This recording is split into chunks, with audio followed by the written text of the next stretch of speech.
Good morning. How are you all? Just loading into the first race of many today. Should be lovely. Should be good. New season, first week, Red Bull Ring, nice and easy. And I'm hoping, because there's been rumblings about rain, I really hope that we're going to have some rain races today. That'd be the perfect way to ease back in. And I'm not even being sarcastic. I would love that.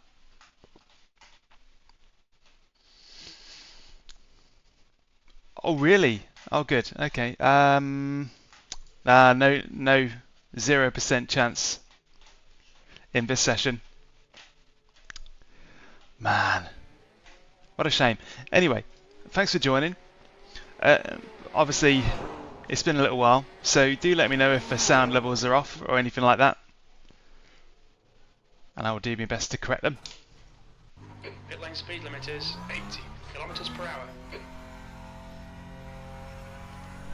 Looks like And clear on pit exit. welcome back to you all.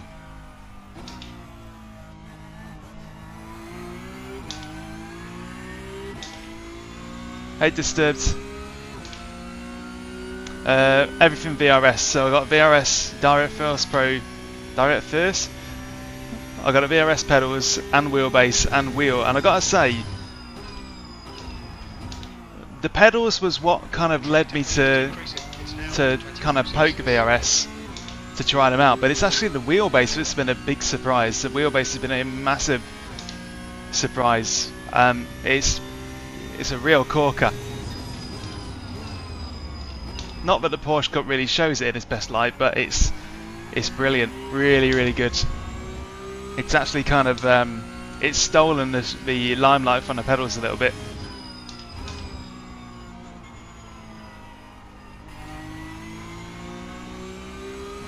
Hopefully next week, by the time next week's stream rolls around, I will have gotten my big nice camera on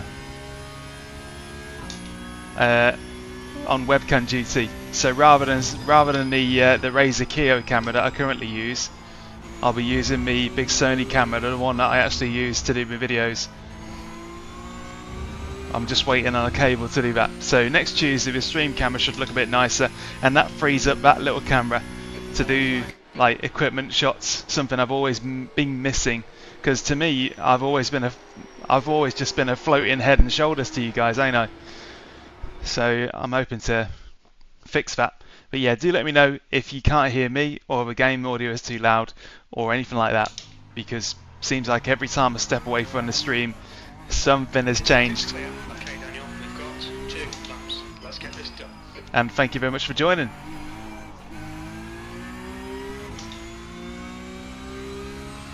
So straight into qualifying.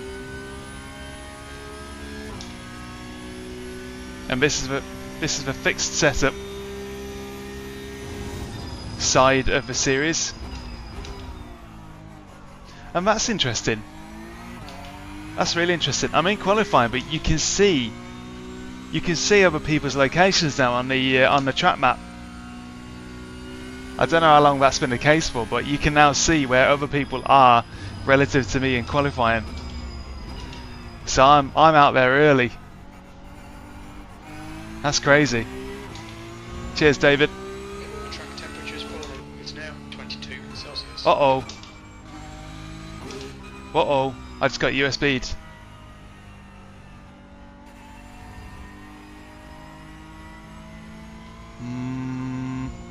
That's not good.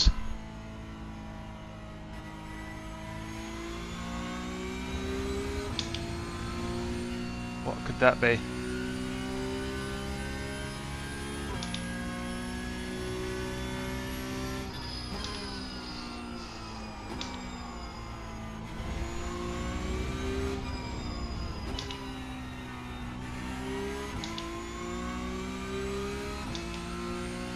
Oh no.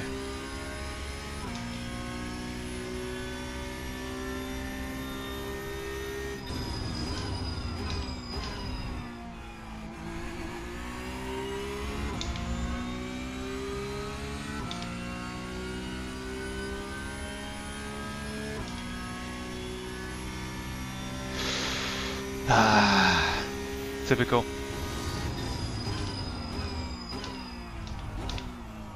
Oh, well, this one lap is in the bin.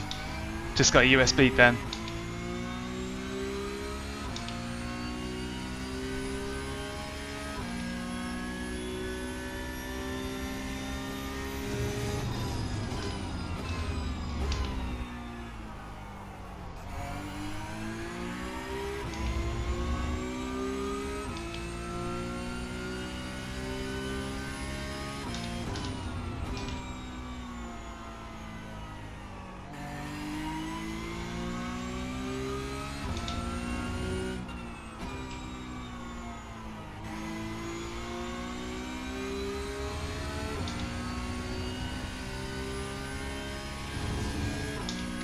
Okay, so this is the plan. The next quali lap will obviously be my one and only shot, but I think that I need to strap the USB cable in more properly.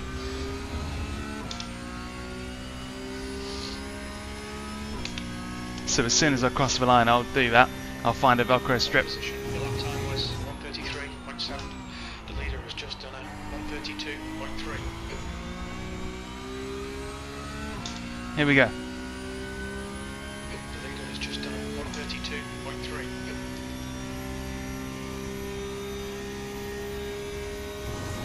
The leader's just done a 1:32.0.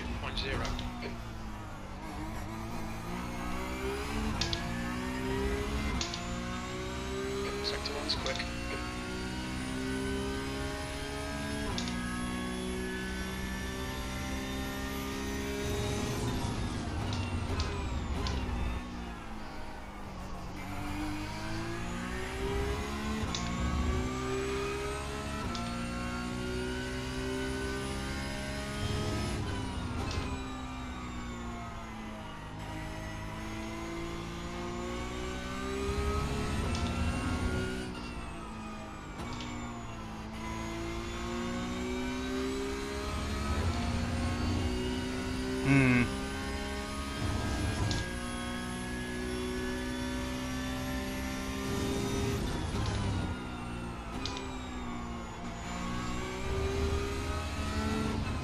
It's not going to be pole, but it is valid.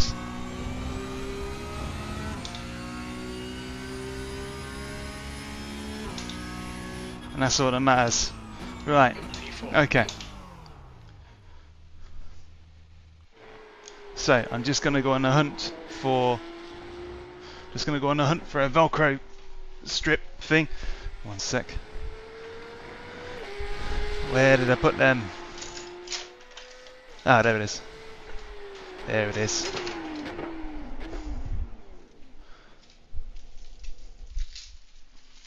Box of bits.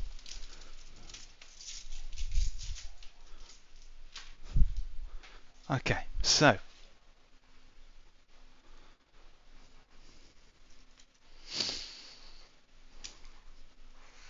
yeah, maybe I thought I could get away with that, but I don't think I can.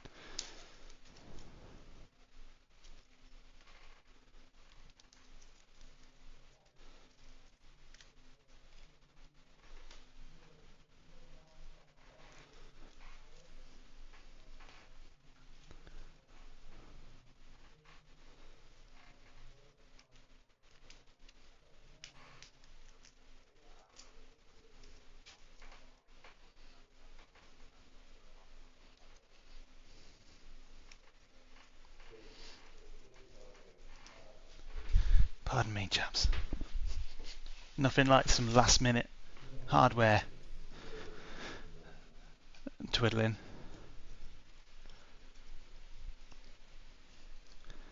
Always the way. This stuff never shows up in testing.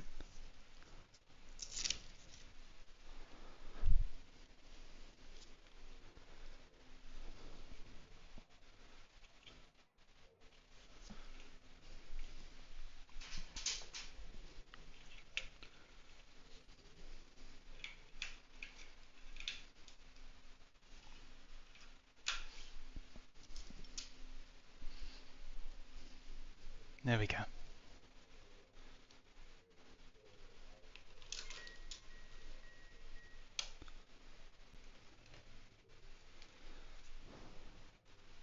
Ah, that looks a lot less. That looks a lot less stressed. Unlike me.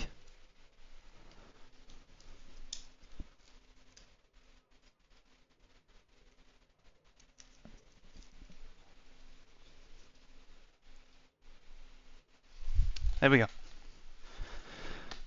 Oh. Hey, Samit.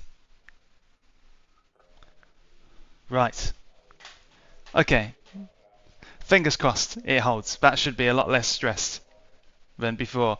Otherwise, I'm just going to try and dig out my Bluetooth dongle and use Bluetooth on the wheel instead.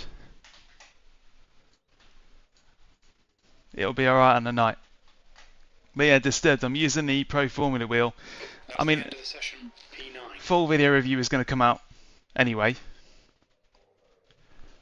But my 30-second opinion of that is the fact that the light version is much better value. I wouldn't pay the extra €200 or whatever it is for the rotary dials in the middle. The fact that you can buy a version of this wheel without that for like €200 less is kind of a no-brainer. But yeah, more to come on that. Okay, race 1, and fingers crossed we don't get USB'd. I think it's because I'd kind of relied on the flex cable to just support itself. I hadn't used the Velcro strap that came with it. I'll learn my lesson anyway. We're about to find out.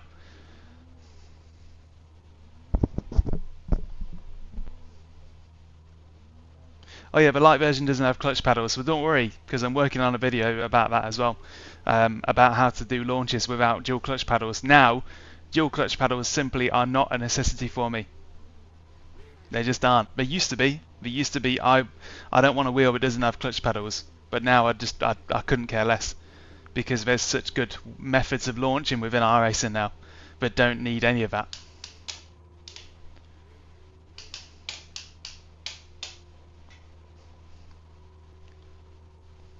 But I got about a third of the way through filming that video, and then the camera, the Sony ZV-E10, overheated, which is a common thing. If you record for like 20 minutes on that camera, it overheats. At least when it's doing like high definition stuff. Right, first race, new season, new hardware. Fingers crossed don't get USB now that I've changed the lead around. 16 Here we go. laps. Alright Daniel, get ready.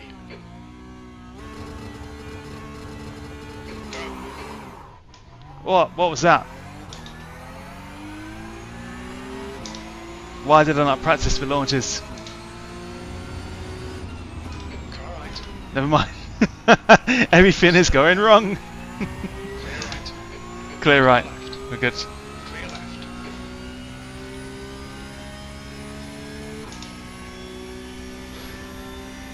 left. This is what happens on the streaming days. I spend the first 30 minutes basically making sure the stream is okay, and not actually thinking about the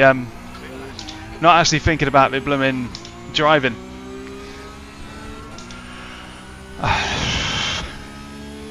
work on the start, mate. This is great. Good start though.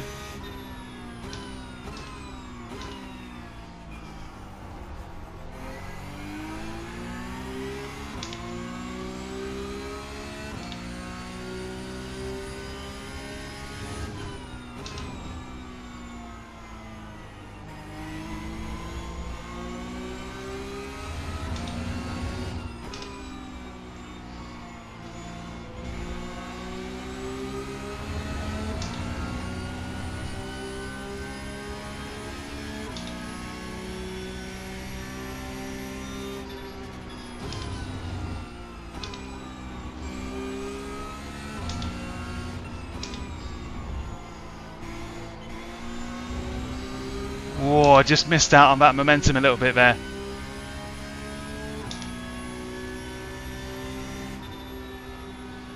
E7.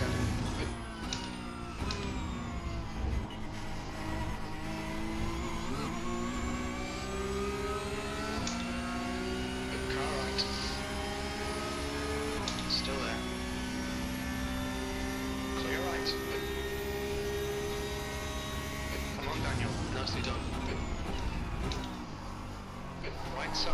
Ah, what are you doing? Come on, into reverse. Well, he apologised, but come on.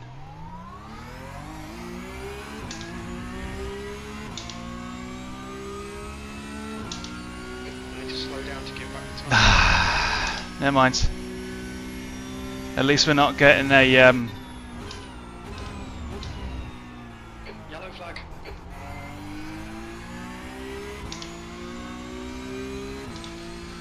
yeah. At least we're not getting a crazy slowdown now.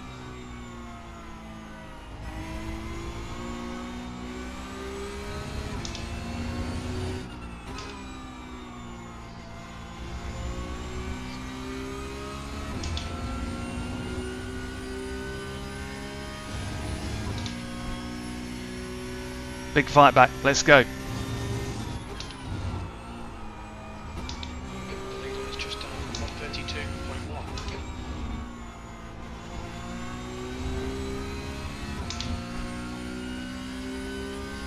Yeah, look, it's not a meatball. Overtake with an off track. Now, come on, you can salvage something here. P15. Yeah, on reflection, because I went off track on turn 1, exit that, I didn't really deserve to have a run on him anyway, so although I've basically been potted back, I also didn't really have grounds to overtake him. But try telling your brain that when you've got a run on somebody.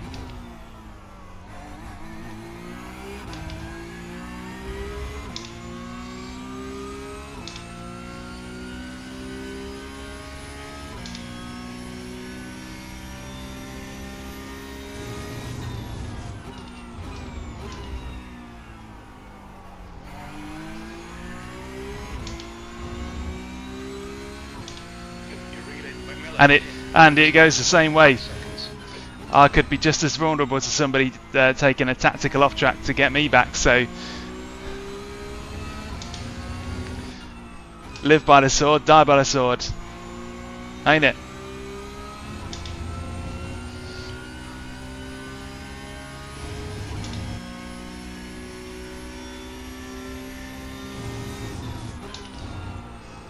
Contact last season in the Porsche Cup, contact was actually really rare. There were some horrible weeks for it where contact just seemed to be happening every race, but on the whole, I'd probably say that 95% of the races were completely contact free. They were so good. That's part of what draws me to Porsche Cup. The racing is usually squeaky clean, but you know, mistakes can happen.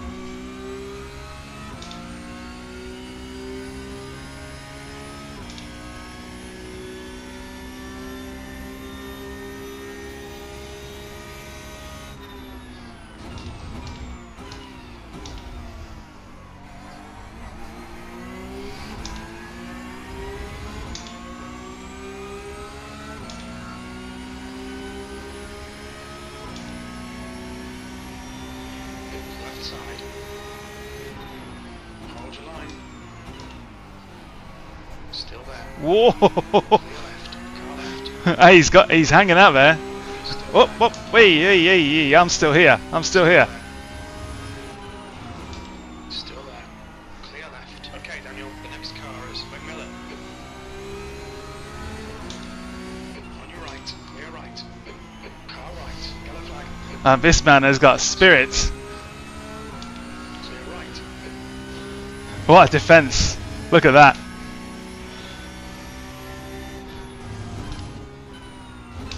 Fastest lap for Torres, 31.6.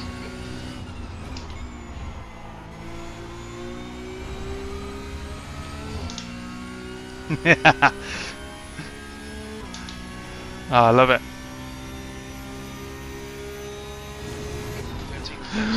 Good. Man, that what the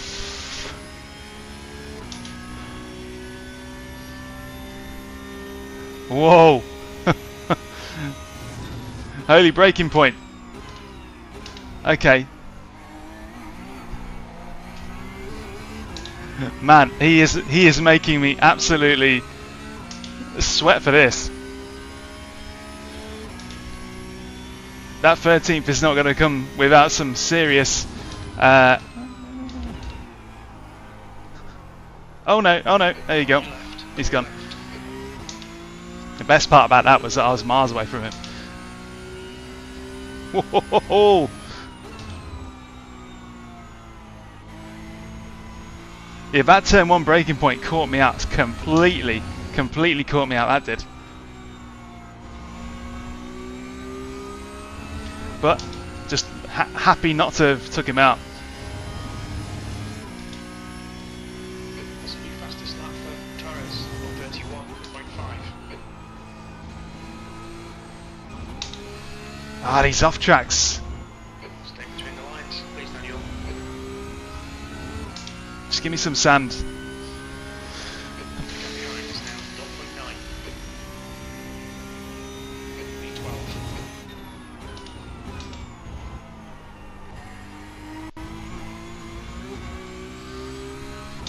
I love eating them curbs. If you're wondering why I've got a B license, you're seeing, well, it should be no surprise watching this.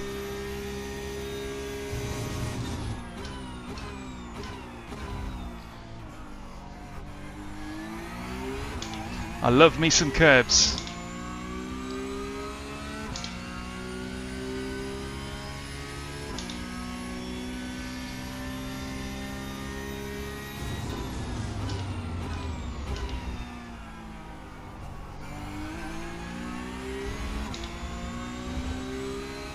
Gaining on the guy in front. The gap is 1.1 seconds.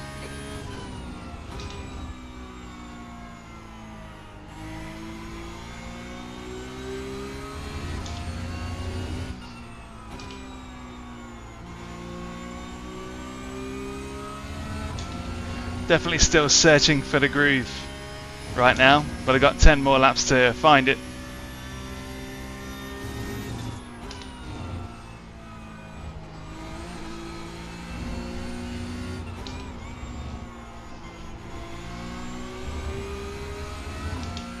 I don't feel like serious brain cells have been engaged yet. That was 132.1. That's your quickest lap.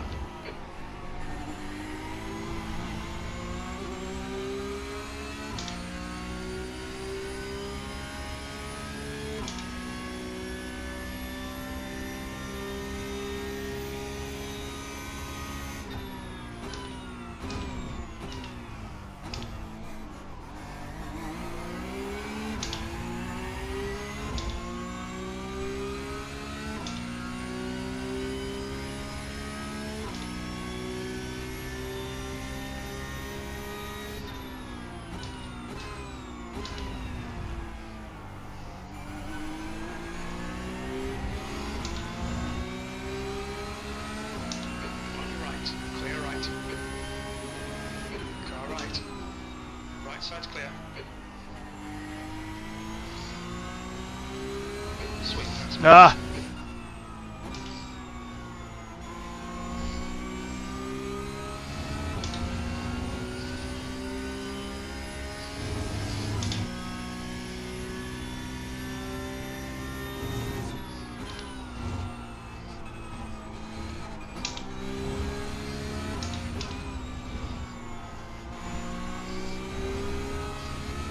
Oh, millimetres inside the track limits. Brilliant.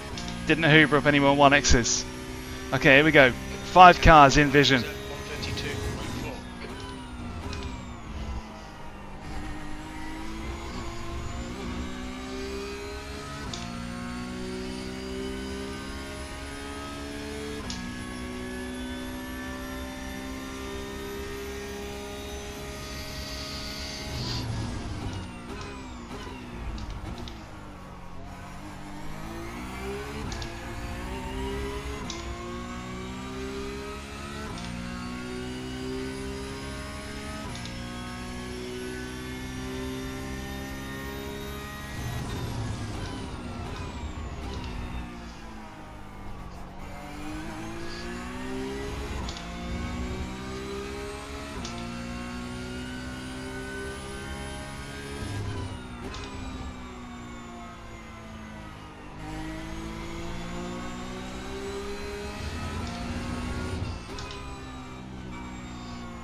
fastest lap for Torres on 31.5.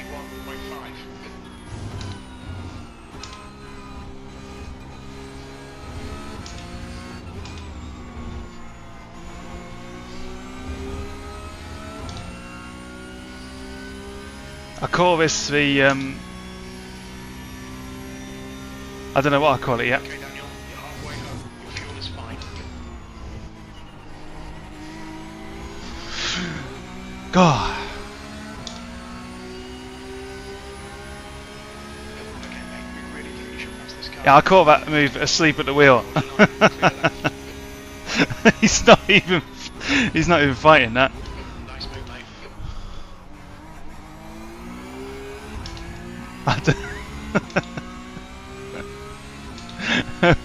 Going through the start finish straight and just lazily drifting off over into whatever the hell direction I'm going. People see that in the rear view and just think, what is he doing? Yeah, I'm just looking down at the map.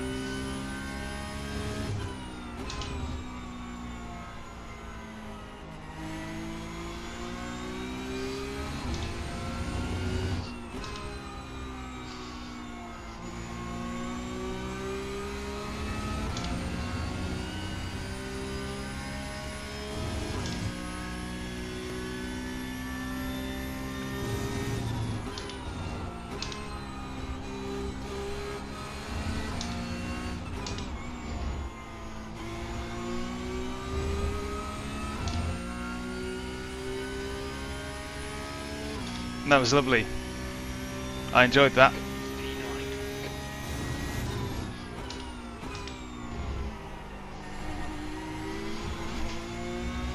Oh, and off track.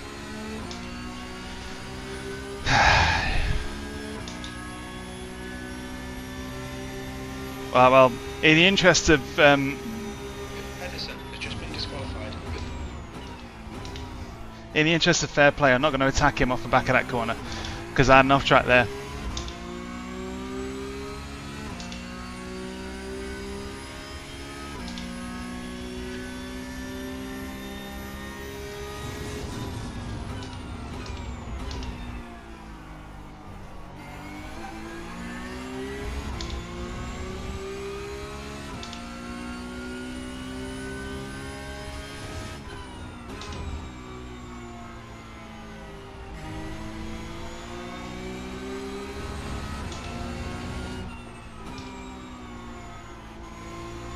So if you're wondering why the guy in front is a bit wobbly, it's likely that he's from Australia Is now in the lead. or New Zealand, possibly.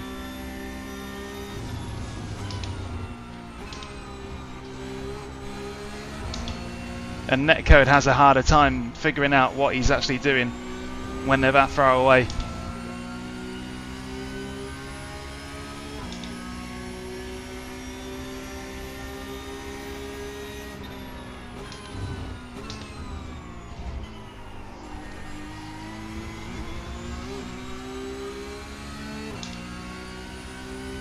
I'm going to go for a big inside brake lunge here.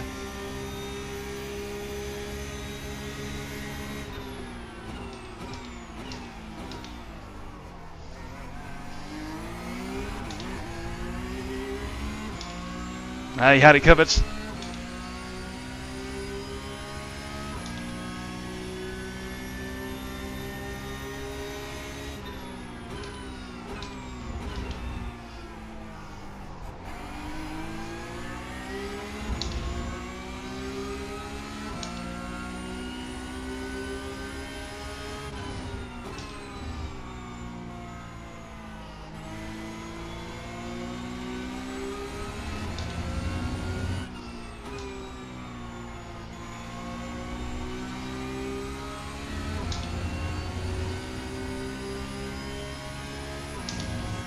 It's mildly annoying when they're a bit wobbly like that, but under the circumstances.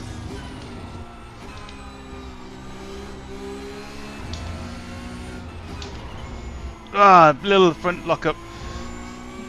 Sort of a reaction to and a slowdown as well. Damn. You need to give back the time gained. as an overreaction to finding that I was coming up to the back of him a lot quicker than I thought I was.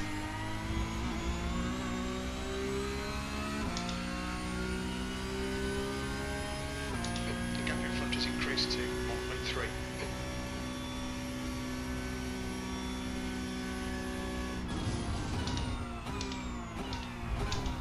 Well, 4 more laps to catch up and try again.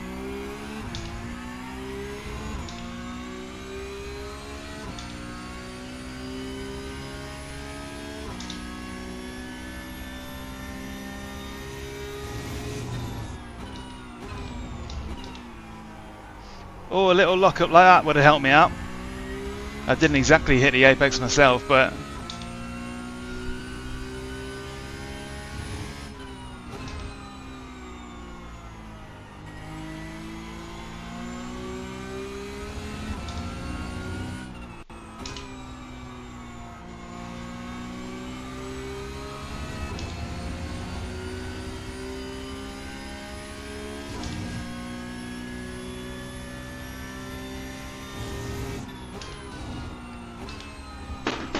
oh, there's my phone. Forgot I put it on the rig. And it's been shaken to bits.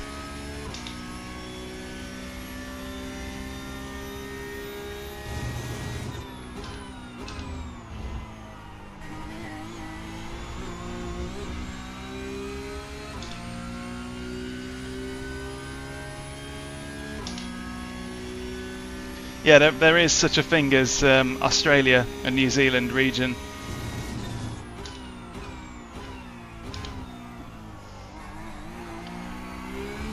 I think it's called Asia Pacific in server terms.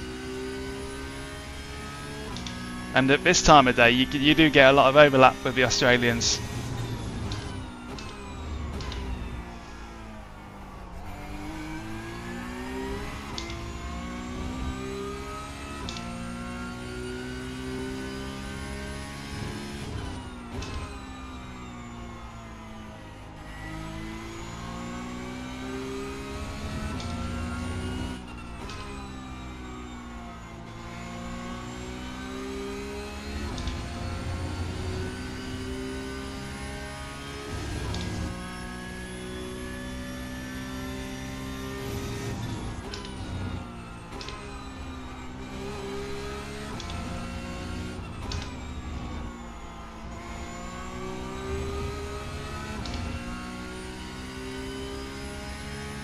The gap ahead is now 1.0 seconds.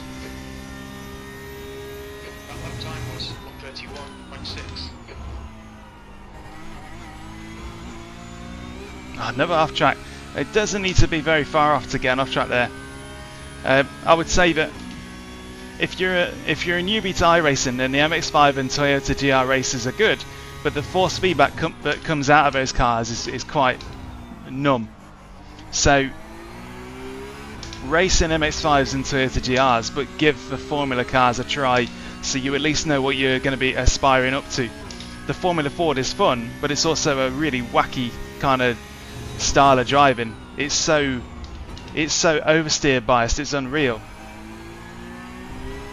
Like the Skip Barber used to be oversteer biased, but not like that. The Formula Ford is another level entirely of just natural oversteer, and no other car really drives like that. He says as he has a massive oversteer moment under power. Okay, Daniel, keep under pressure. He'll make a mistake. 2 more laps, could be a three-way battle here.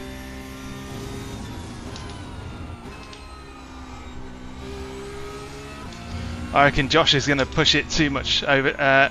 Josh is going to push it too much, attacking Zimmel.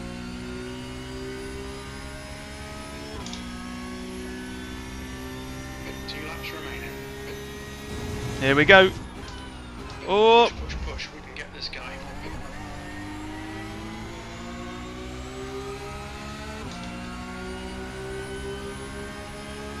Gap to Emilio behind us now, 5.0.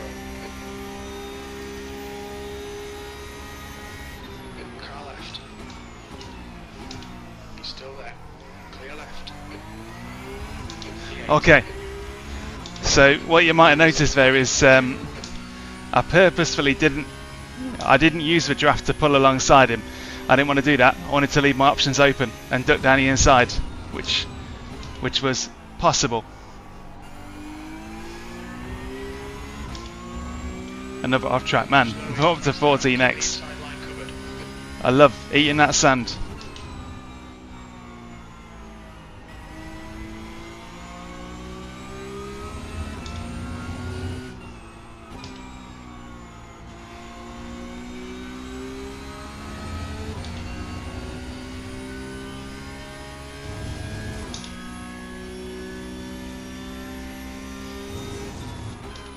But what is definitely evident is that the Australians love iRacing. That's for sure. I think a large part of that is because of the Aussie tracks and cars and stuff like that. There's quite a big share.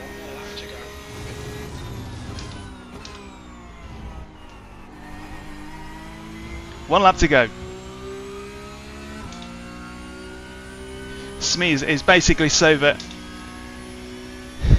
he covered the inside. If I pulled out to the left, he would have the inside, so I wanted to leave that for myself.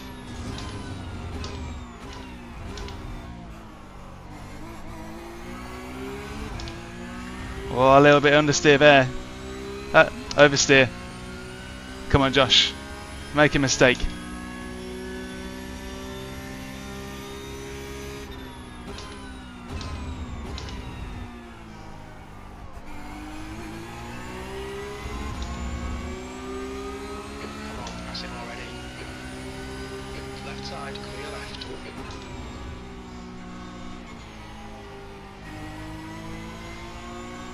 He knew what I was thinking.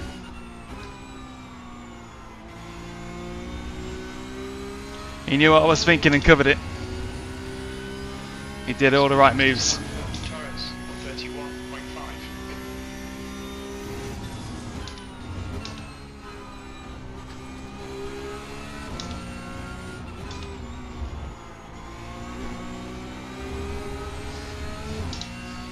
Oof, just in.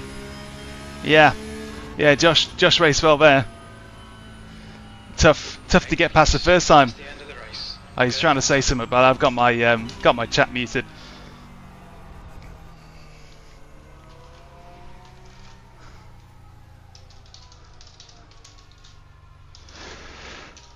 Ah, so good. That was really nice.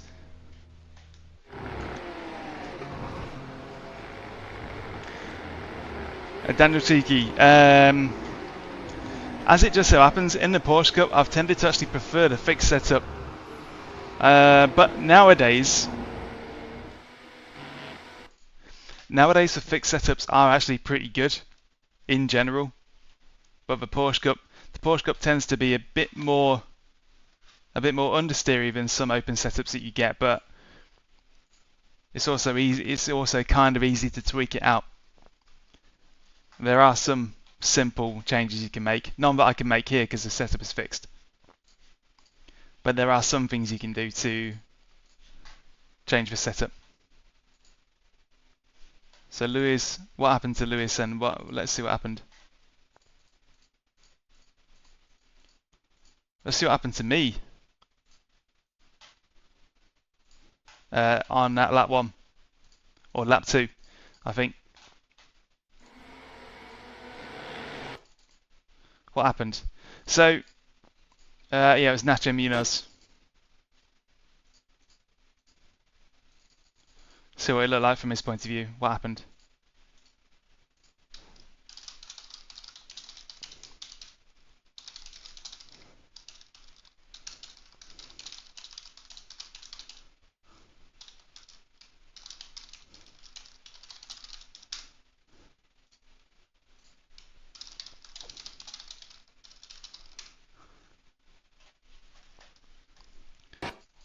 Yeah, Nacho apologised at the time, and I've done something like that a couple of times before. No bother.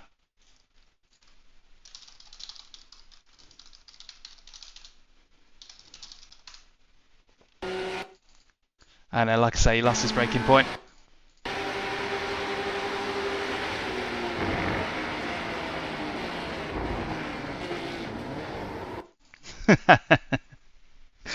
I mean, yeah.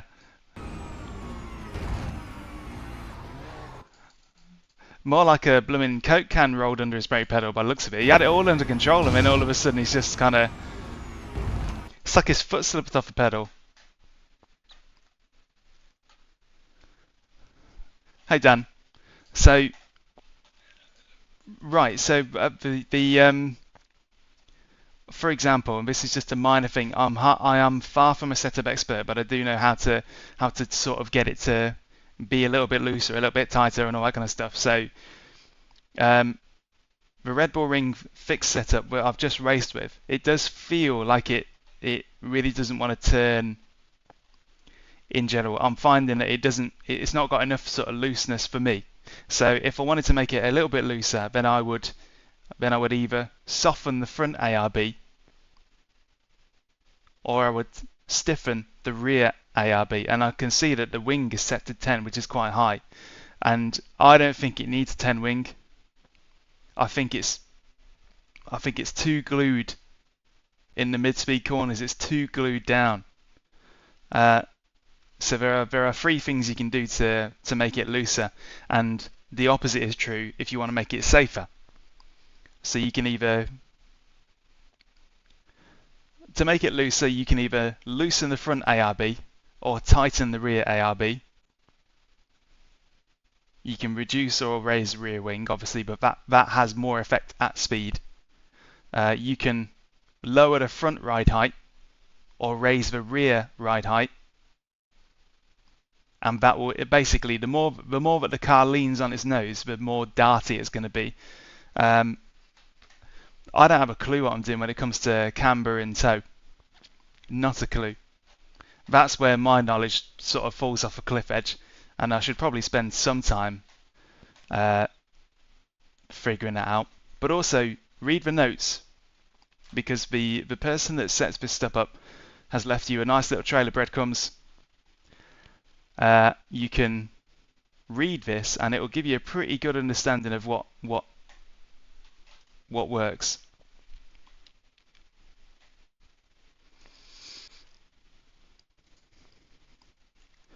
So I'm gonna read these notes to try and learn about tow and camber. So it says here, camber, for short races it is advised to run as much camber as possible at both ends of the car. More camber results in more cornering capability. So if the front has more camber than the rear, then that will make the front stronger in turns. Kieran, yeah, I do tend to adjust brake bias mid-race in Porsche Cup. What I tend to do is I'll leave it neutral, but let's say that I'm right behind somebody and I'm going to try and beat them under braking. I usually give a brake bias a couple of clicks to the rear, because the last thing I want to do is get a front lockup. I can manage a rear lockup way easier than I can manage a front lockup. So if you're braking in a straight line and you're trying to beat somebody under the brakes, I always put the brake bias to the rear more, so that I can guarantee that I'm not going to do a front lockup.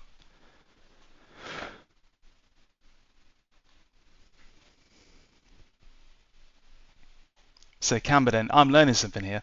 So often the gains in lateral capability, so that will mean the gains that the camber gives you in the turns will outweigh the loss in longitudinal capability. So that means that if you've got loads of camber on the front tyres, then they'll be brilliant in the turns, but if you're braking in a straight line, then you've got less of a contact patch on the ground when you're going in a straight line. So that makes sense. That makes sense to me.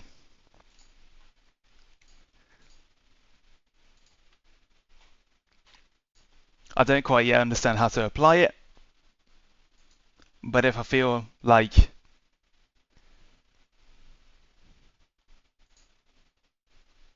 I don't yet know how to apply camber in a way that makes kind of sense and slots in quite as easily as just tweaking the anti-roll bars. But that's why I don't build these setups. Someone that knows what they're doing does. Tow in, and what's the time? Yeah, plenty of time. Tow in. At the front of the car, more tow in can result in improved mid-corner performance. but at the cost of entry stability and straight line braking. So basically, the more toe in you've got, the better your mid corner is. But it's just going to mean that braking might be a bit of a bit more of a challenge. Yeah, so camber's for turning purposes. So if you got loads of camber, then your tyres are like that. So that means that when the car leans over, the tyre that's getting the most load on it has got more of a contact patch. But when you're going in a straight line, then there's less contact patch on the ground, and you might find that your braking is worse, and tyre wear would be higher as well, according to this at least. More toe out will improve initial turning response, but can overslip the inside tyre. Okay, so the way I interpret that is at tracks like Red Bull Ring, where you've got like at Red Bull Ring where each corner is sort of separate from itself. They're not like linked together like chicanes, for example. If you've got loads of corners, and this is me completely just trying to bed this knowledge into my brain now, I could be totally wrong.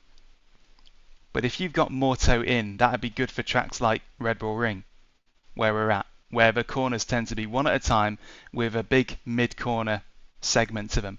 It's not like Road Atlanta where you've got chicanes and corners that need like a positive turning.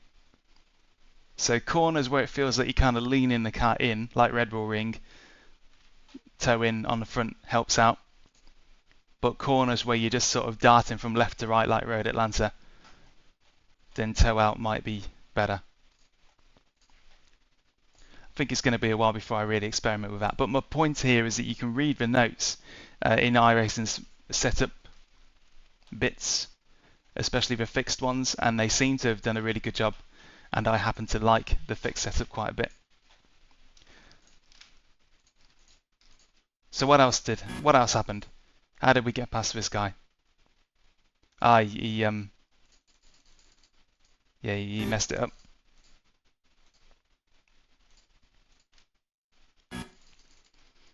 And this one, how did we get past this guy? Oh yeah.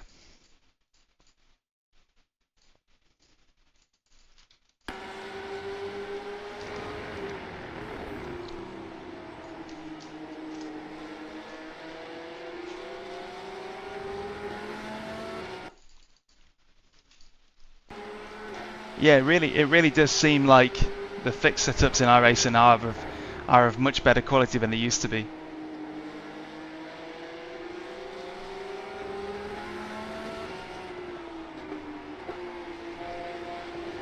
Which is brilliant, because that kind of undercuts the advantage that you have with paid setups. I mean, the people that want to be right at the tip of the spear are still going to use open setups. But for everybody else, you don't feel like you're driving something with hard cheese for tyres anymore. That is true.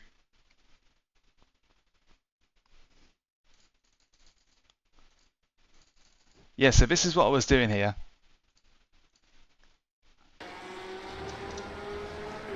And the far chase camera makes it look like I'm miles away. But I'm just drifting over there, just being weird. Just being a bit weird.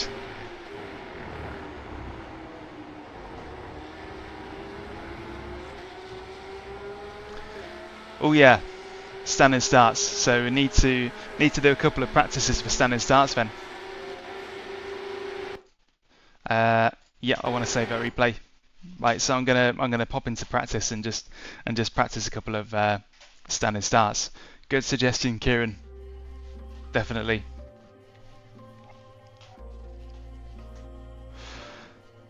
Here we are. So yeah, thank you for joining us for that first one. The next one should be a bit more refined, I hope.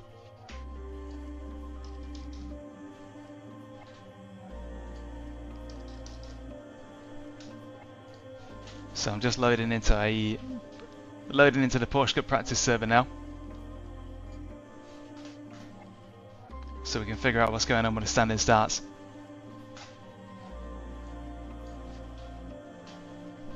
I hope you're all having a lovely morning.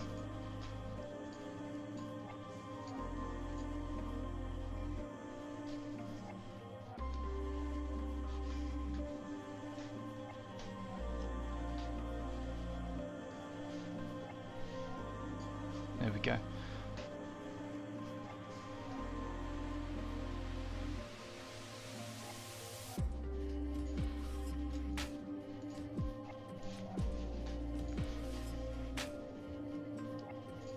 So one thing that was mentioned to me was the introduction of rain has been quite a it increases the workload for the people who make the setups, as you'd expect.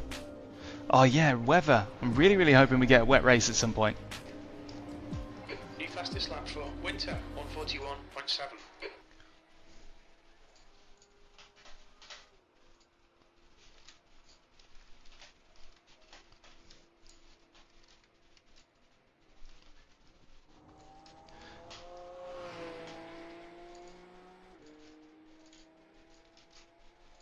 There we go. Okay, so this is the, oh, it's raining, or it has been raining. On the one hand, that's good. On the other hand, it doesn't help me with my standing starts, but I'll practice them anyway. There we go.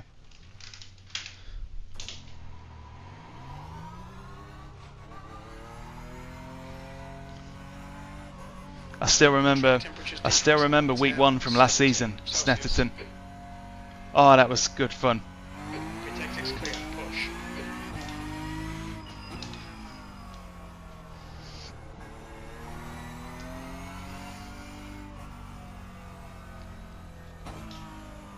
Okay.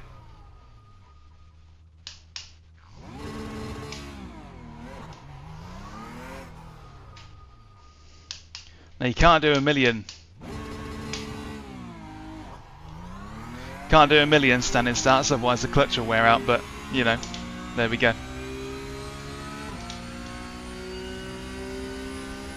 Look at that lovely damp gravel.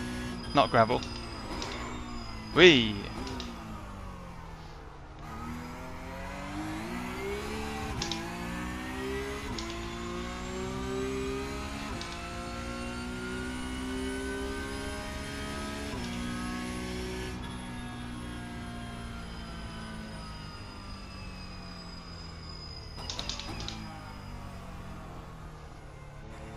Just going to turn up the force in the rain.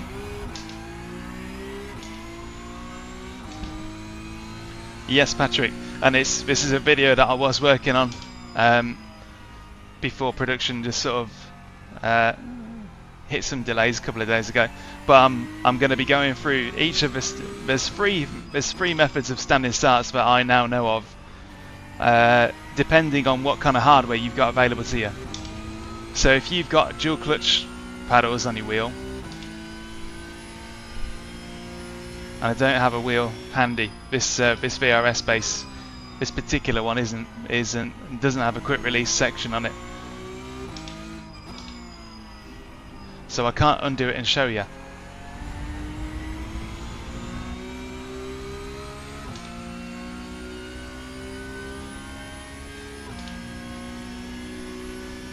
Okay, so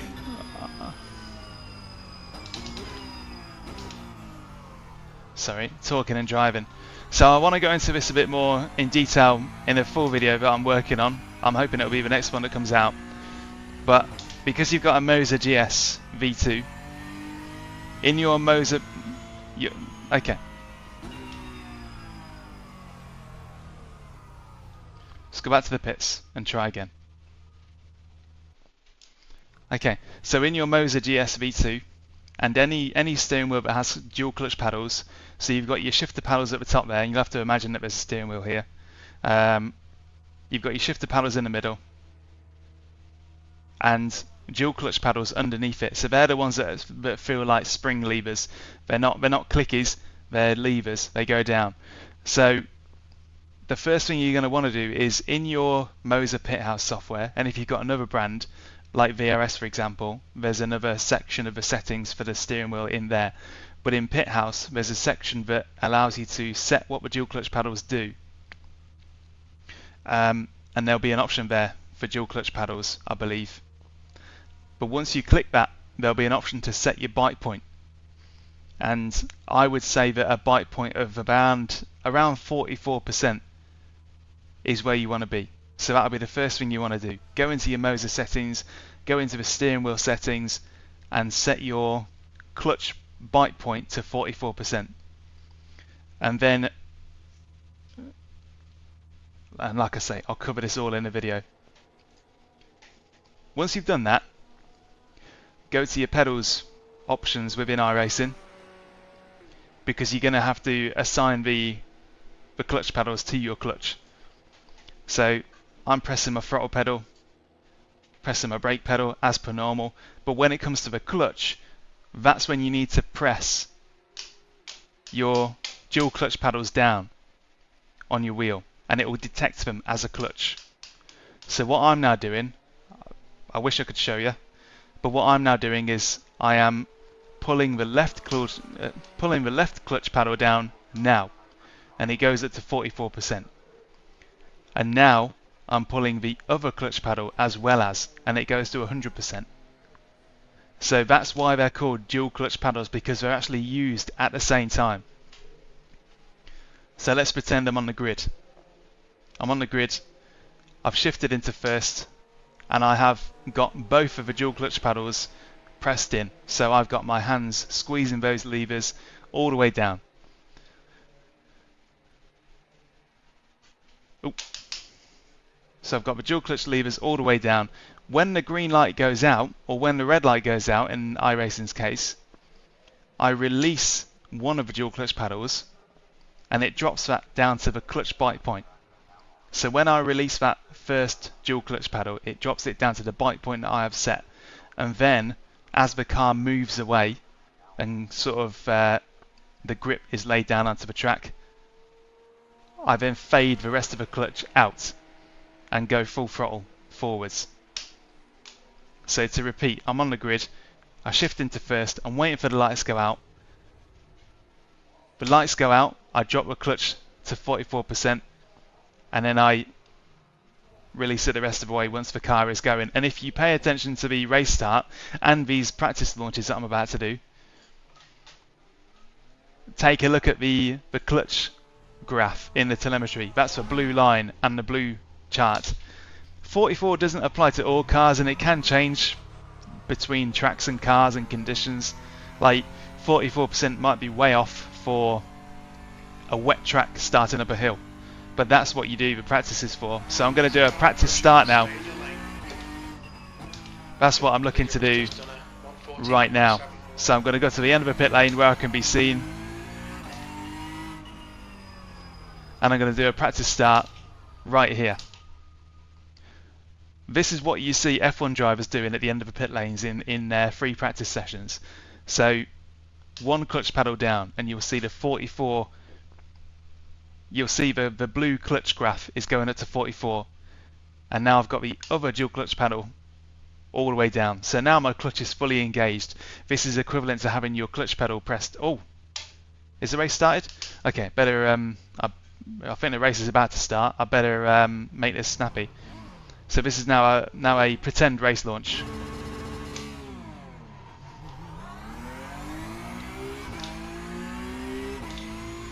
There you go.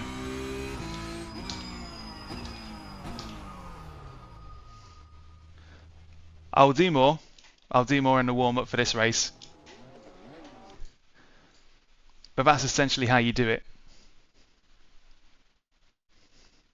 Dynamic generated bite points. I've not read anything about that yet, so I think I'm going to end up finding out the hard way.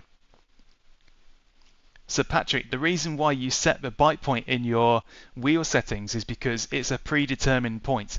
You can set that to whatever you want. You can set it to 50%, 30%, 20%, set it to anything. The reason I say 44% as a good starting point is because that seems to have been what works well for me. So yes, it's raining.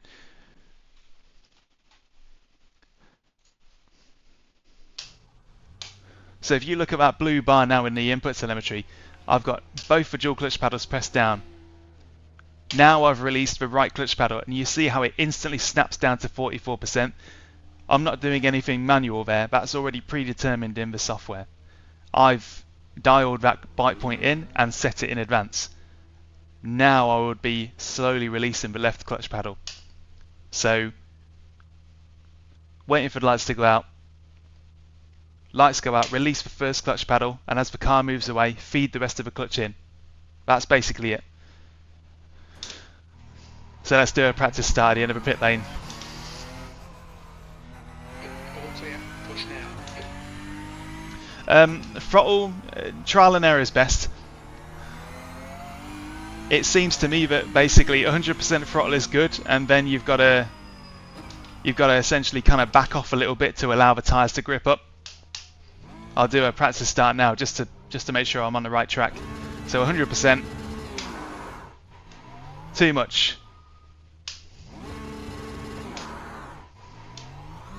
Still a bit too much. Oh, I'm not holding out much hope for these starts.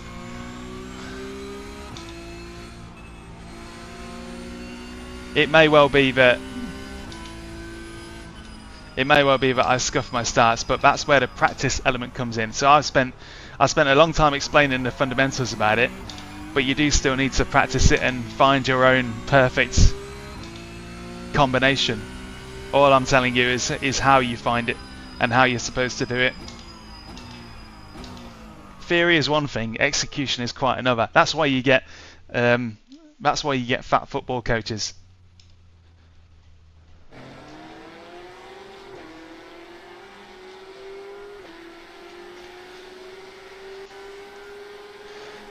Dual clutch pedals are, yeah, they're digital in nature, or at least one of them is. So when you release the first one, you release the first clutch pedal basically immediately. You don't feed it out, you don't roll it out, you just let go of it. It's the other one, the left-hand side, that you actually feed out according to what you need. If you've ever driven a manual car with a clutch pedal, you know that there's a load of dead space at the bottom of the clutch pedal, and when you bring that clutch pedal up, when it starts to engage the clutch and move the car, that's what the bite point is. You'll know that.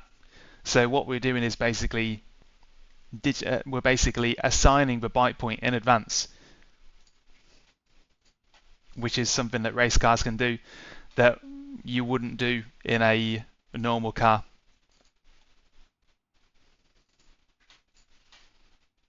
Okay, better concentrate then. Better concentrate if I don't want to be completely dusted. Why am I on dry tyres? We've got 2 laps to set a decent time.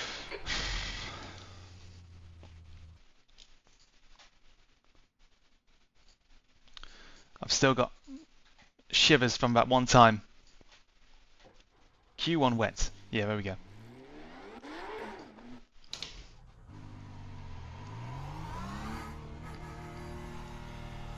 Exit's clear, don't cross the white line.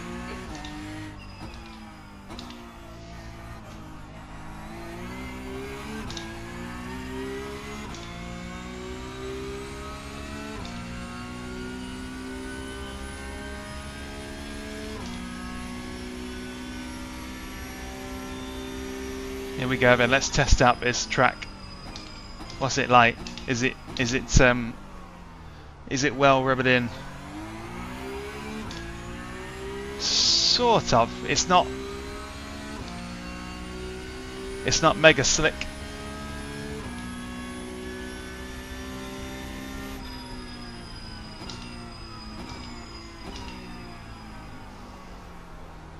Well, it is a little bit though. Yeah, you can see the sheen off a rubber line is there.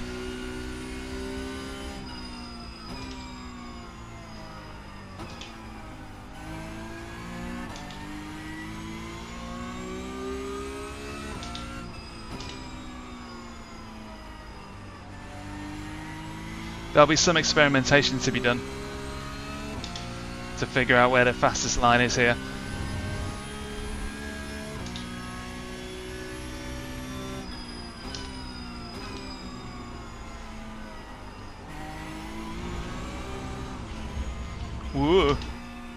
Okay, yeah, that is a distinctly wet line, and the curbs are murderous.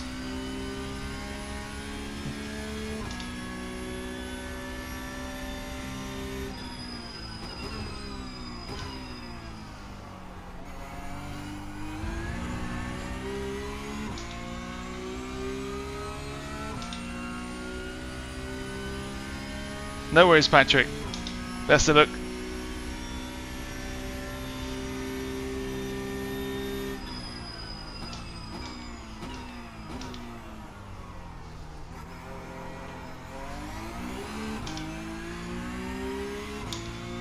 The leader's just 141.8.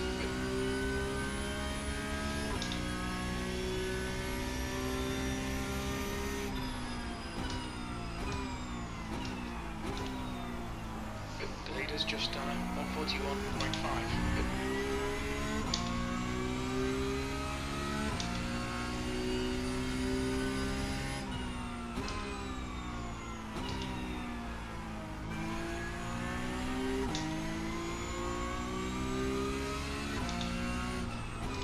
Sector 2 is 0.5 off the pace.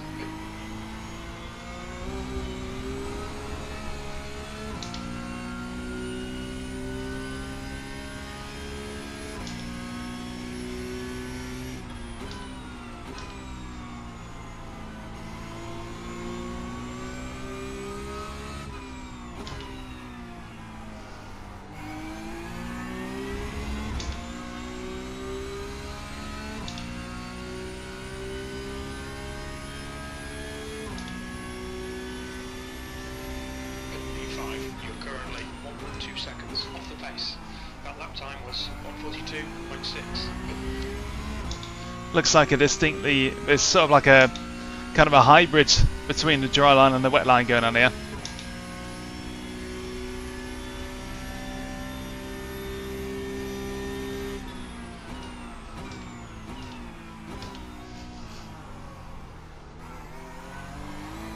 The leader is just on 140.3. Sector 1 is 0.6 off the pace.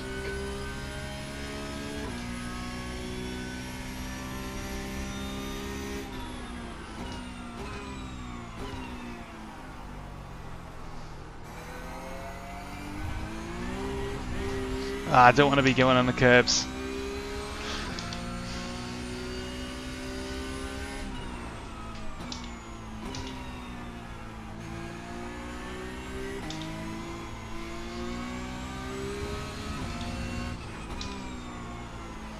Sector 2 is 0.8 off the pace.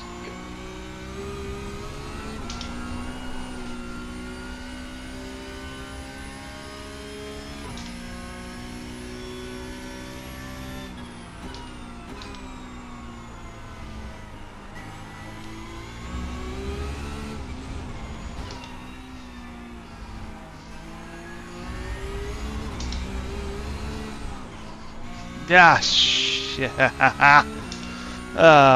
we go. Okay. Some exploration to be done. 7th position.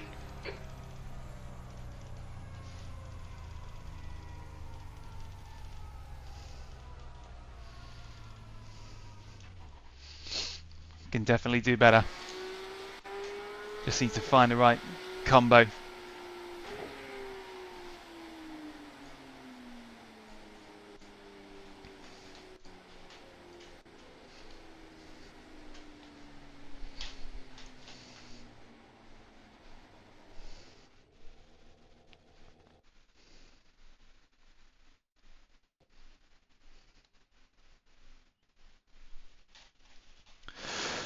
Okay.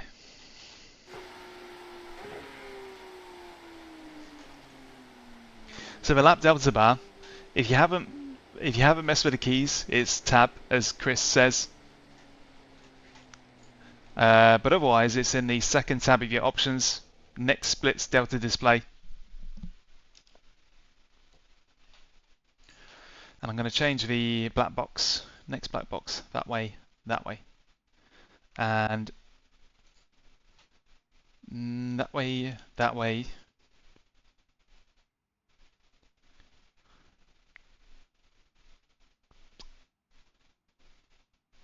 that way, and that way.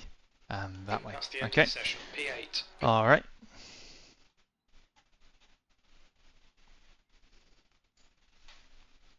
So I need to be kind of tentative off the line, then. Here.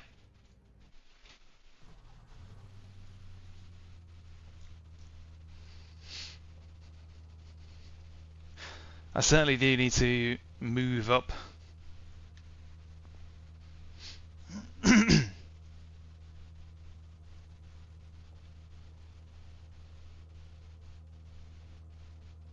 SimMagic and Moza do both use NRG connectors, but I'm not sure whether it's a good idea to actually combine them, just because of the power connectors on the back. Because unless I'm mistaken, they might make contact, and you don't know what that's going to do to them. I could be wrong. Okay. 8th on the grid, wet race.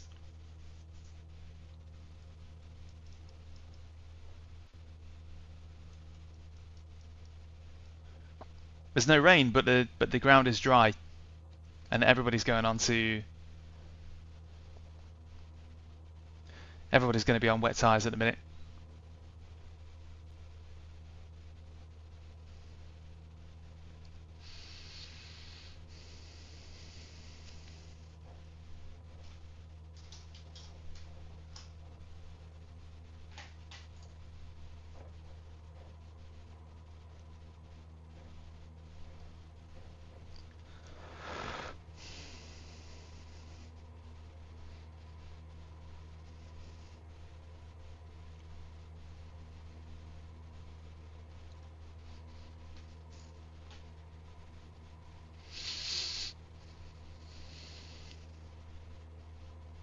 David, quick answer to that.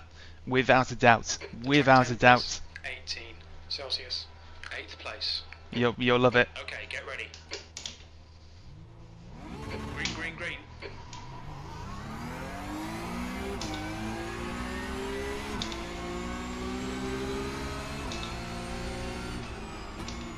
Car right. Still there. He's still there. Okay. Got a guy to the right. Still there. He's still there. He's still there. Still there. And he knows he's got the better grip surface as well. And he kept it well.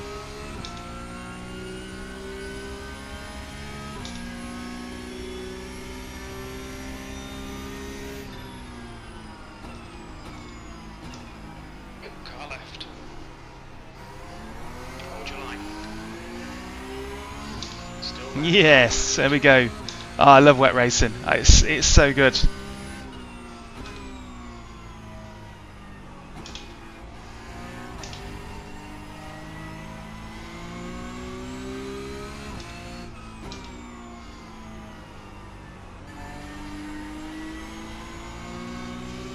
Oh, this is fun. Fun.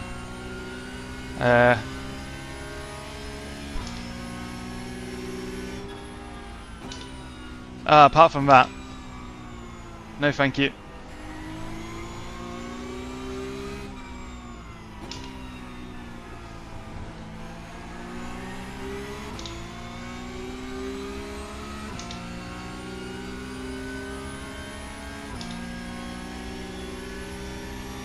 B7.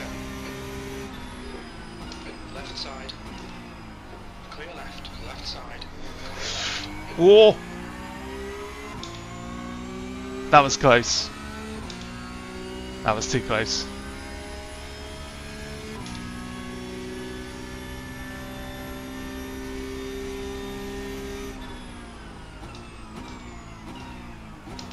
Car left. You're in the middle, 3 wide. Clear all round. Had to park it then to even get out.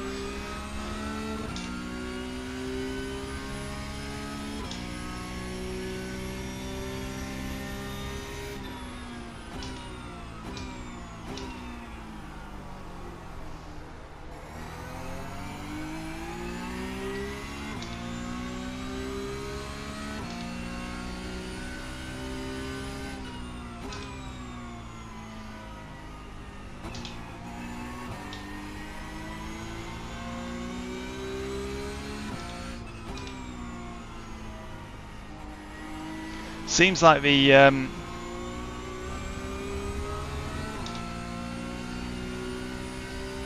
just seems like the track isn't that well used. So the actual dry line isn't too bad. Not too bad. You just got to watch your speed. It's still the fastest way around a track to just follow a normal line. You just got to watch your momentum. The leader was just done at 141.2. You've just done at 143.0.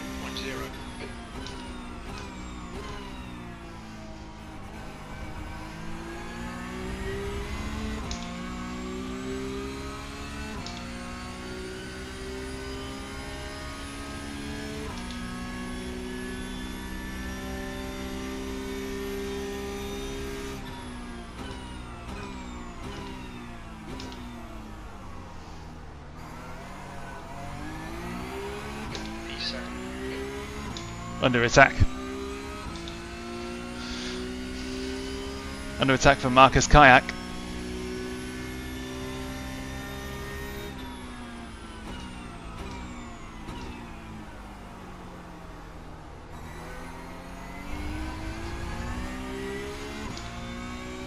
Alright Daniel, hold your nerve, just keep it smooth, no mistakes.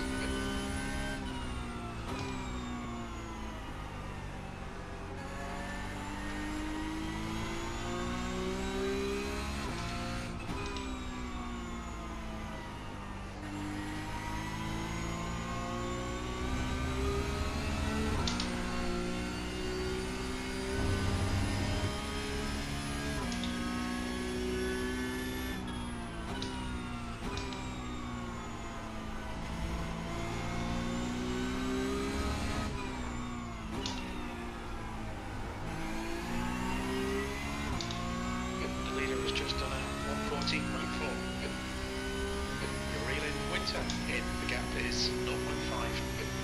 That lap was at 142.1. That's your fastest lap today.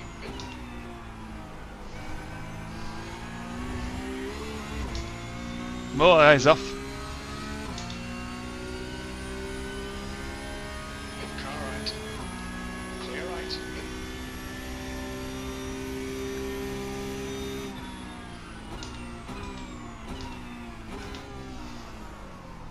Car right. Hold your line. Whoop. Scuff that. Still there. 3 wide now. Hold your line. Right side's clear.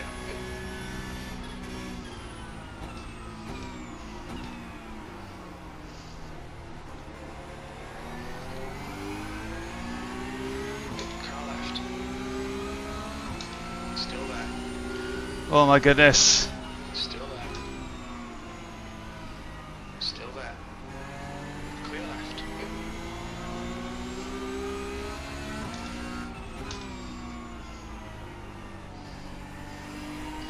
Man, Marcus has made some good moves there. This is awesome. Wet racing rules, man.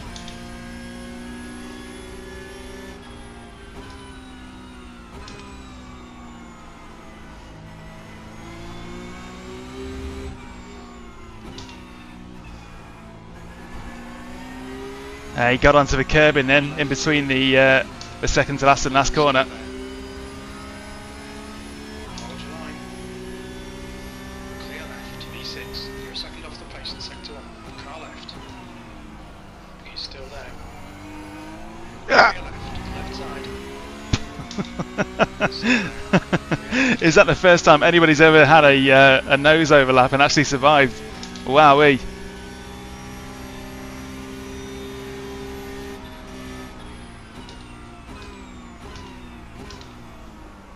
Yeah.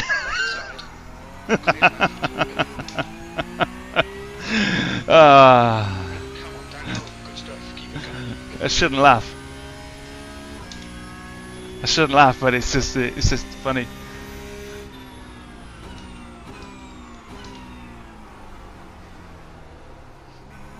I shouldn't laugh.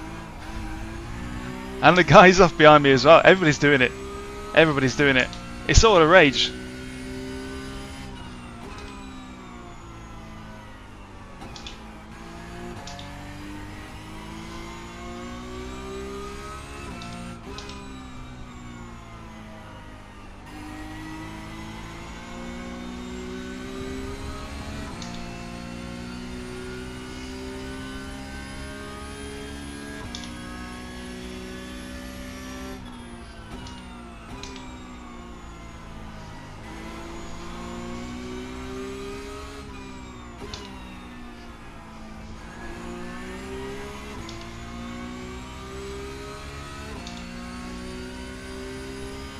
Oh, that was so funny. In front is now 0.8.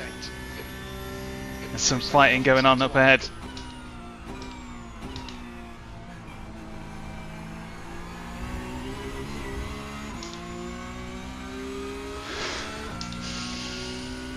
First place has absolutely ran away with it.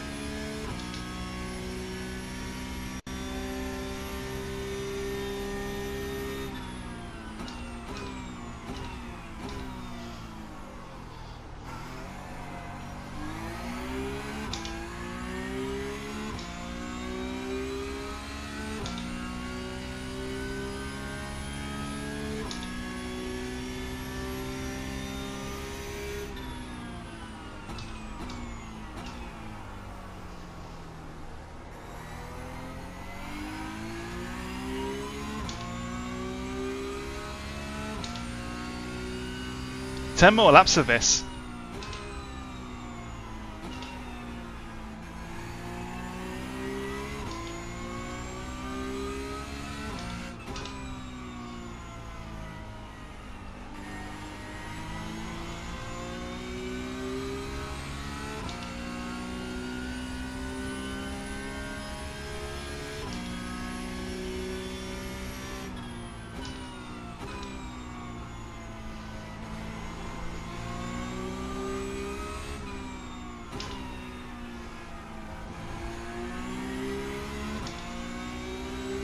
Here we go. That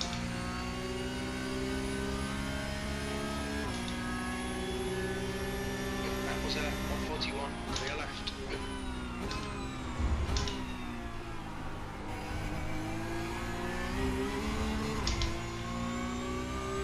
I didn't get a good run out of there at all.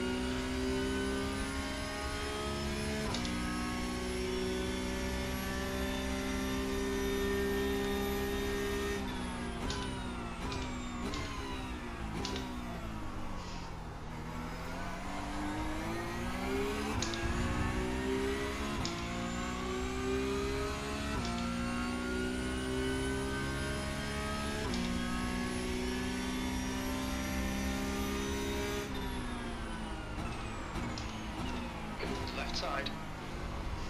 Clear left. I was lucky he saw me coming then.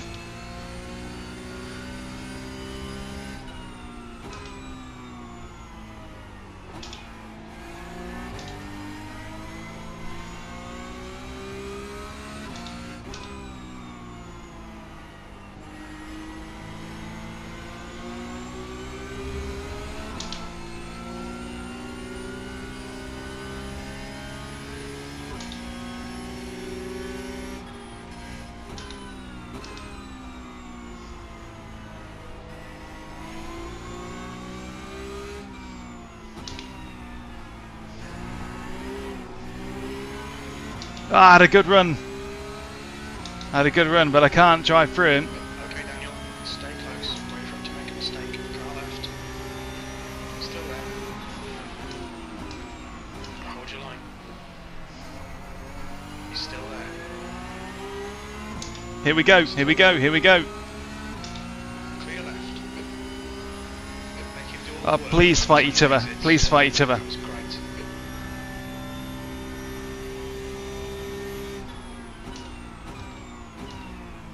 Car left. Clear left.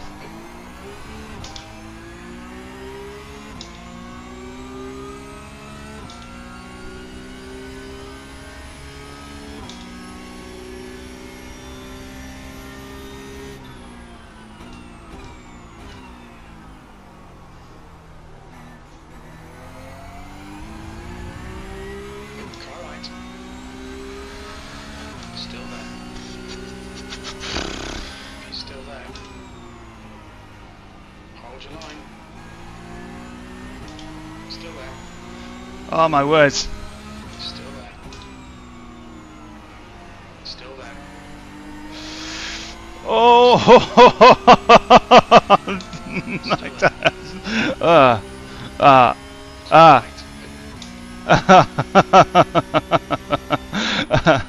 No, I can't. How can so much be said without saying a word? Get off the curb! Right. Oh, I worked so hard for that. Ow! What we're doing, this is spot on P5. Halfway home. Fuel looks good. That last lap was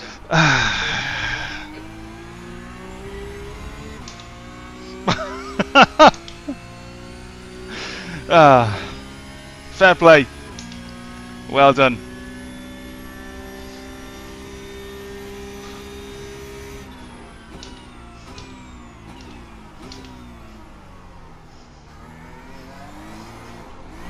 Whee!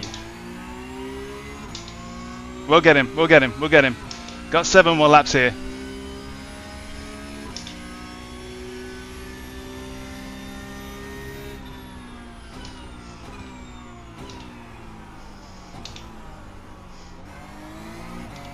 Excellent stuff though. Side by side in the wet. That's brilliant.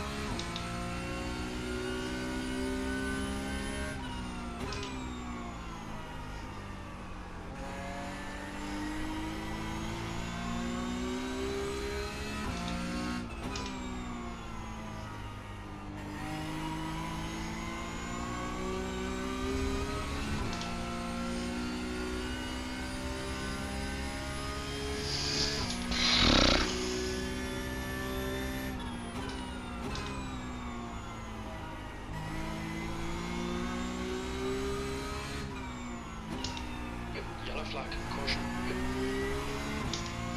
Yellow flag? Oh no, P2's binned it.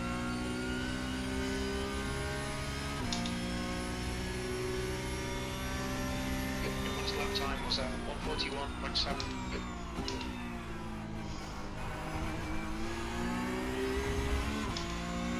Matthew does seem to have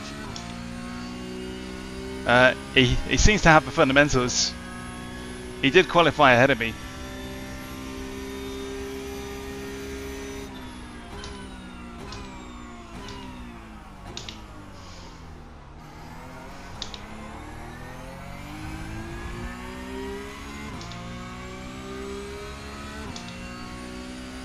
All of the corners at Red Bull Ring are pretty tricky in the wet.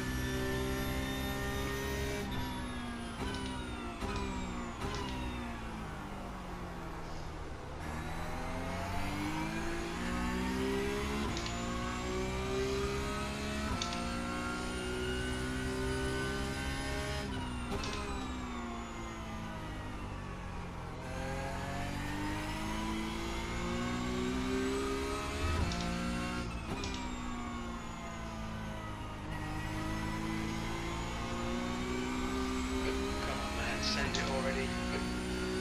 Send it from where? Oh, Jimmy, you are silly.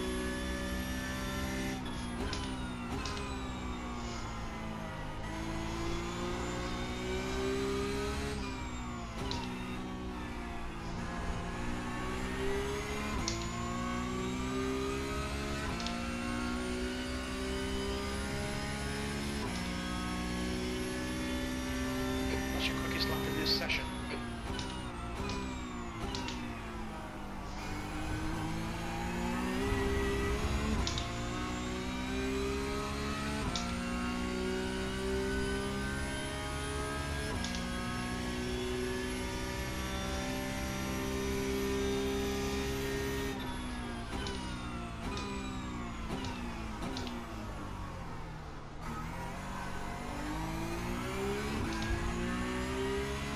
Well, my only hope is that Matthew can catch up to Ben and they start fighting.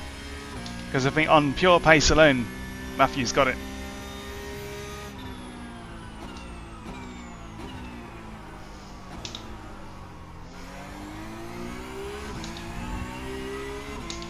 He's doing a great job.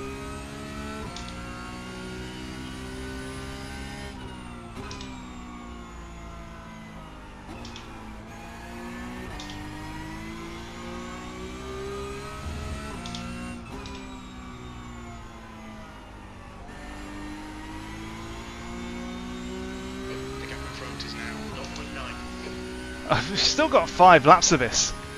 Wet races take so long, especially at a track like this.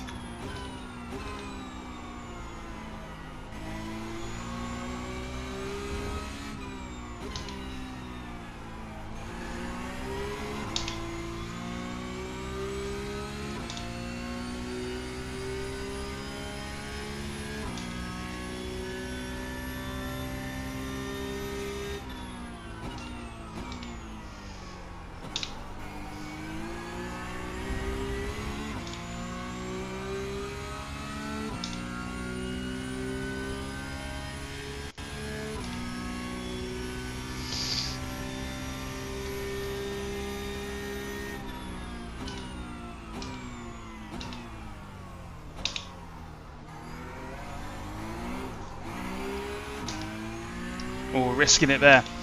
I might need to calm down a bit with that late turning. That's one of them corners where the camber changes so drastically.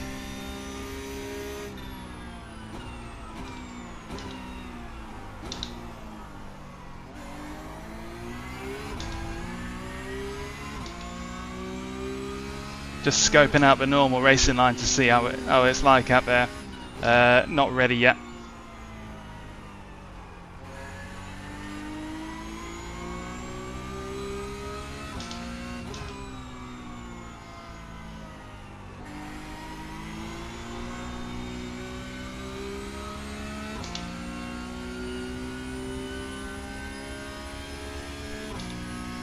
Hey VR guy, it's going great. Just had a lovely, really funny little rain battle side by side with Matthew up ahead. That was very good, very clippable. That's Friday's short. That's Friday's short sorted. 141.9. Sector 2 is 0.6 off the pace.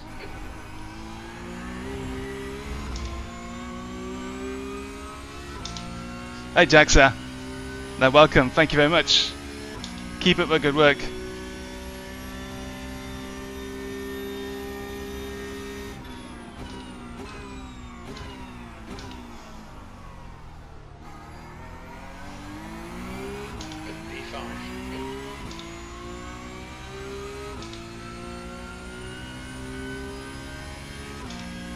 I really just want Ben and Matthew to start clipping each other's heels now.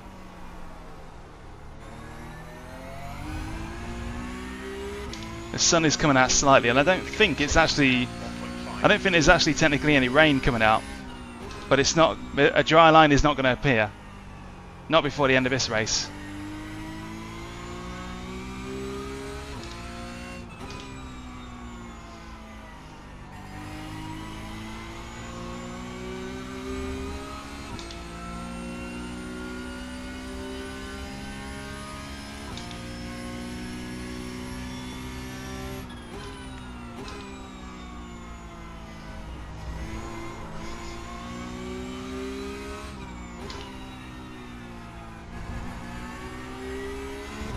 Oh wow, my first off track of the race. That's amazing.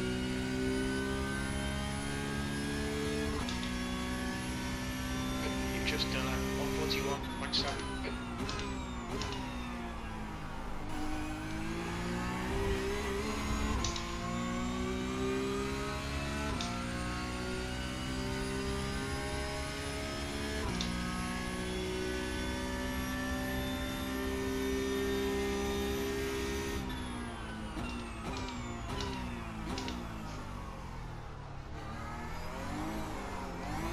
Ooh, that little bit just right on the curb. Not good. I need to avoid that. I need to be going over that off throttle, not on it.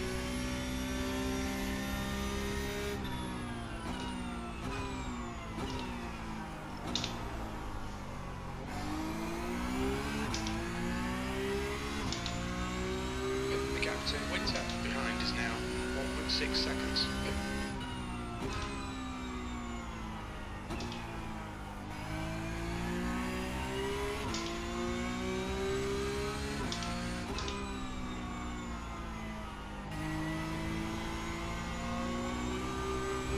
The gap in front is now 1.6 seconds.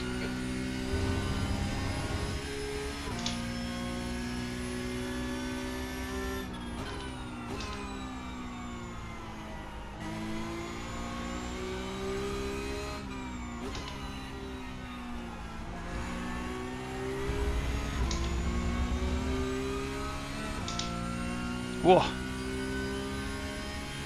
Hey mistress. It's a funny one.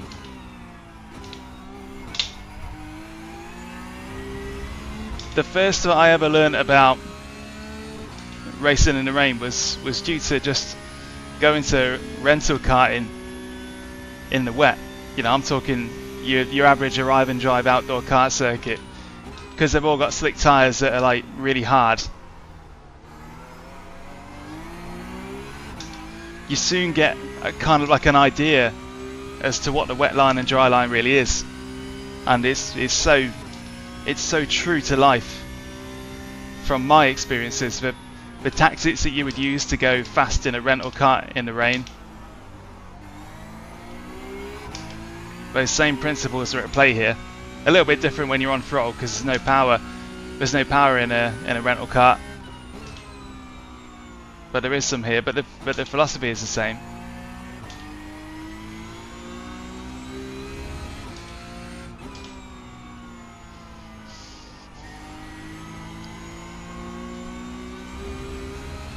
Last lap is the next lap is the last, rather. And I gotta be honest with you, I'm kind of glad. I love wet races, but I'm not too convinced by Red Bull in the wet because of all them blooming curbs.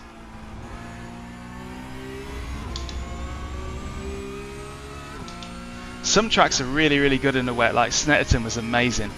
Red Bull Ring, maybe it's because the track is too green, but yeah, it's not been as exciting as a wet race normally is.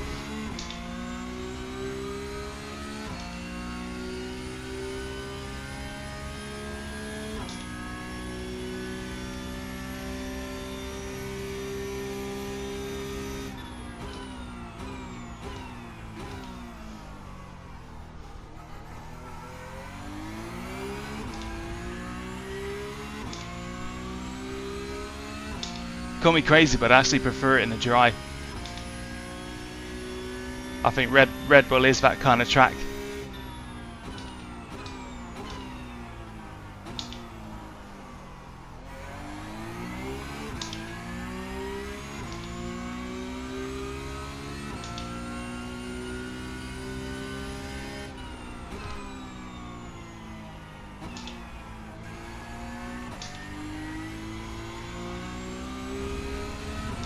But still, 5th from 8th. And some good battles along the way. A really good battle with Matthew.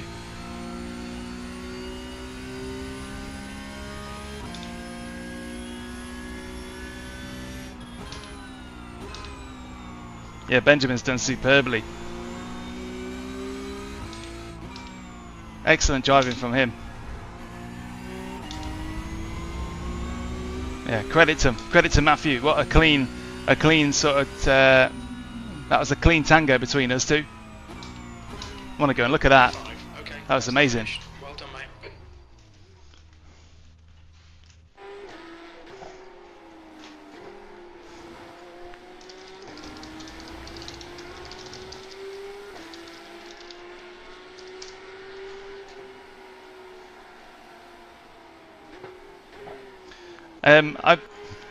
I believe that the fixed setup side does have wet races, but I think they might be less common. I could be wrong. Could be wrong, they could be just the same.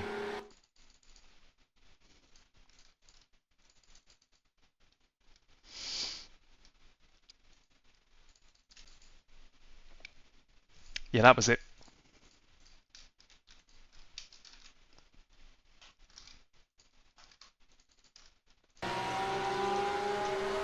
So had the run on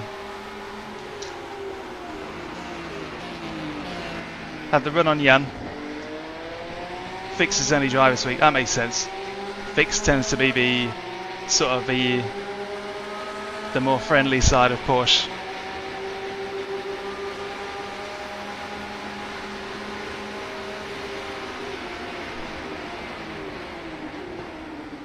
Oh, that was close. He got pinballed in the middle there.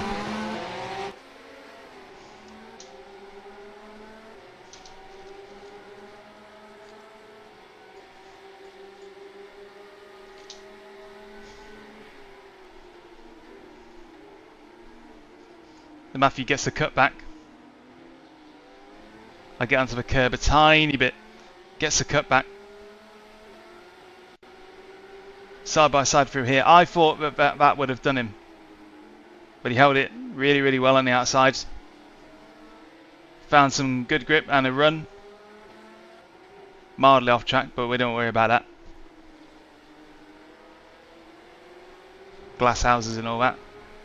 Side by side still. Now we'll get out in front of him here.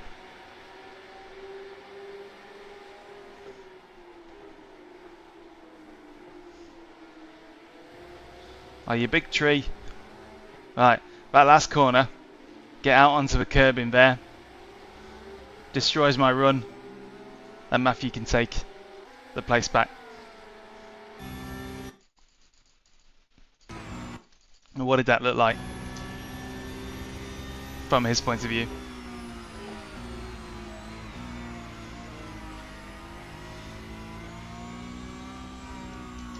I mean, fair enough. Were it not for that curb, and he weaves to the right because he thinks I'm coming across the track.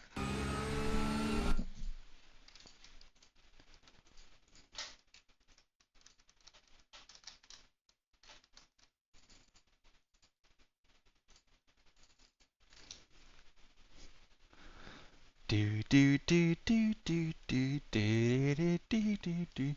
Ave Maria. Yeah. Gotta love iRacing slow-mos.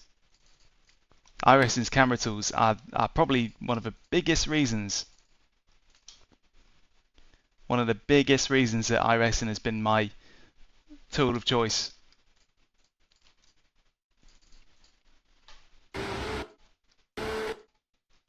That was quite a lot of deflection though, wasn't it? Let's change that to static. Oh no. TV2. Static. I got an RTX 3080. Also, some people do ask what the graphics settings are. Let me show you. So, this right here. These are my graphics settings. I'm not sure what the resolution is set to that.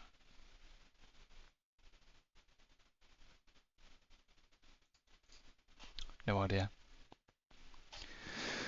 No idea. I'm not going to touch it.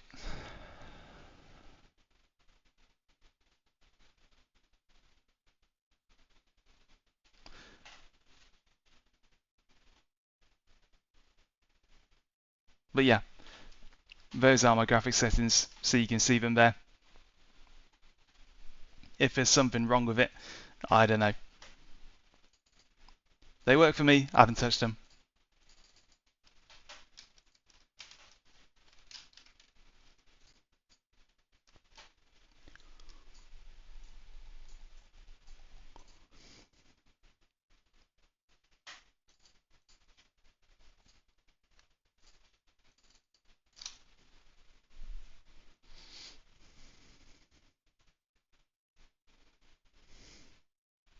Yeah, he thought I was coming across the road then.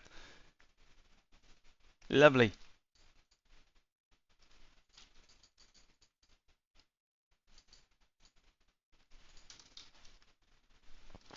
Perfect. What a great little race that was. Right. We are in between races, so I'm just going to pop you over to the in between races screen. As per usual. So at the minute, you can't see anything on the camera, but I'm using the VRS DirectForce Pro hardware suite. I'm really impressed with it so far. The Porsche Cup doesn't show it off that well because the steering in the Porsche Cup is quite vague. You don't really realise till you jump into another car, but it really is. But yeah, check the link in the description if you're interested. Right now the VRS DirectForce Pro base and the light Formula wheel. So I've got the full one, and you'll see this in a hardware review soon anyway. But the light Formula wheel, I think, is in conjunction with the wheelbase. That's a really strong deal right now. Really, really strong. I've been really impressed with the force feedback coming out of this. I think it is definitely, without mistake, without hesitation, I'd put the VRS base as number one. And it ain't really a surprise because it's just a blooming industrial motor. If you've ever seen an open sim wheel MIGI motor, or however you pronounce it. It's basically that, but with VRS brains attached to it. Brilliant feedback. But yeah, I'm just going to pop and let just going to let Rosie out. So I'll be back in a couple of minutes and we'll join the next Porsche Cup race, which I'm registered for now.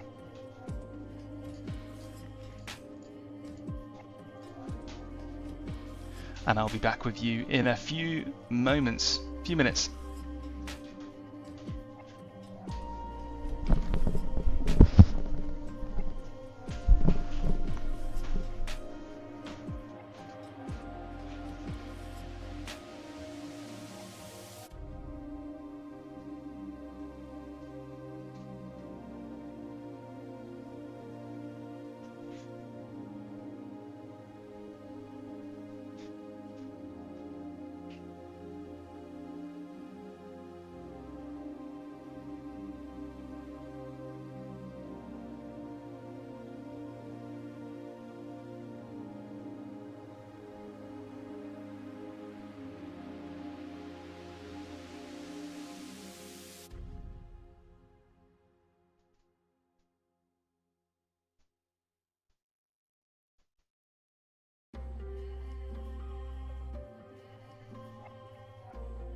window, put the aircon on.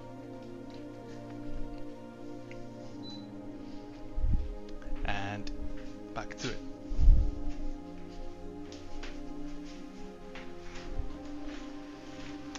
So at present, they've got 5 minutes till the next race.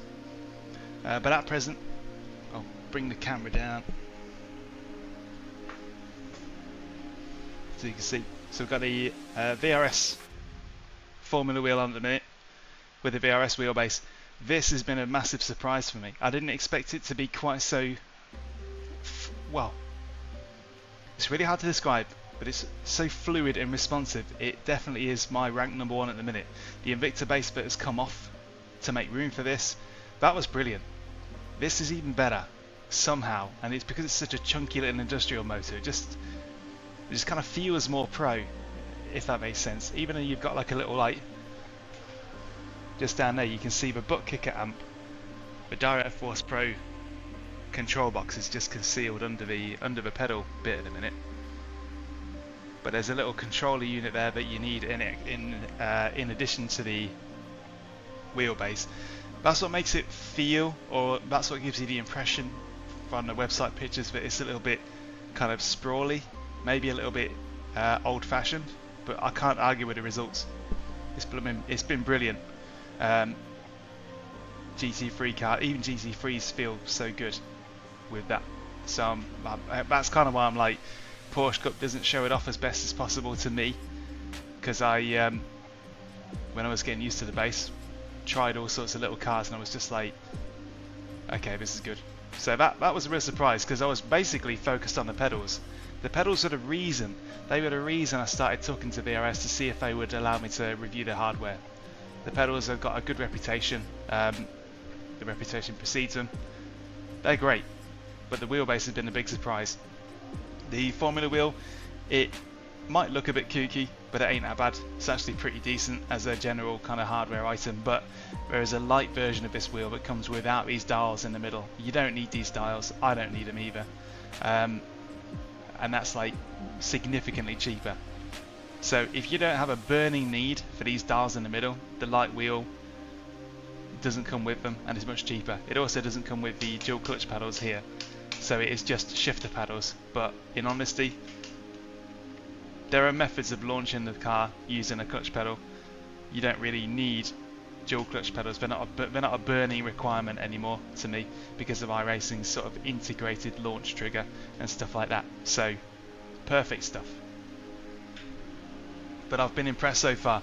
Really impressive wheelbase. It's been my favourite one so far, and I just need to give it more testing. More testing to really make my mind up. But the first couple of hours were like, okay, I feel like I can steer my way out of anything, which is really important. So, just going to do a few practice launches in the practice session, just to try and get used to the launches now that people say that there's been something different happen to it. So back to the live scene.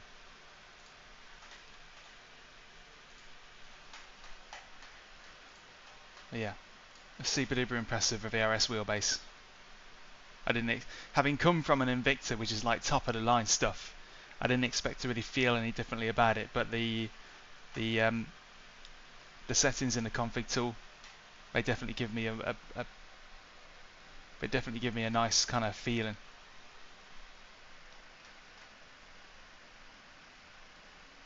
Still using a McLaren GT3 V2 wheel. That's one of the lightest wheels out there. What are you thinking? If you need something a little lighter, what are you reckoning?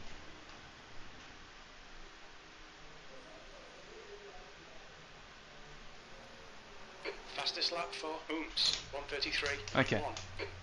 Because we're in a public practice session, the only way you can really do a practice launch is from the pit box. Otherwise, it'll take you all day. So I'm just going to try a few little launches. Well, that's definitely too much.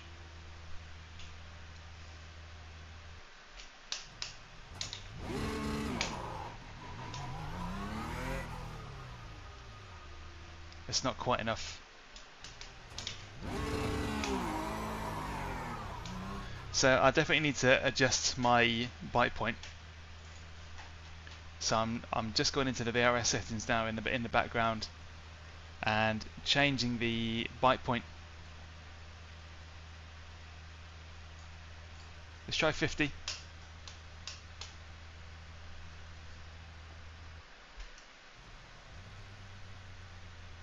Liam, no, I wouldn't. That's been the big surprise. The big surprise here is the fact that the Invicta is such an expensive and high quality wheelbase.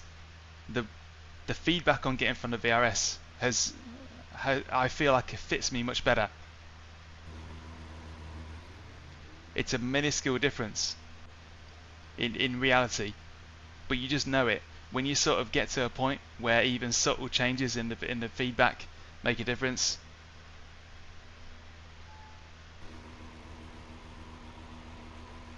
But I prefer the VRS.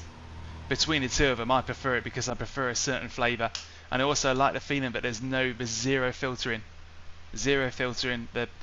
You've got the options to set the slew rate and the filters to what sound like high performance stuff. So no inertia, no smoothing, no nothing, no.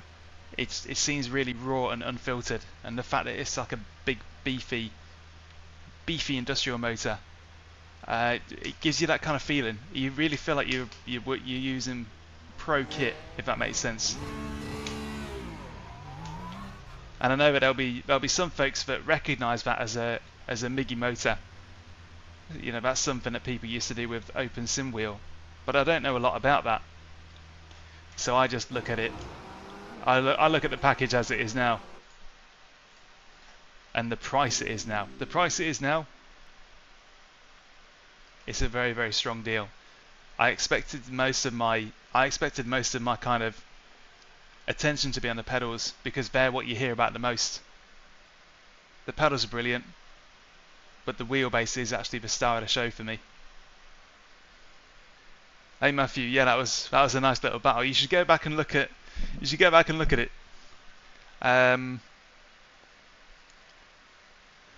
It was pretty funny. It was a very funny battle, that.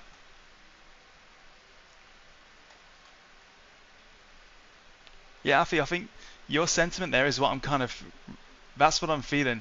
I'm feeling like this is kind of like it's kind of a hidden gem. It's a brilliant bass. I think the steering wheel is what maybe sort of puts a little. A portion of people are put off by the steering wheel because it was expensive for what it is.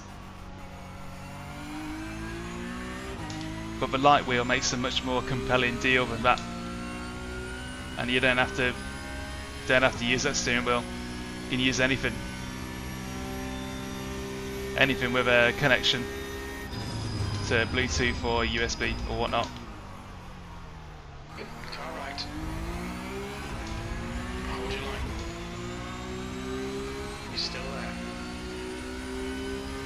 He's still there. He's still there.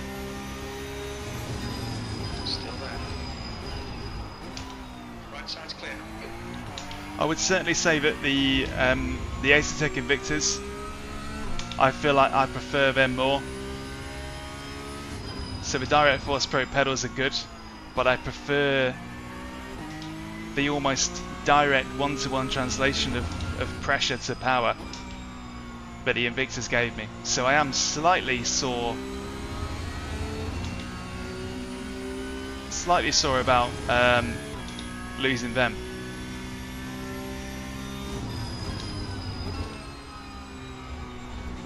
But that's personal preference. I probably need to twiddle the pedals a bit more. I've adjusted the tie rod to give me less slack in the initial pedal take-up.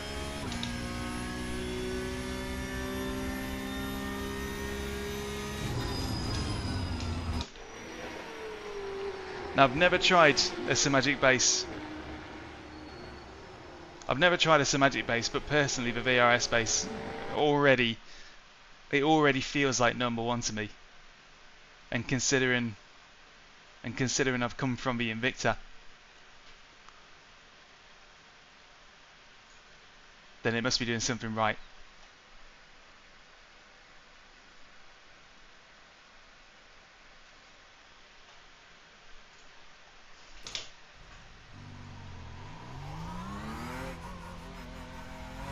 Track's clear. Push, push, push. Okay, Daniel, we've got 2 laps to get the job done. Whoa.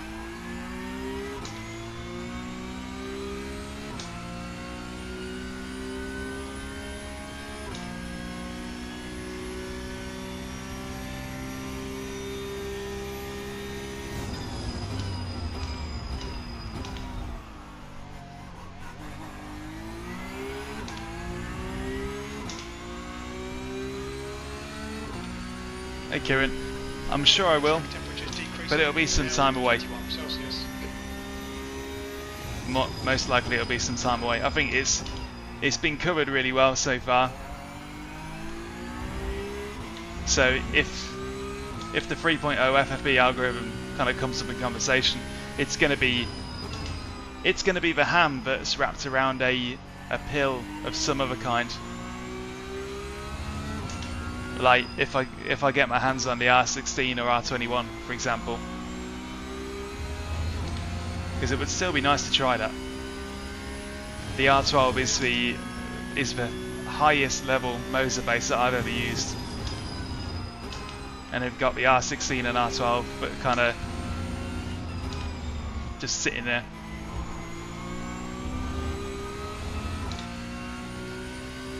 Okay, first flyer.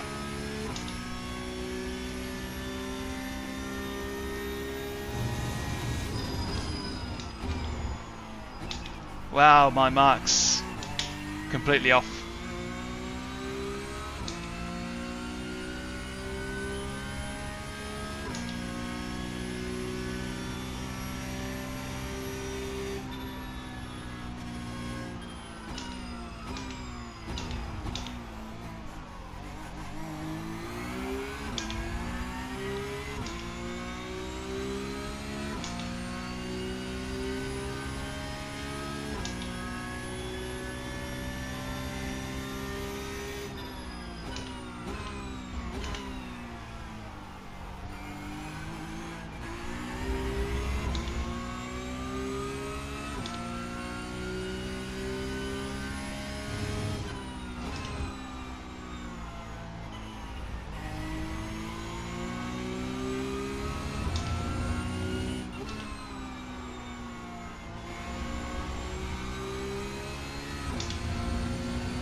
Cheers, Elvis.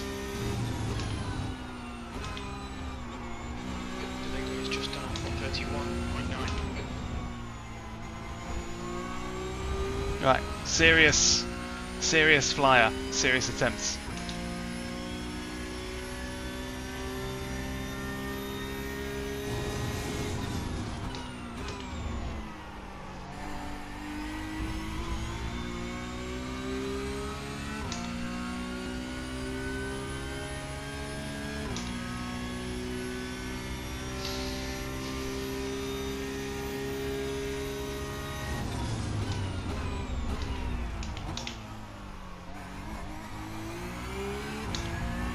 Well, that was good.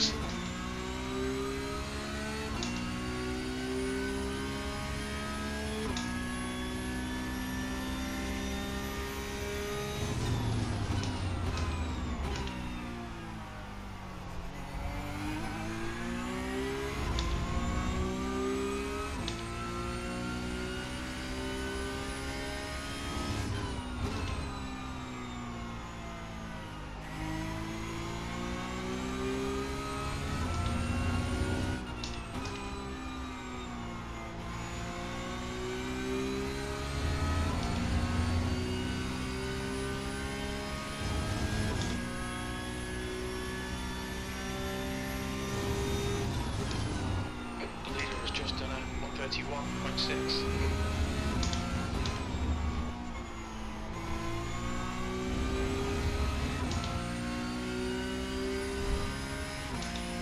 It's going to be a 32, a low 32.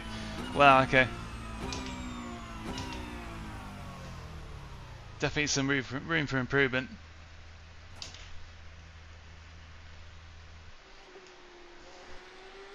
Hey Zarquan, no worries.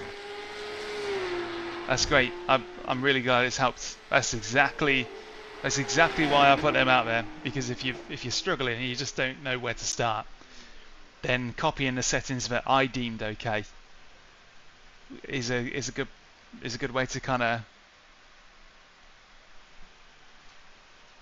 get a starting point. Hey Helen, thanks for joining the bread overwhelmers. If you're not sure what that's a reference to, go back and watch the trail breaking video. But thank you so much. Your support is extremely appreciated, and it is the lifeblood of making these streams viable, making everything viable. So thank you to everybody who is watching, subscribing. Makes a big difference. I couldn't do it without you. So cheers, Helen.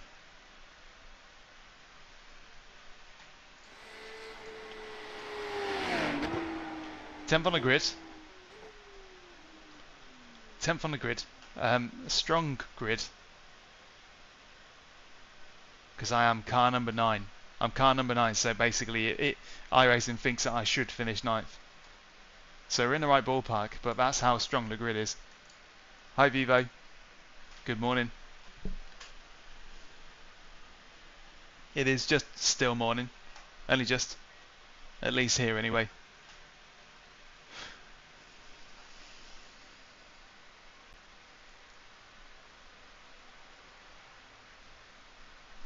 But yeah, a quick moment to thank everybody that has supported along the way. Viewed, subscribed, liked, everything like that. It's much appreciated, and it is also noticed. So you have my gratitude. You are the reason I am still doing this.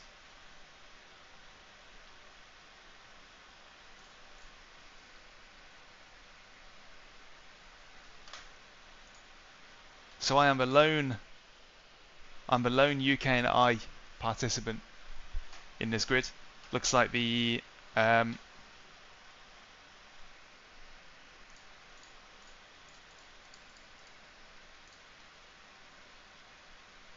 servers in the US, which is probably to try and mediate between Australia and Europe. That's the end of the session. 10th position.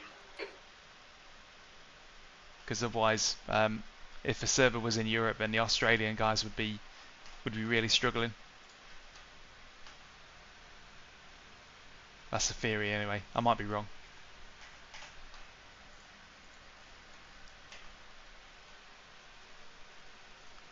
Here we go then.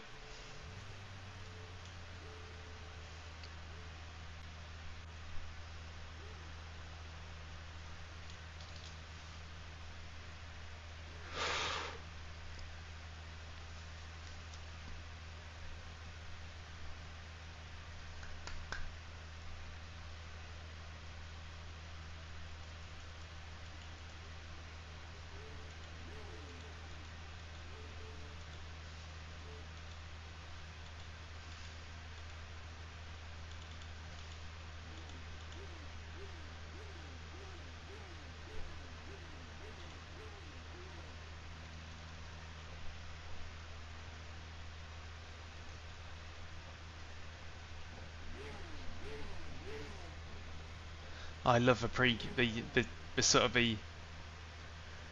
pre-race grid sitting there, always exciting. You just don't know what's going to happen.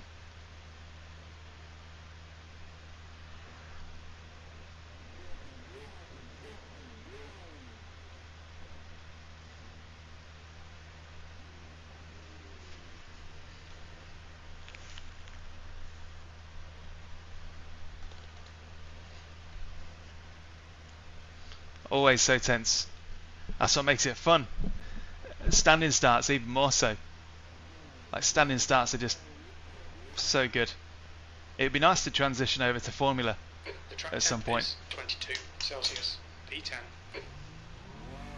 Alright Daniel, be ready. Let's go. Okay. That was okay. That was fair.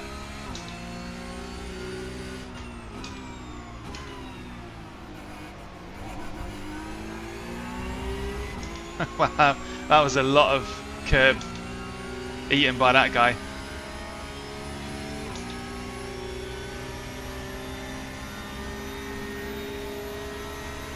On your right. Still there. Hold your line. Is he still there? Still there. Ah, he's gone. Yes. Hold your line. Clear right. That was pretty good. Don't mind if I do. Car left. Hold your line. Clear left. Spot taken. Yeah, we'll have that.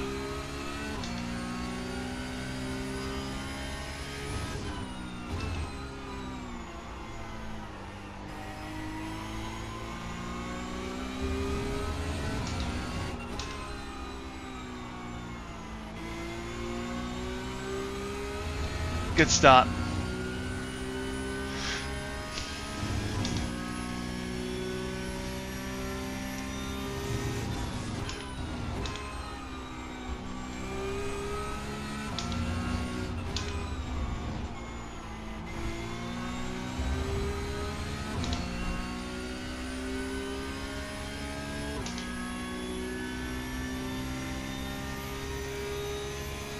E9.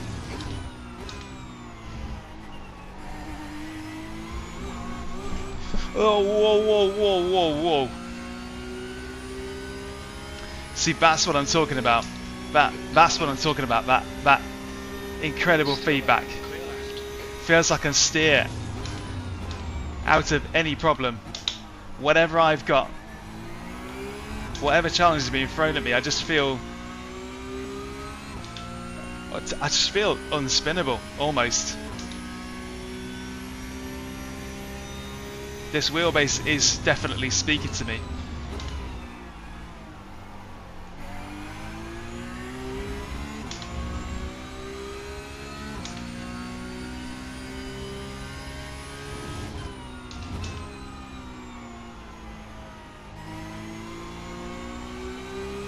Yellow flag.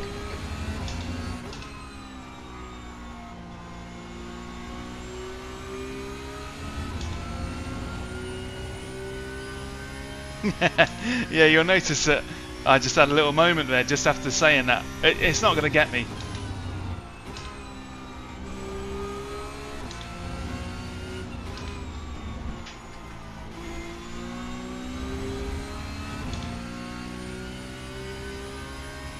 Ooh, there's some action going up ahead. 1 and 2. Just done a 131.9 P8. Oh, that wasn't good. That wasn't very good. Turn 1 is a real enigma.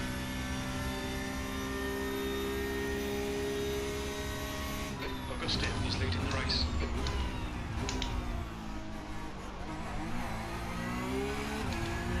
Look at this. What you're seeing in front of you now is basically a box of TNT.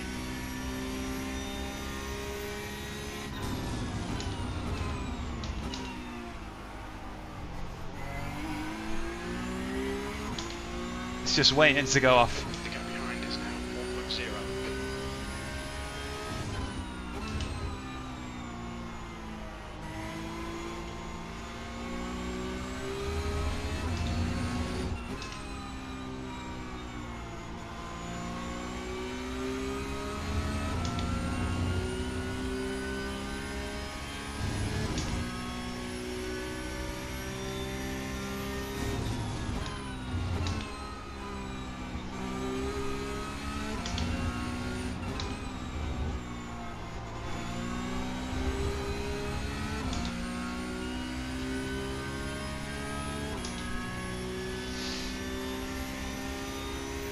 That's the fastest lap of the race.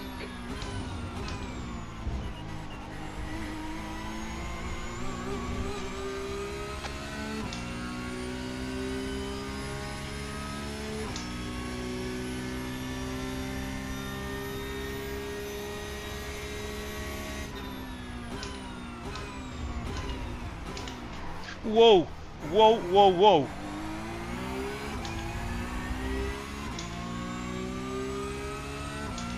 Ah, big checkup. How did I react to that?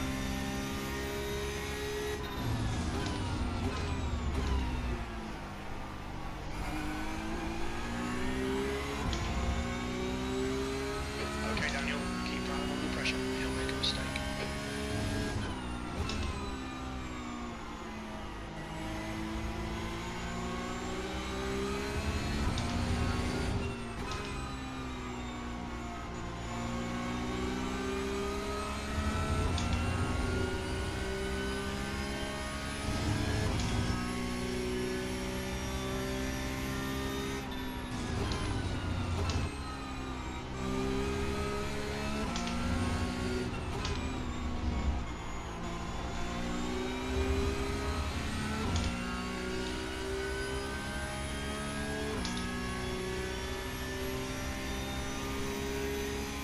The lap time was at 1:32.4.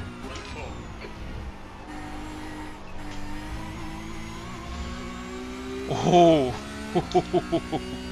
pushing our luck going over that curb, and so did he. He was playing the same game.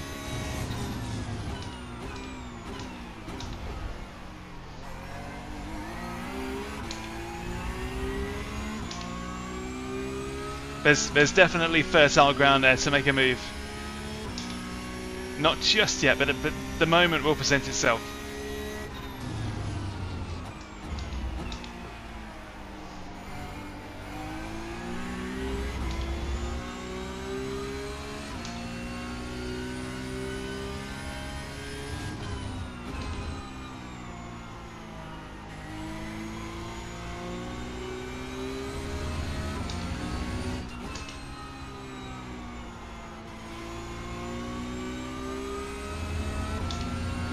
I feel like there's going to be a few rear tyres starting to squeal at some point.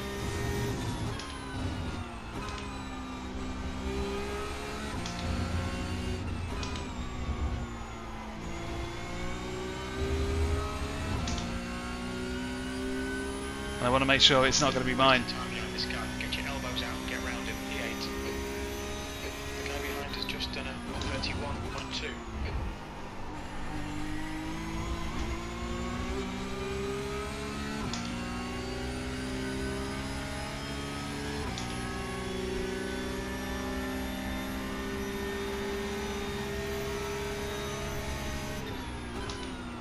Left side. Clear left. That was pretty positive. The car behind is catching. The gap's now 0.2.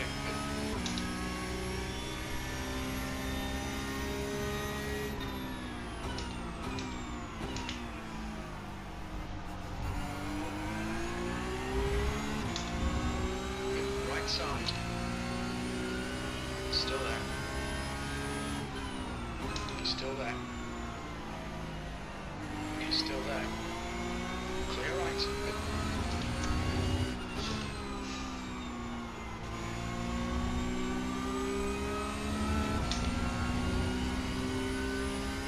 This is it.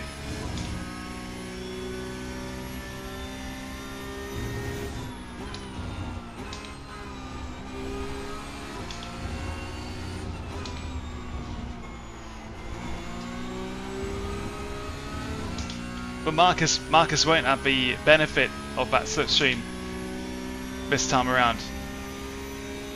Okay, Daniel, lap times are pretty consistent.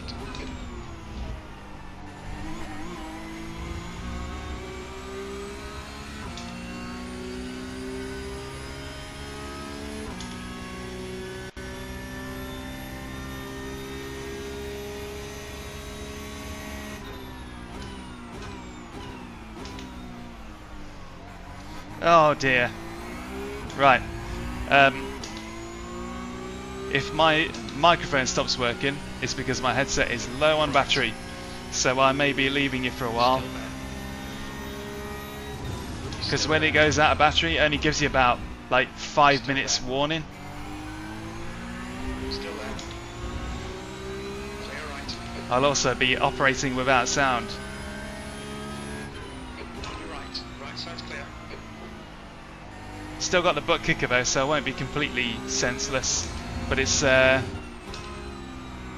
ain't gonna be easy. So any second now I'm gonna be going to Minutes.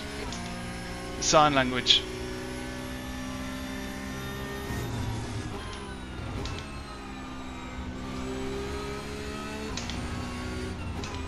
You'll know when, because I'll take my headphones off.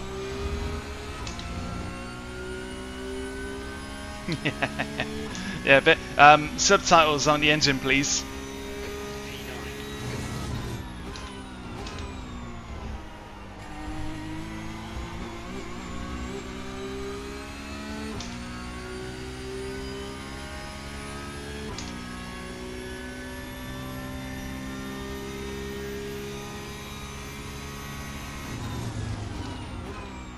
Right, my only hope now is that these two start to take each other out. Left. He's still there. Still there. Clear left. Whoa, Too far. Marcus, feisty.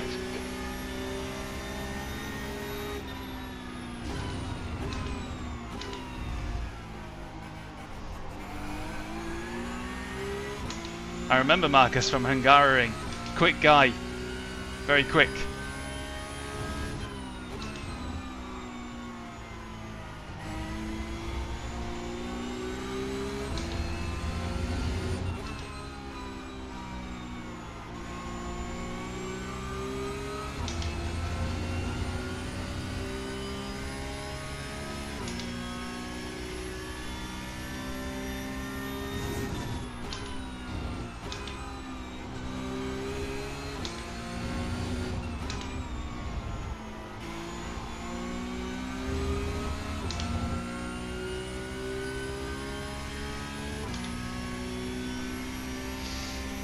He's good. Okay, Daniel, that's half distance. You're looking good for fuel.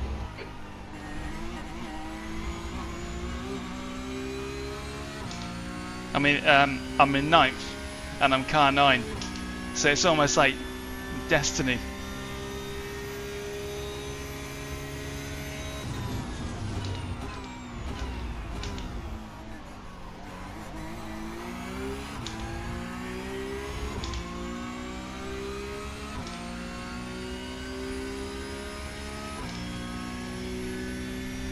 But truth be told, this does have me feeling like I want to pivot to another car, because I feel like the Red Bull Ring is sort of like I don't know if I could hack a full day at Red Bull Ring.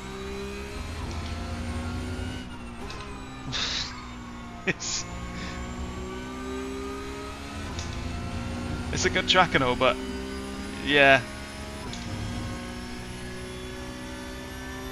I reckon for the afternoon we'll look for something a bit more kind of unhinged.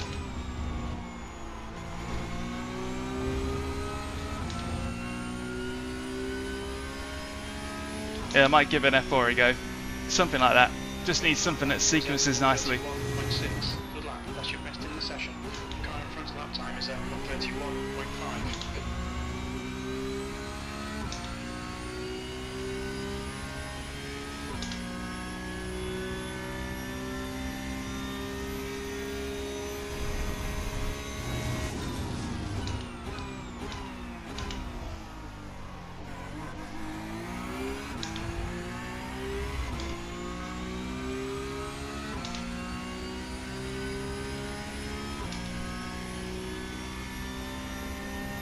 In fairness, Lucky, even if you're in a first world country, it's over for you if you want a career in motorsports. It's unbelievably, eye-wateringly, incredibly expensive. Career is the wrong word. A fire pit fueled by money would be a more accurate descriptor.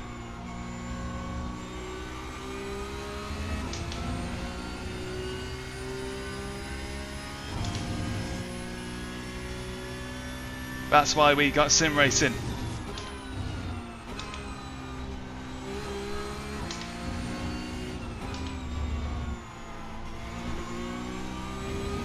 That way your family doesn't have to go all in. The gap ahead is now 0.8. Your family doesn't have to go all in on you in the hopes that you might one day make it big, in order to find out if I'm a better racer in spirit than Marcus in front of us or something like that. Hey Dre. Yeah, the VRS hardware, it's been a nice surprise. Not for the reasons I initially thought. The pedals take up so much of a limelight. Everybody loves the pedals, but it's the wheelbase that's really got me kind of singing praises about it. The pedals are good,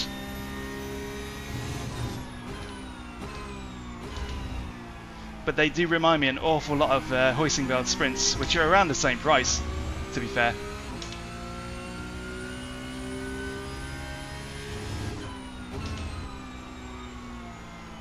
I do slightly miss the Acertec Invictus, purely because of that kind of brick wall brake feeling that gave me. The Invictus are still definitely really nice, impressive pedals, but the VRS wheelbase, especially right now, crazy value. And it seems to be like a sim racing secret. I don't think enough is said about it.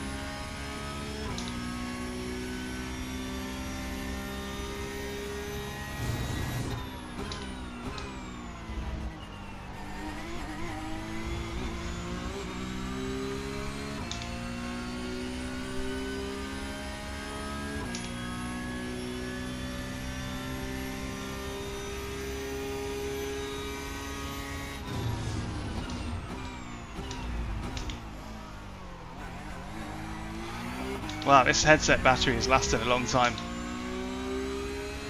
The gap in front is increasing. It's now 1.4. I would have expected it to have died by now. It usually only gives me a few minutes.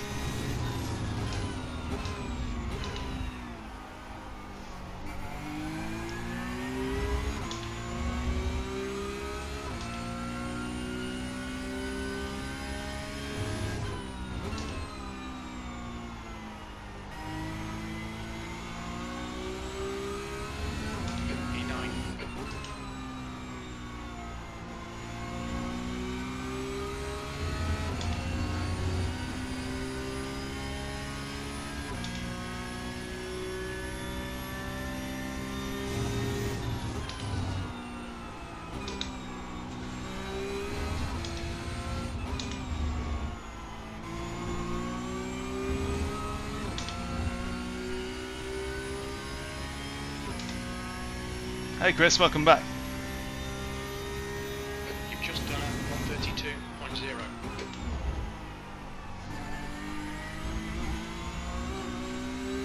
.10x. I just love them curves.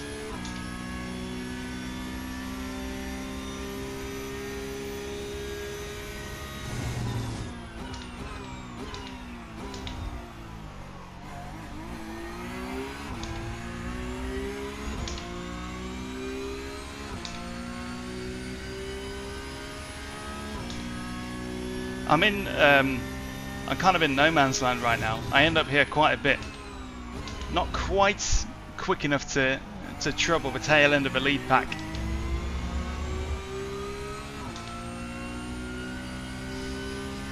Yeah, Dre, the last few months have been immense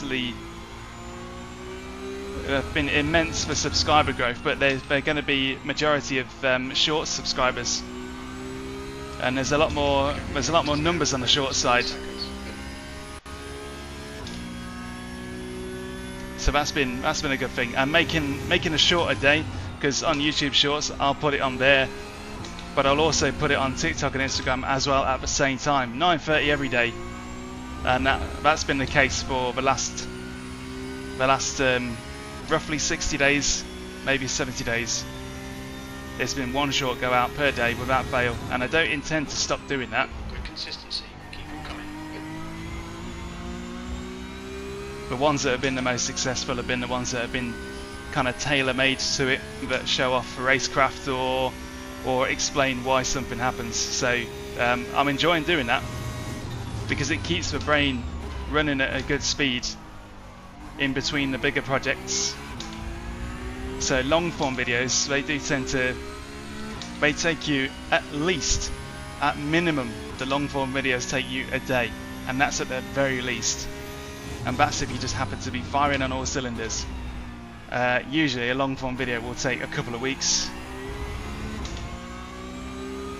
The captain, on your left. Freebie! Clear left. Okay, Daniel, push now. We catch this guy.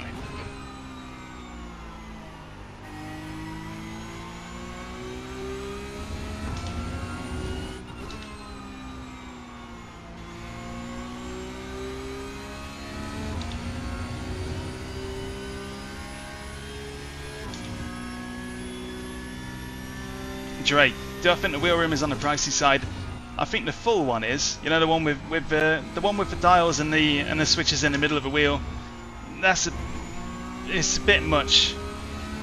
Even after the discount, because of a lack of rev lights and stuff like that, it's not exactly an easy. 2 laps left. It's not an easy thing to say. Yeah, that's good value. It's somewhere in the middle. The quality of it is nice enough, and it's generally a nice wheel. The light version that doesn't have the switches and gears in the middle and dual clutch panels, that's much better value.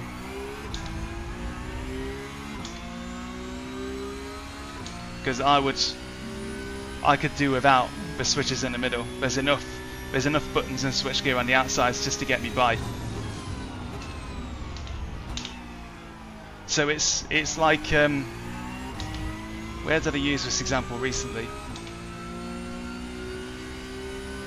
It's like the Fanatec CSL Cockpit. It's not amazing value, but it is the thing that goes with the other thing.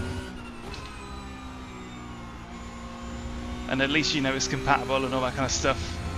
It's kind of like while you're buying the wheelbase and pedals, just throw in the wheel and be done with it. But right now the sale is pretty significant, and the wheelbase is definitely the star of the show for me. It's like I want to drive something other than Porsche Cup because I want to taste that good feedback. 1 more lap to go. Because the Porsche Cup is not famed for having really talkative feedback.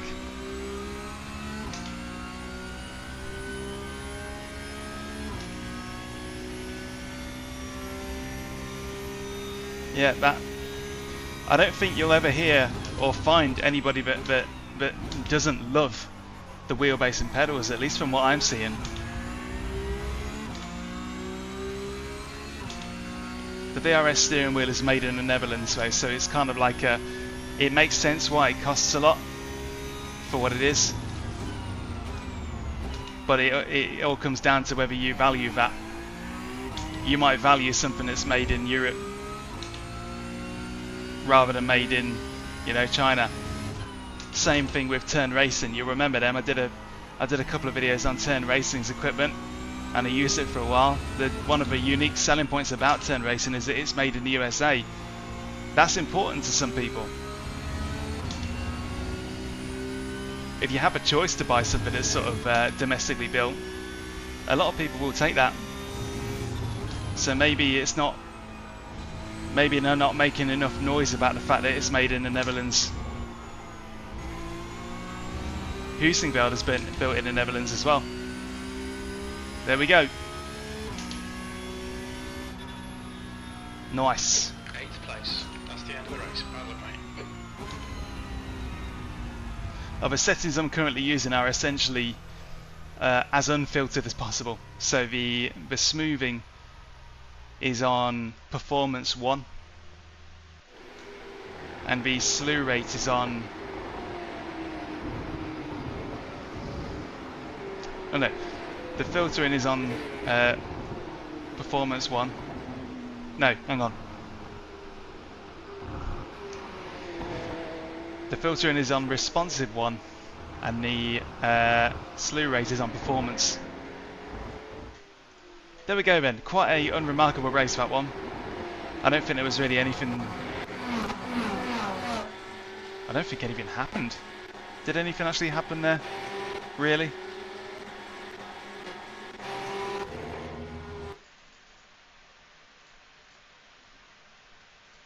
Oh yeah, I suppose there was that.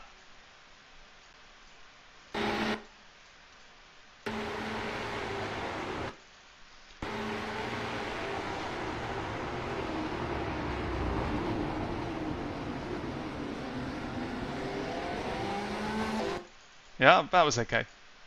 So in the lead up to turn 3, is it? No, turn 2.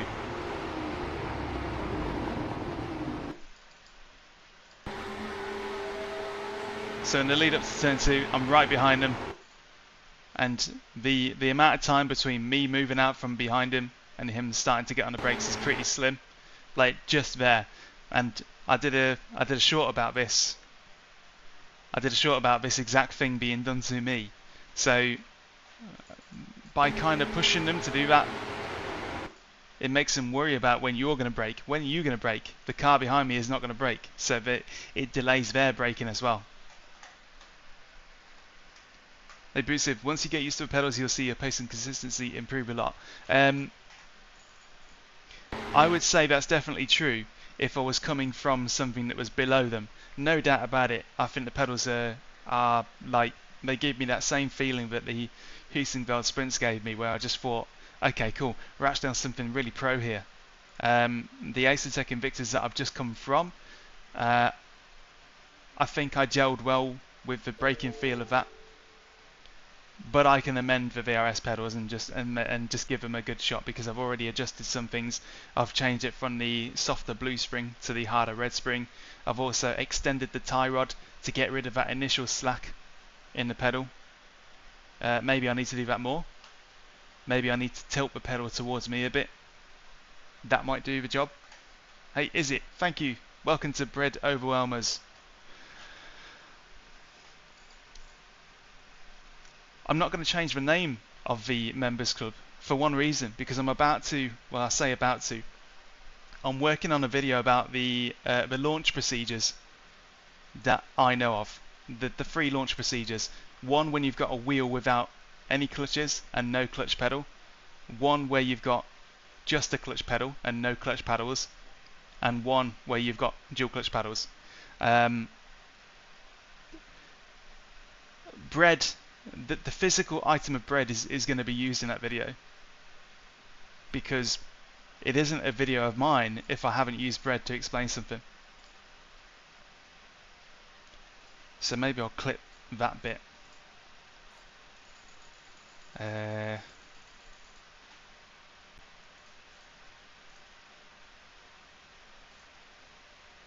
Yeah, I'll just get rid of that, and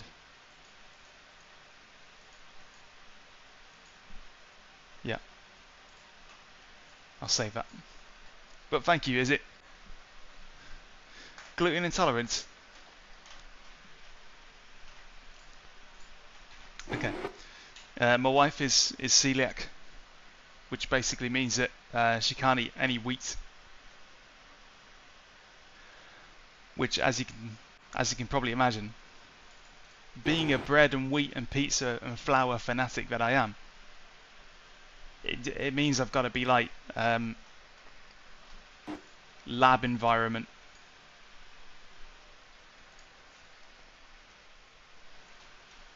But it also means that I can basically see over the other side of the fence.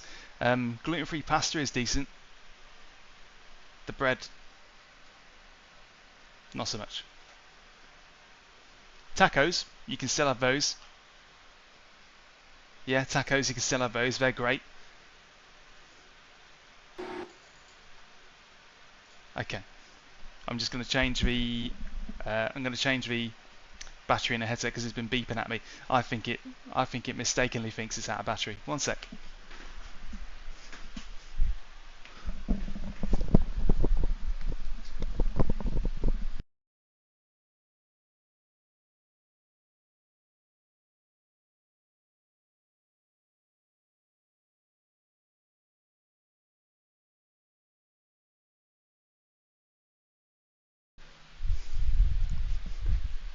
I'm back. I think we're back. Are we back? Yeah, we're back.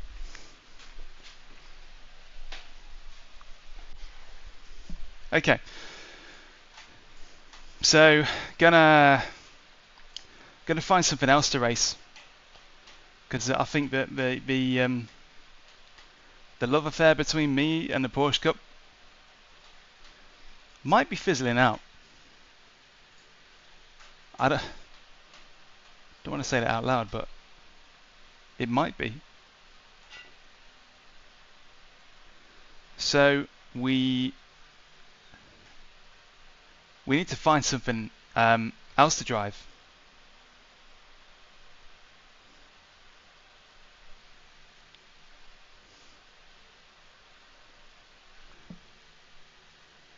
Need to find something else to drive. What have we got coming up that's relatively soon? Porsche Cup. Indianapolis, not too fussed about that.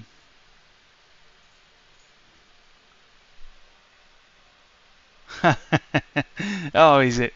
Maybe I'll go into I'll probably go into another series and realise the madness that is everything else other than Porsche Cup, and I'll just I'll feel bad about it.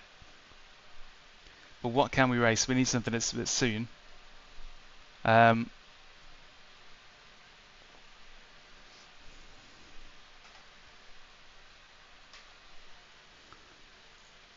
Sports car. Why isn't there a section for road? For just like road. That's it. Super Formula Lights at Road America. Or Formula 6. No, I don't know. No, I don't actually know Navarra. I don't even know Willow Springs. I've never used it.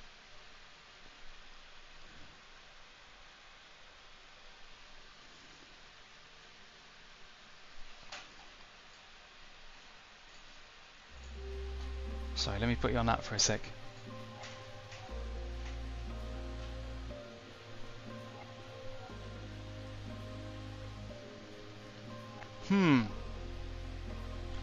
Super Formula Lights at Road America, potentially. I think that's probably a good move.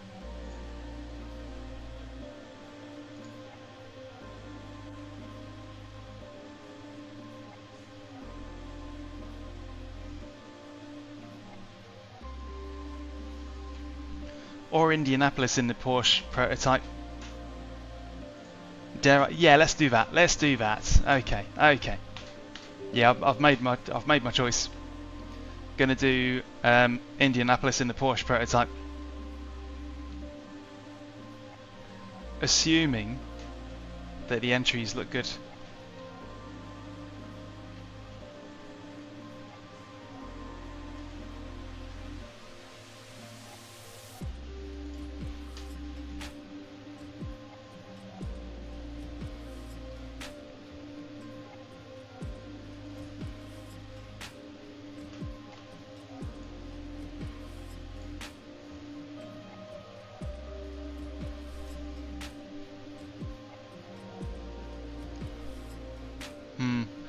Is it going to be a bit of? Is it going to be a risk? Is it going to be a risk going into an IMSA race with not a lot of practice? People do it all the time, and they get away with it.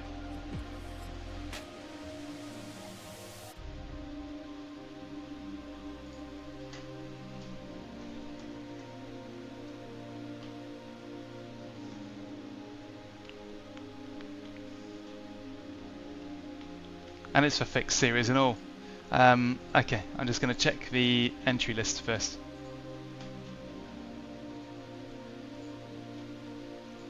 So there is a race currently happening. Oh no! I can't do the IMSA. I can't do the IMSA. I'm not eligible. Because I'm a B license.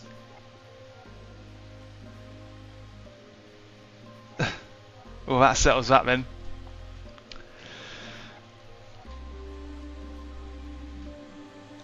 Humbled. I have been humbled.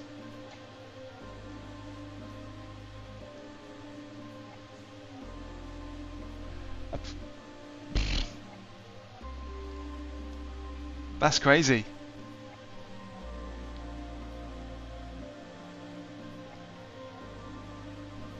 So I actually do need to sort out my I actually do need to sort out my license then. I need to find a B class road series. Proto GT is a bit too left field. The next kind of the next good B class road license is road series is the Simucube Sprint at Silverstone. So I reckon what I'm going to do is I'm going to buy and try the new McLaren.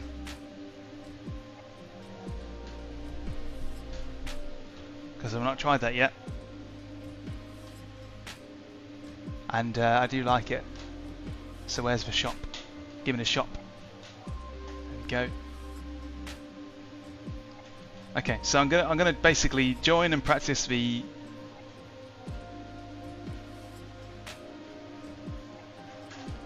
Simucube Sprint series.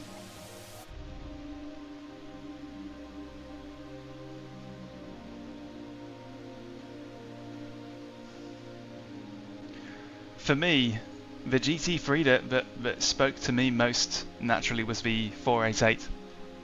That's the reason why it was in all of my guides. I loved that thing. I loved the 488. I could attack way harder in the 488 than any other car. It just seemed to be it was my best friend. So I was sad to see it go. The 296 just does not quite do it for me. It's a completely different car. It sounds different. It looks different. Everything's different. The general kind of attitude of the 296 is completely different from the 488. So I've been missing a car that feels like that. So I'm going to join practice now, and we'll see what we think of it.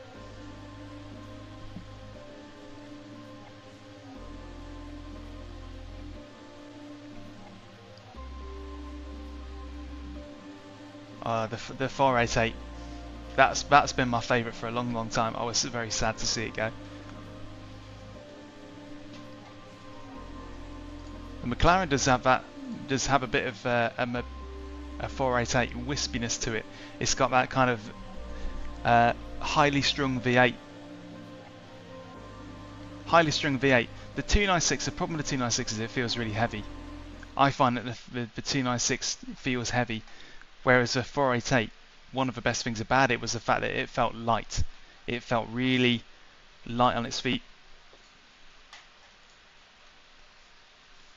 And I've got to be honest with you, the rear end of a 296 kind of offends me a little bit. I think the side profile of a 296 is completely wrong. The 488 looks like everything is just like so harmonious in its design. Everywhere you look, every single line on a 488 just matches up perfectly. I know I painted it multiple times. It was a beautiful thing. Oh God, it's raining.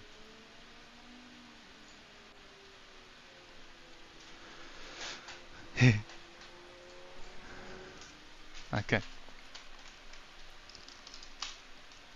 It's raining, isn't it? Well, it would be at Silverstone. Okay, just grabbing a setup.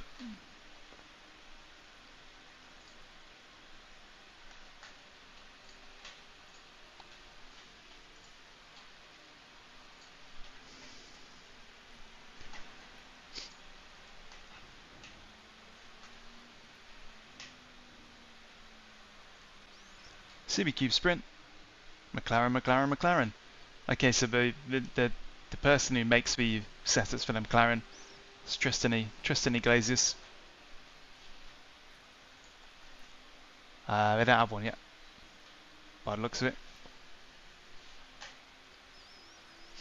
It's still cooking. It's only just been released. So, fair enough.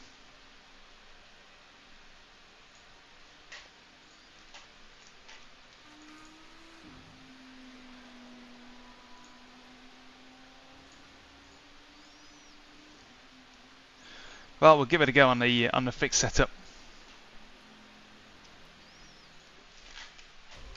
Right.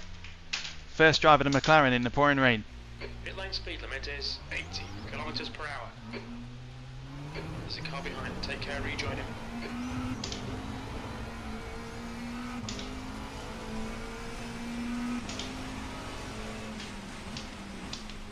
Ooh. Oh yeah, it's got that pointiness.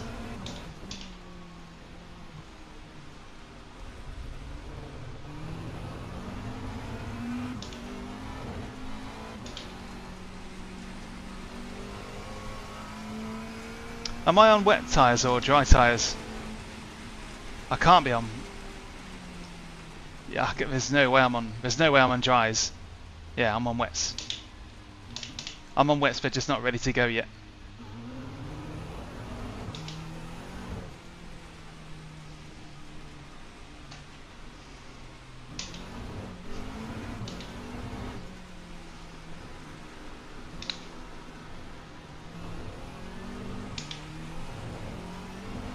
It's a very, very soggy track. Yeah, I was going to say, there's absolutely no way I'm on dries. Wouldn't have even got it this far.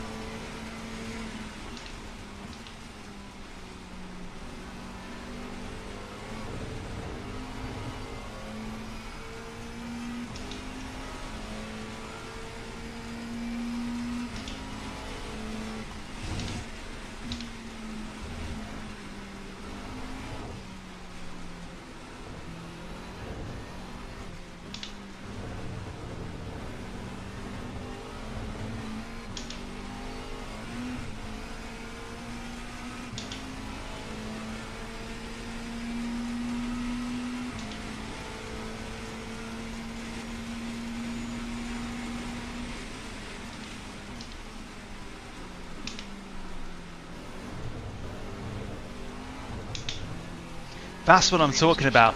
To me, it simply does not matter what I do. I don't seem to be able to coax myself into a spin. I can just catch it so easily with this. I know it's just these little micro stutters in the wheel, little micro kind of slips, but nothing too heavy, but that's what gives you the confidence to push.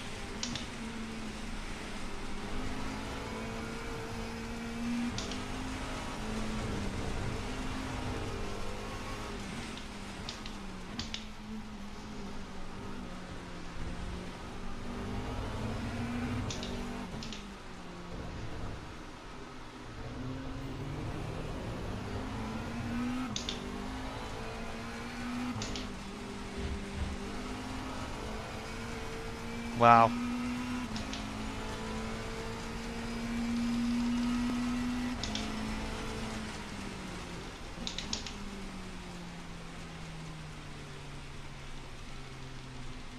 So which direction is less TC?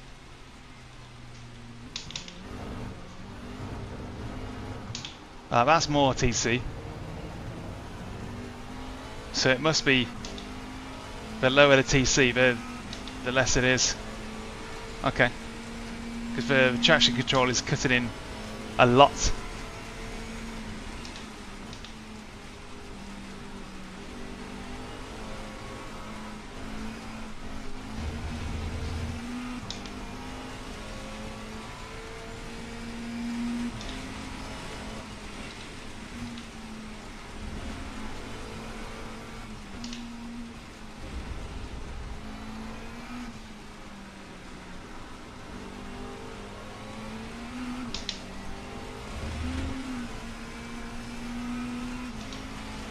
Okay, let's actually try and put a serious lap in.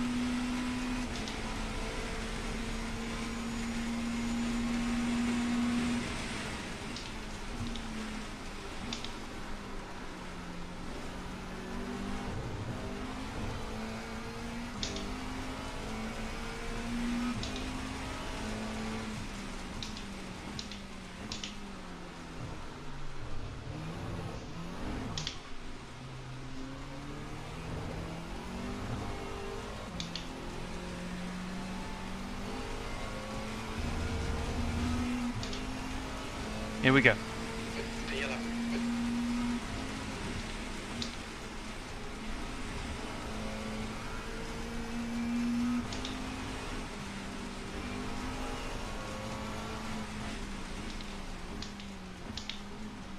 The leader is just done to 16.9.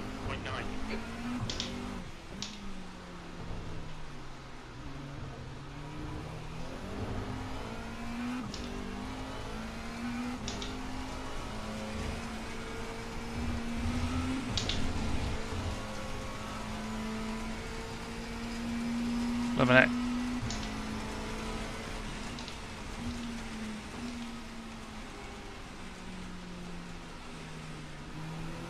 Sector 1 is 1.2 off the pace.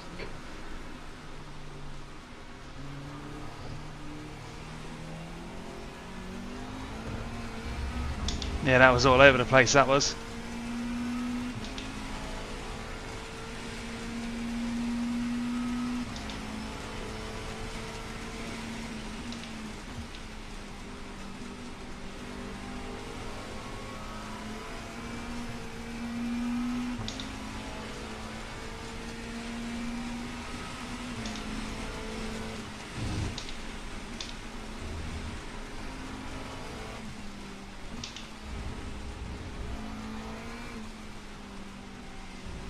Sector 2 is 0.6 off the pace.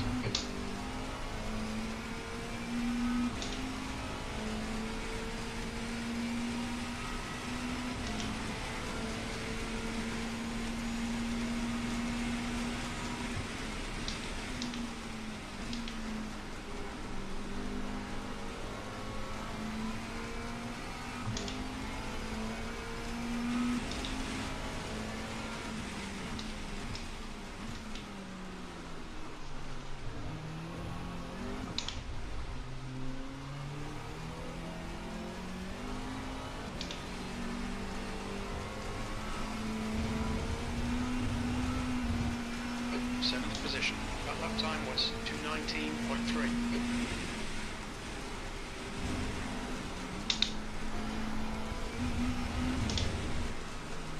Whoa! It's trying.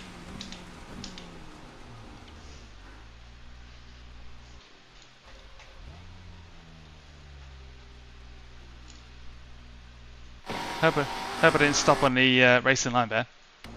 Nah, well off it.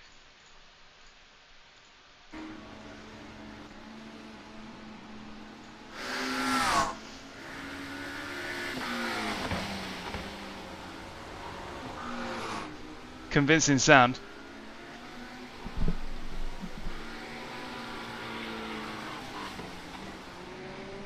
Very convincing.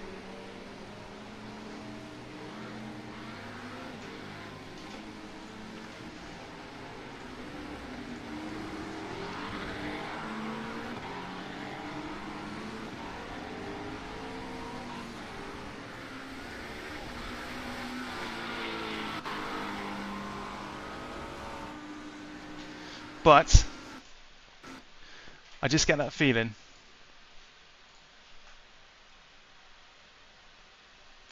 so I'm going to rejoin as I'm going to re-register, but this time with the Ferrari.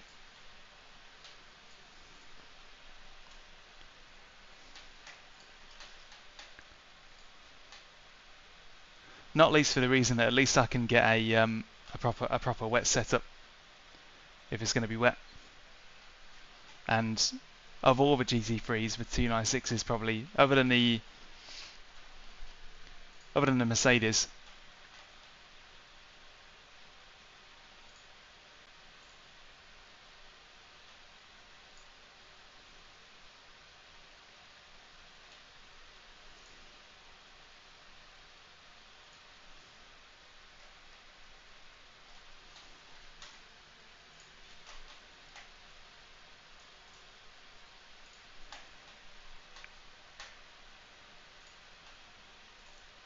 Setups, Ferrari 296, VRS, paste. There we go. Okay, I'll give it a try.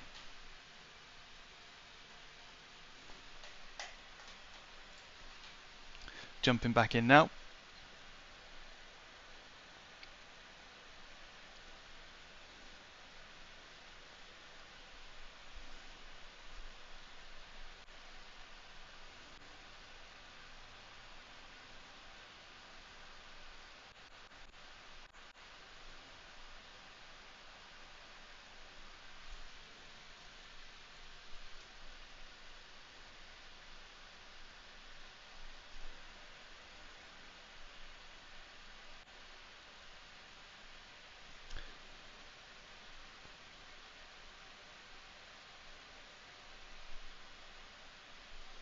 Okay.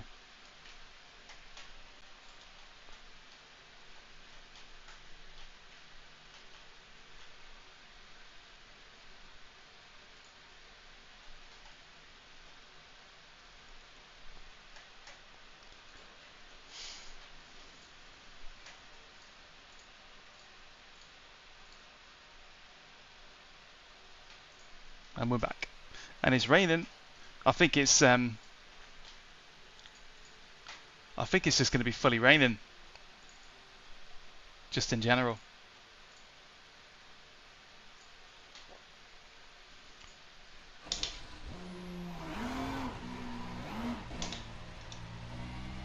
All clear on pit exit, you can push now.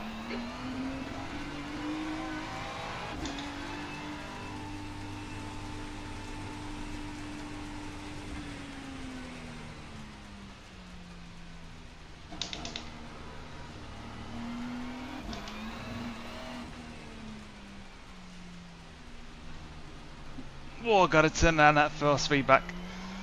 The Ferrari seems to have pretty strong force feedback.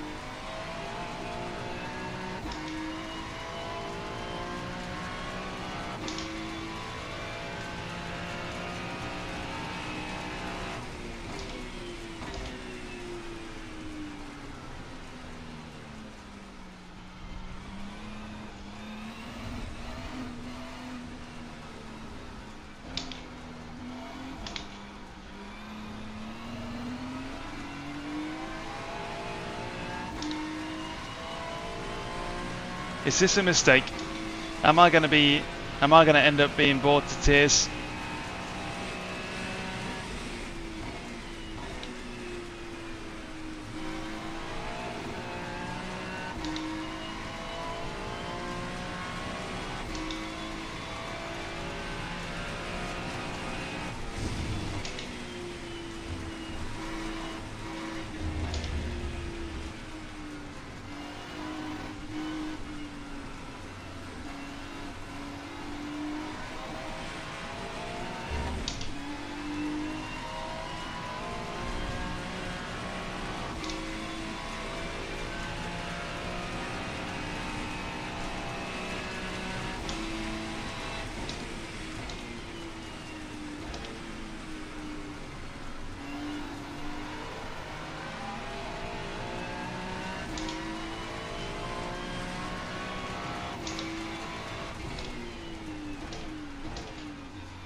Engage the limiter. Box in 670 meters.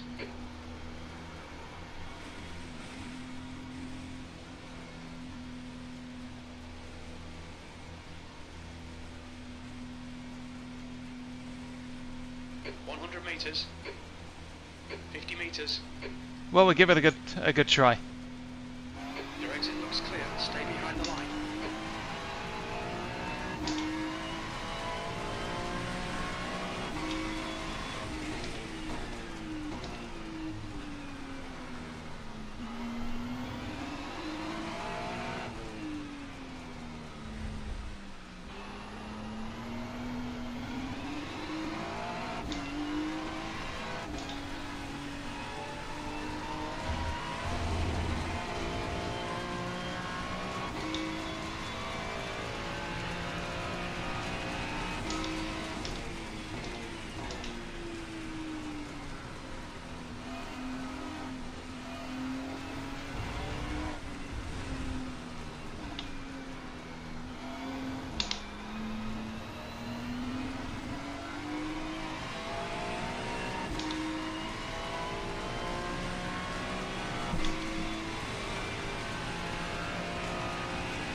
penalty.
I feel like the Porsche has probably got the upper hand in the rain.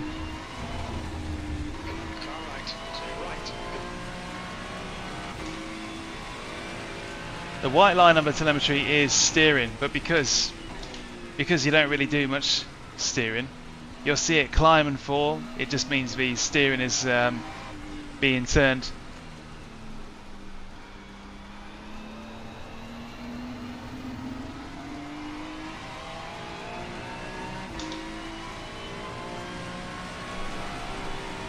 Yeah, you see that spike in the steering there.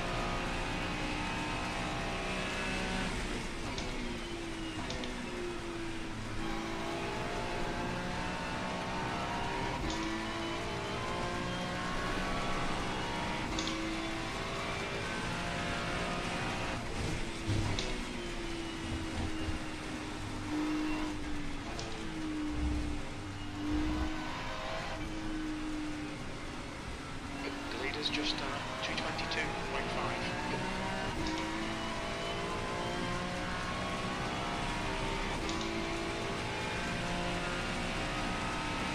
Hi, Mr. JM.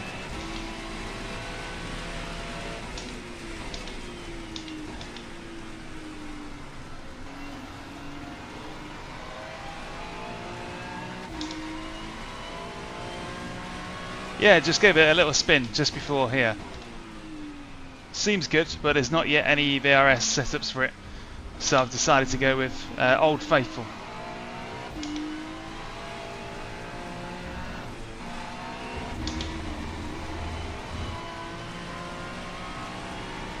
The quickest overall.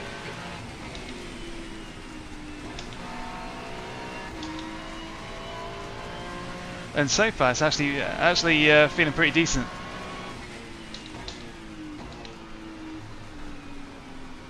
Not bad.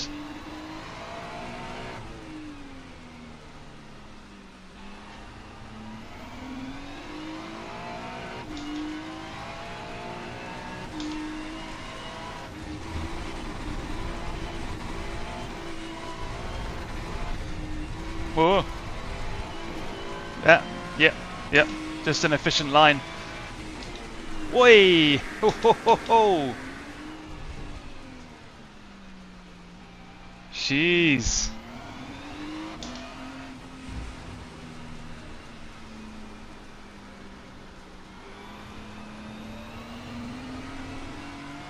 Steering wheel just about time in and not there.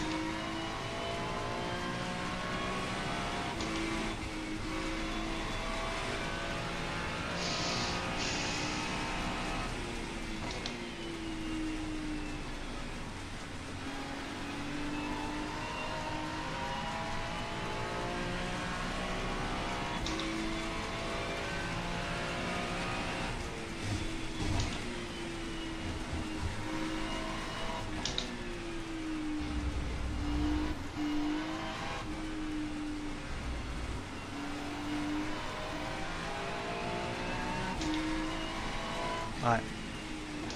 Race session is about to begin. it's going to be quite a... The guy behind has just done a 220.5. Going to be quite a labour-intensive race. If it's going to be wet like that, that's what we want. A true test.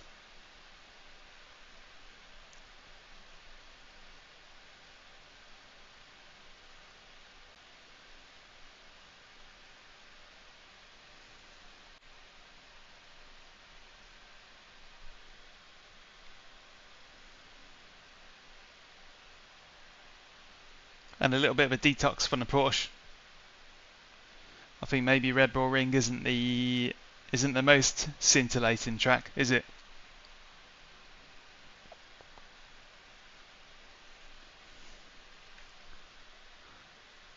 Hi, Attack. So, in a nutshell, I prefer the Invicta pedals, just about. I just prefer the way the brake felt there, but I'll give the pedals a good chance because there's still plenty of adjustment options that I haven't yet explored. I've changed the spring from the blue one to the stiffer red one, and extended the tie rod to take up the sort of the slack, the preload. So the pedals are great for the money, definitely. I need to remember that the Invictas were like $1,000 or something like that. So VRS pedals, they're living up to their name. But the wheelbase is for me, I prefer the wheelbase to the Invicta, even though it's considerably cheaper. The feedback is just really raw and unfiltered and just smooth. I feel really connected to it. I feel like I will never spin through any preventable, like, reactionary spin, and that's brilliant. So I'm enjoying it. The steering wheel is sort of like in the middle. It's a good quality wheel. It's made in the Netherlands. It's now 18 Celsius. But its price is probably prohibitive for most people, because for the same money you can get something a bit more. Well, I don't know. I don't know what's out there really. Q wet.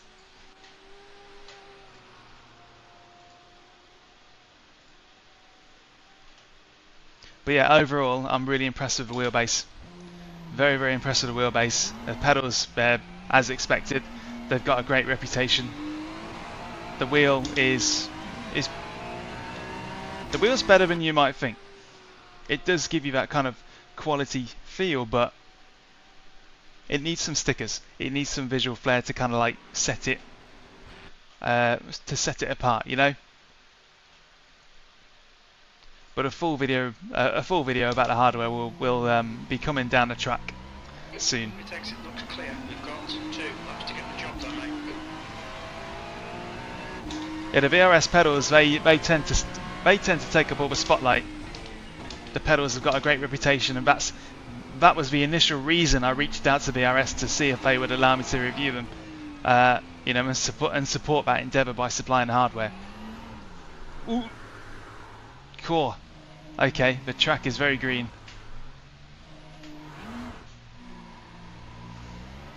Track is green, tyres are cold. I need to stop messing about. Oh no, lap won't count.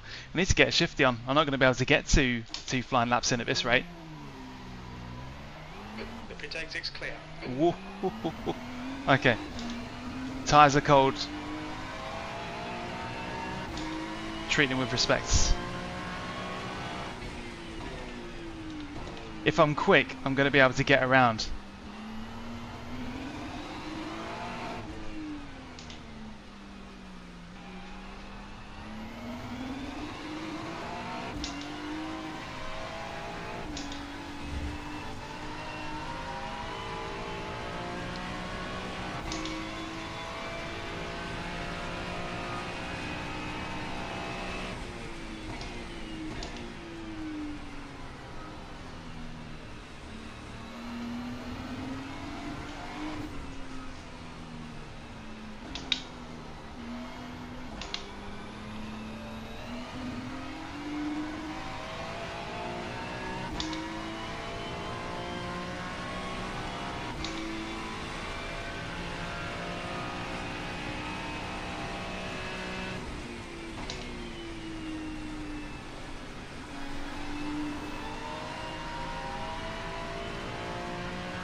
Whoa.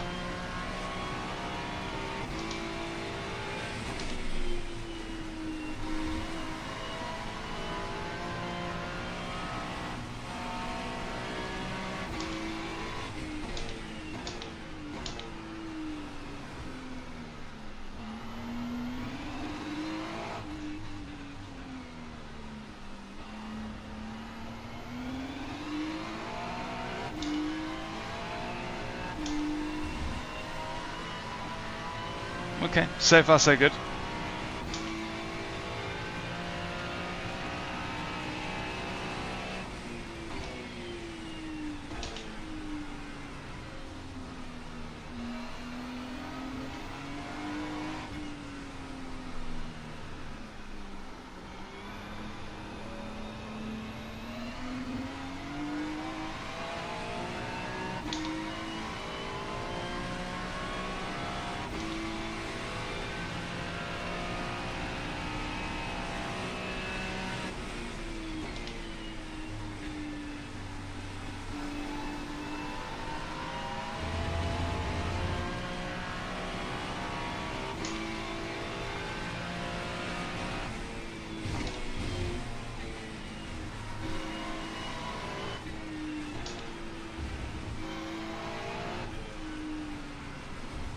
The leader has just done a 216.6. The leader has just done a 216.4. The leader has just done a 215.4.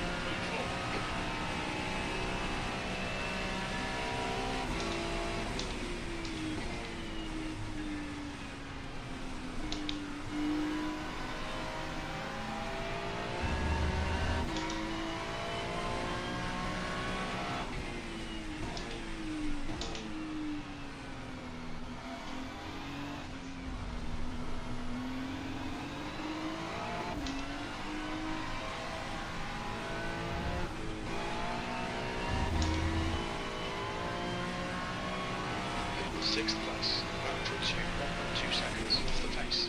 Sector 3 is 0.3 off the pace.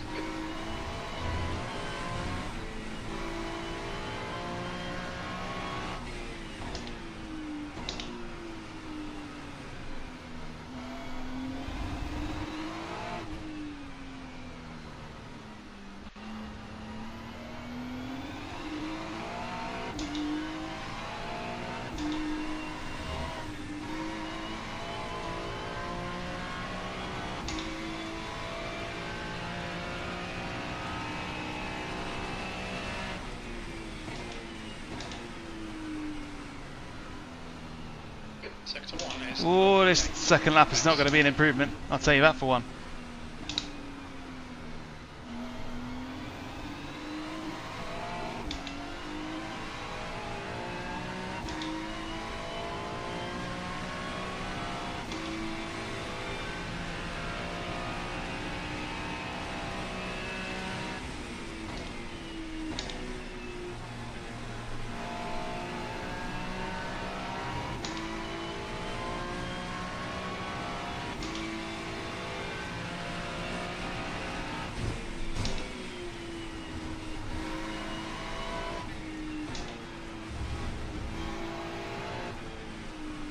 Sector 2 is 0.7 off the pace. The leader's just 215.2.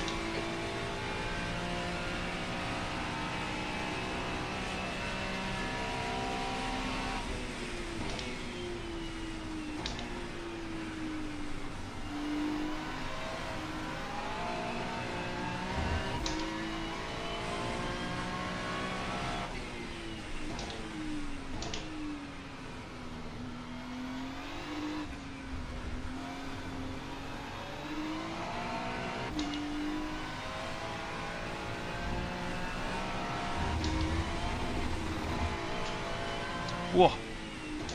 Yeah, no good. Okay. Back in 30 seconds.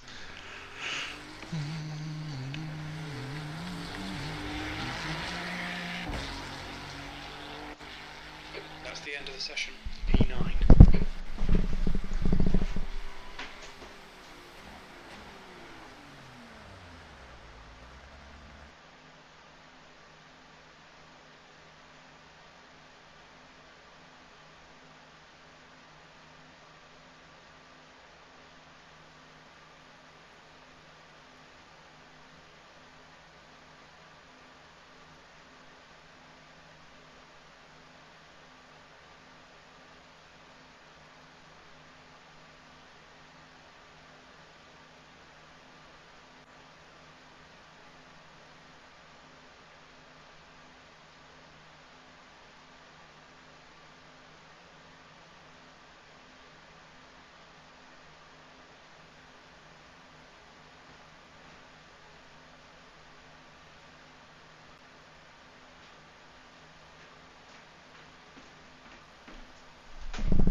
just need to set pit limiter, pit limiter, pit limiter, pit limiter, pit limiter, pit limiter, pit speed limiter. That'll do. Okay. Right. Grid.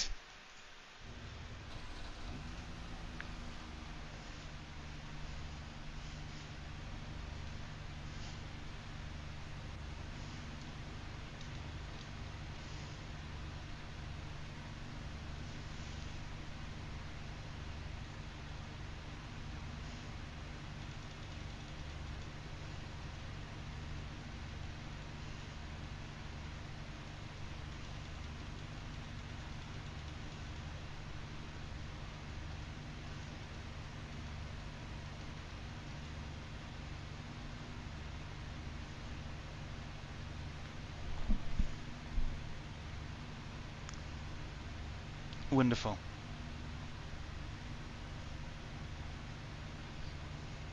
E9, 40 minutes.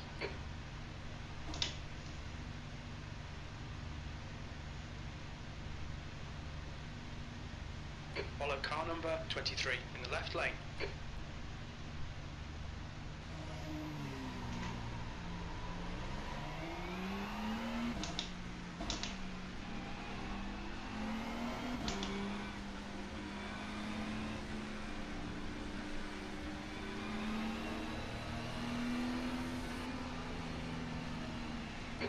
Get right.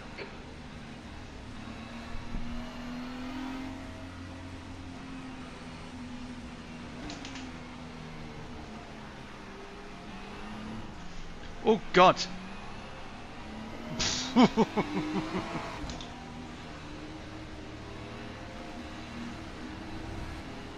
go, go.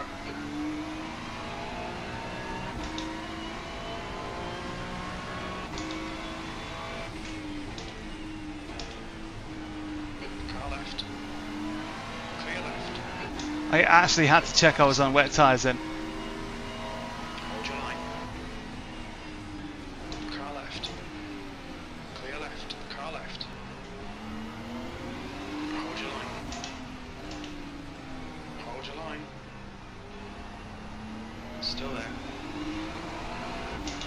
Still there. Clear left. Car left. Still there.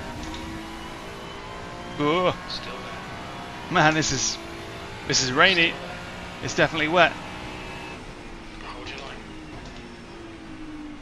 Still there. Still there. Still there. Still there. He's still there. Ah, a little bit of curb. Little bit of curb tripped me up. Whoa.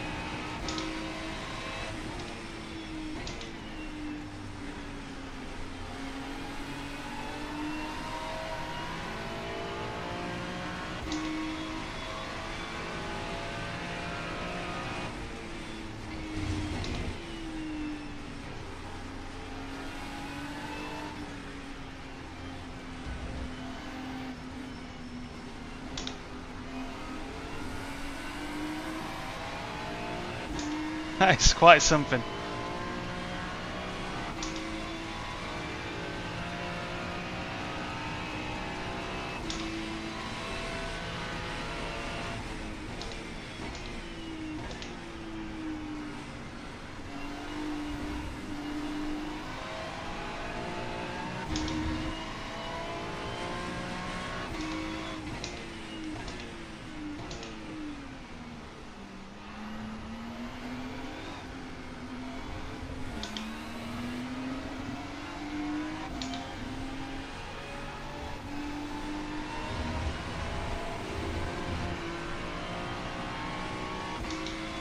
Jeez.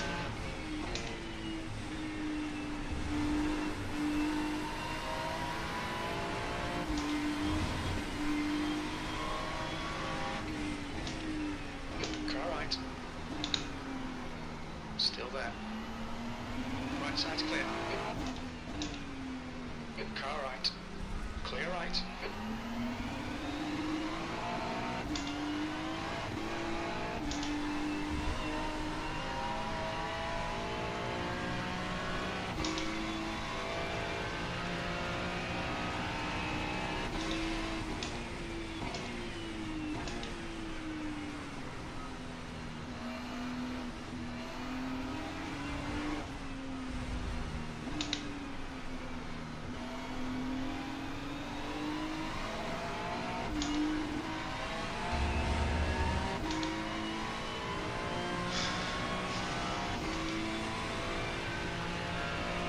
You are seeing me fight for my life here.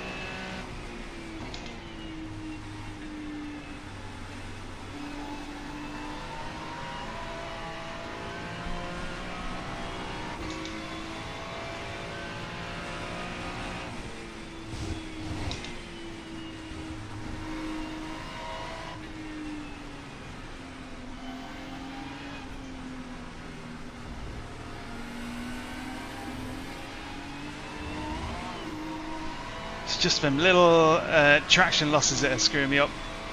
In the corners, great. Exits are compromised.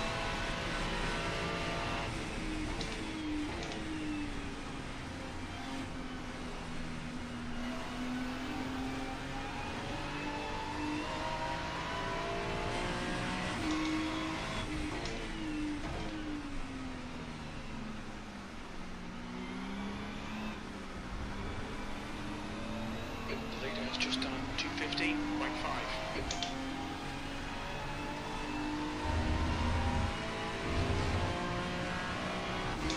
You've just done Right, come on. 2:18.5. We can do better than this.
Alright Daniel, you're reeling Rodriguez. The gap is now 0.3.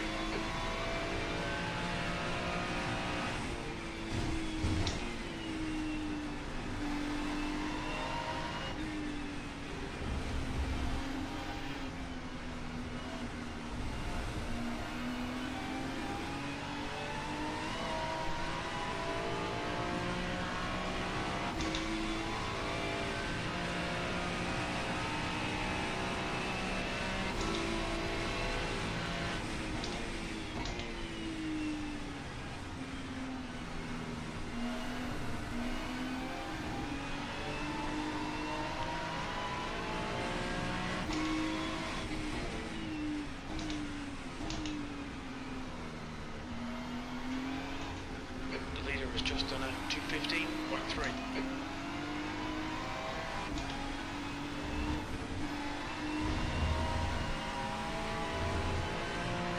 Whoa! The lap time was 2:17.0. That's your best lap in the session. Sector 1 is 0.1 seconds off the pace.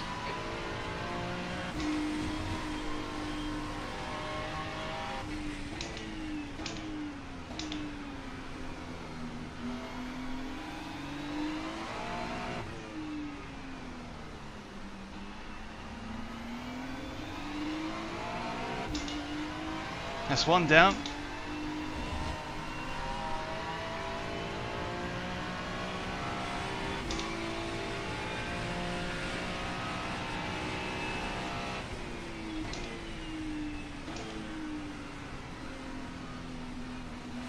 Okay Daniel, our refueling window will open after 27 minutes and closes after 34. Right side's clear.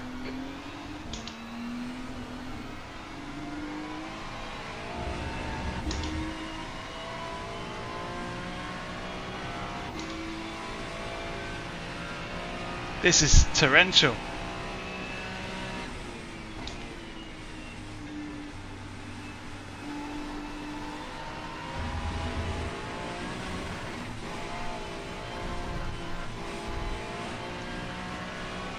Track limits, watch those lines.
Gosh, I really, really hate cars with traction control.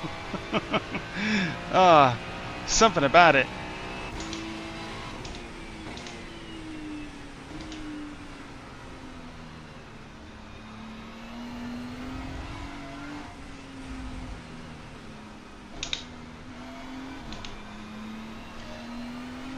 Wouldn't it be good if it was like a GT3 Pro series where you didn't have any TC or ABS? Bit like what the Ferrari Challenge Cup does, and the Porsche Cup itself.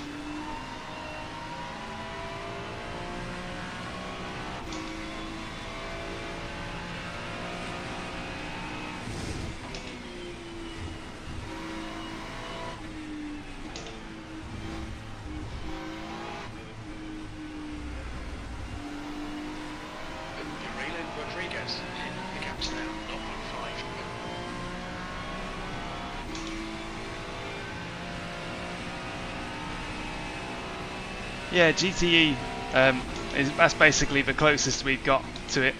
GTE is a great series. Okay, Daniel, stay close. Wait for him to make a mistake.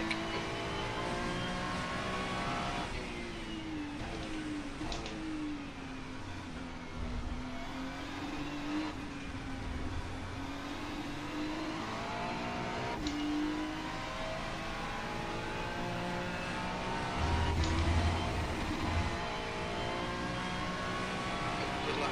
That's your quickest today.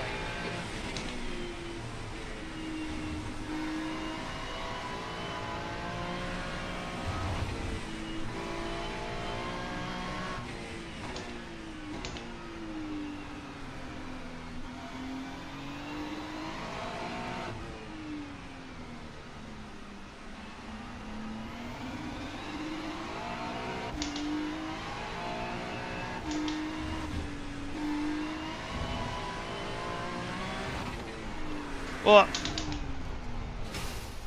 yeah, I think that Are you okay? I think that basically kind of sums up.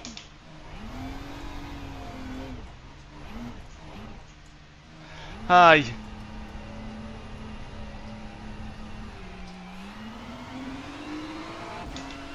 See, I think what happened there was that I was bored into unconsciousness.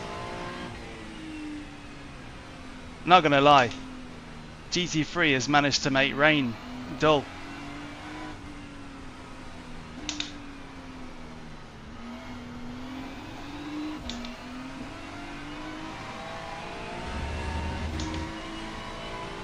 Oh well, somehow the car's still going. Maybe I can salvage something from this, but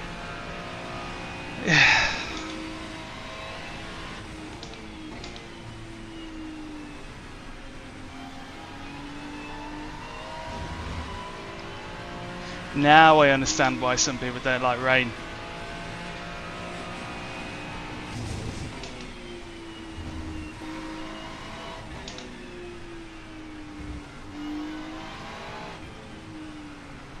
Carson seems fine though.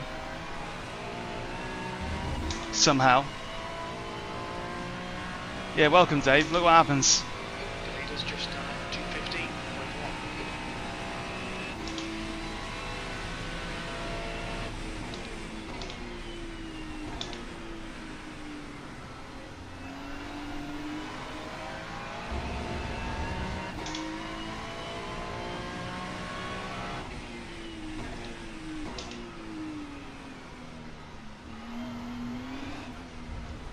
Just not getting my adrenaline fix here at all.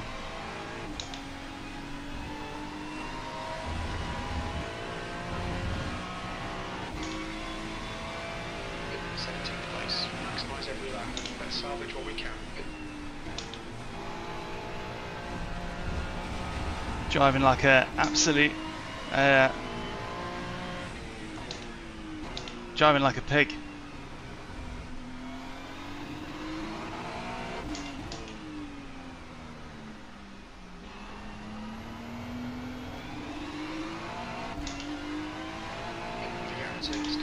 Behind is now 2.3 seconds.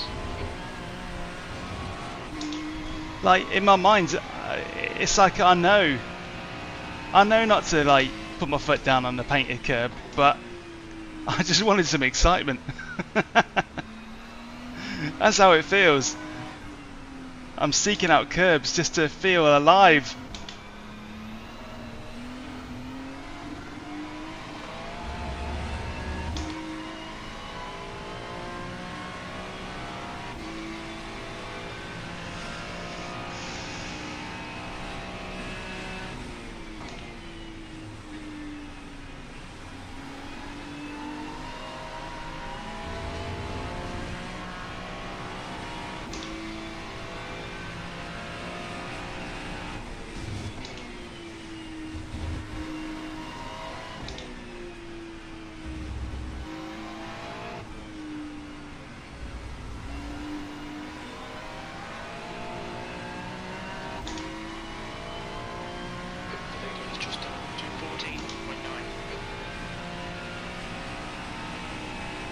Oh my god, we're not even halfway through yet.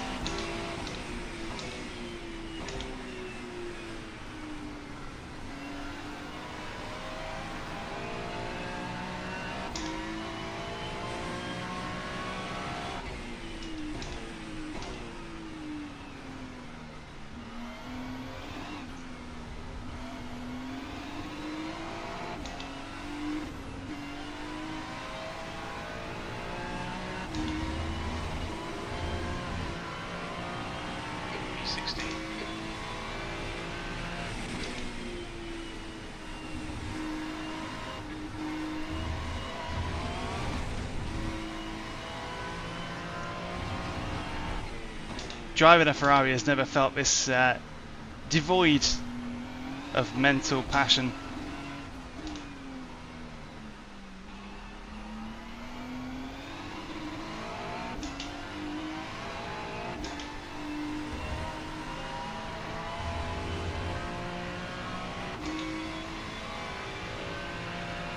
You know what, VR guy, that's a good idea.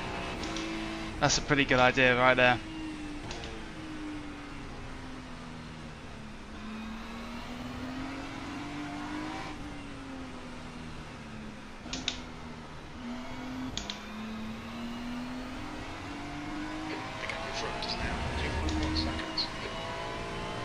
Hi Hawkin. The Porsche Cup went great. It was respectable, but I got a bit bored of Red Bull Ring. And I didn't know what I had till it was gone, because now I'm in VRS. No, sorry, the SimiCube GT Sprint series. And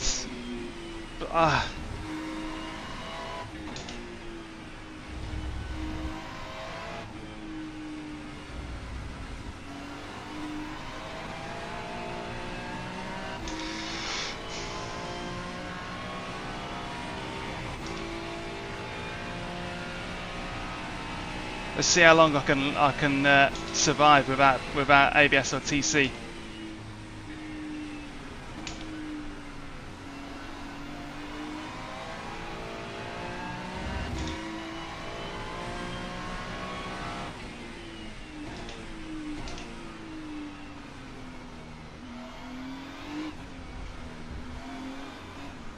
Oh, about that long. Yeah. I was kind of asking for it. How many cars are in this session? How low can we go from here?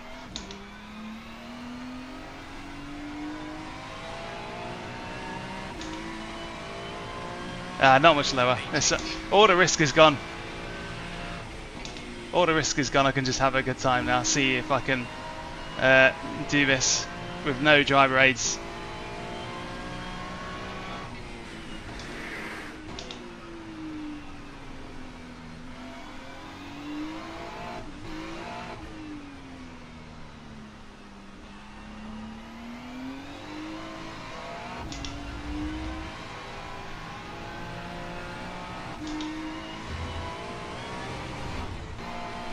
Well, if it ain't satisfying, it can at least be scary.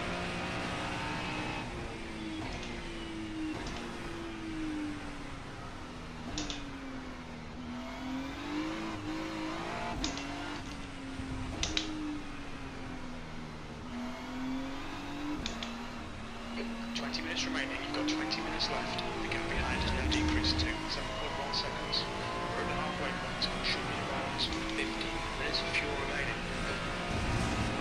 That's the most demoralising thing Jim has ever said to me. You're at a halfway point.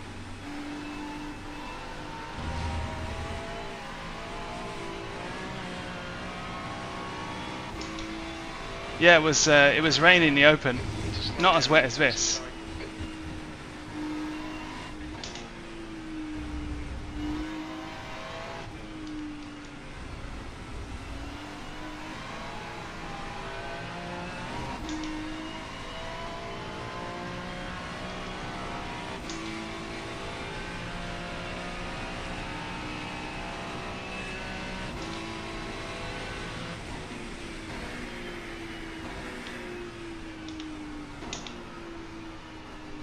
Oh man, I can't put you guys through this anymore.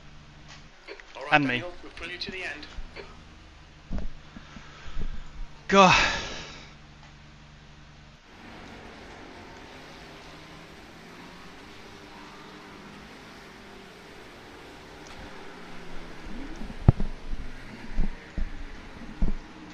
GT3s, man.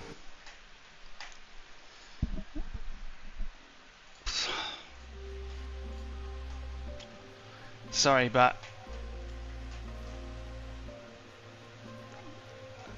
that was so boring. My brain switched off.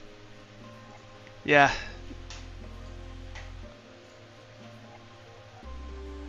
Let's run back to mother. Or maybe just needed something a bit more exciting. Because that definitely wasn't it. Ah, I can't do IMSA because I'm Class B. That's a shame.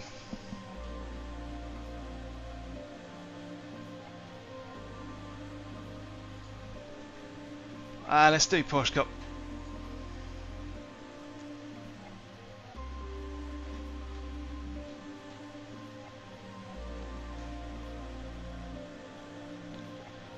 What I gotta say, after basically espousing the benefits of driving in the rain, that's come as a big reality check for me.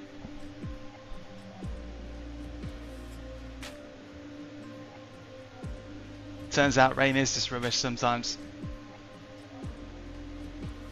Hey Hawkin. Yeah, the racing was actually okay. Had some good moments, some good side-by-side bits. I think it was just a Red Bull ring, but little did I know how much worse it was on the other side.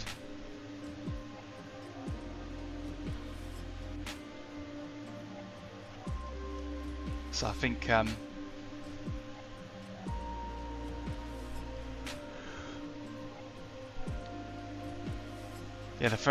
that's the last time I'm going to be using the Ferrari 296, and unless I'm forced to.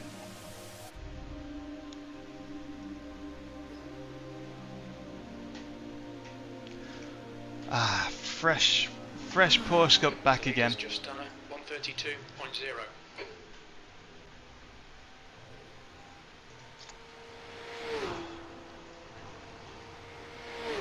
I can't believe how much that cost my soul. I will never spiritually recover from this. Anyway, here we go. There's a car approaching. Stay behind the white line. Clear left.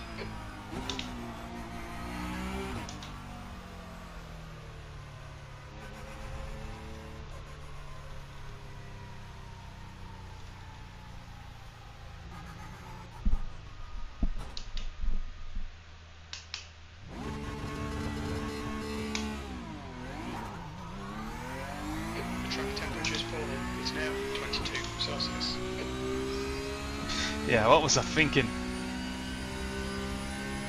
Left side, clear left.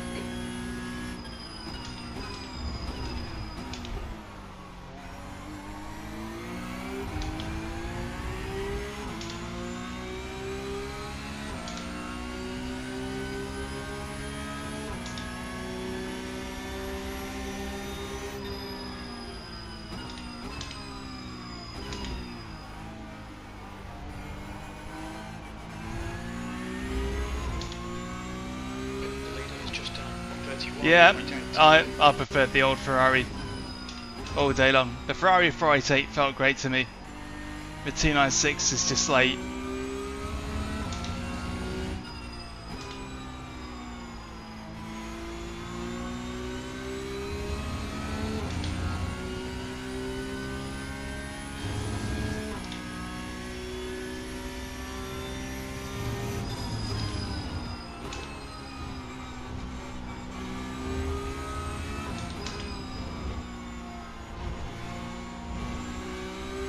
now I need to learn how to relearn how to drive this thing.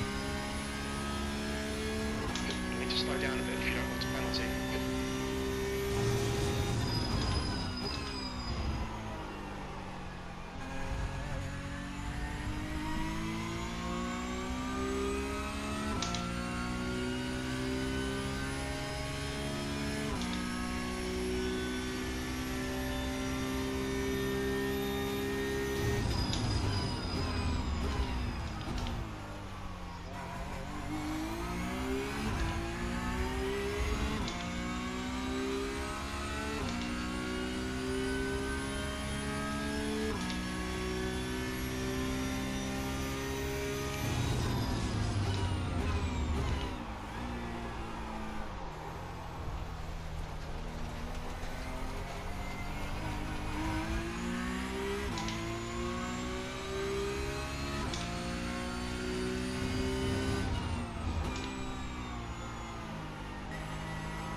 Oh, next race is really soon. Great. I need some kind of detox.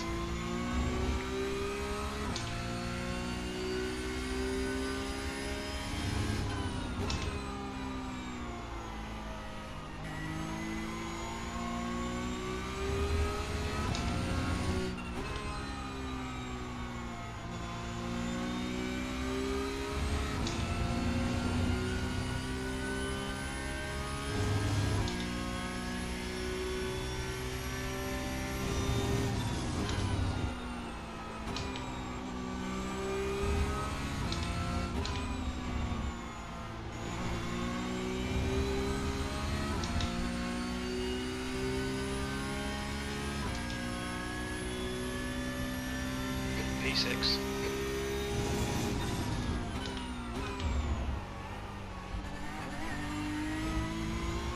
Oh, that was good.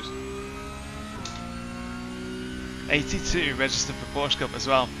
Seems popular.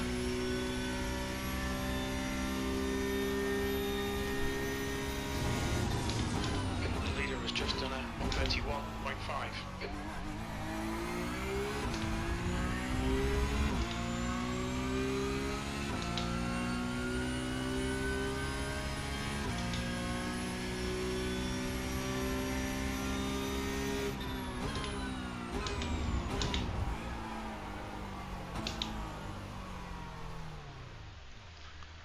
Cool.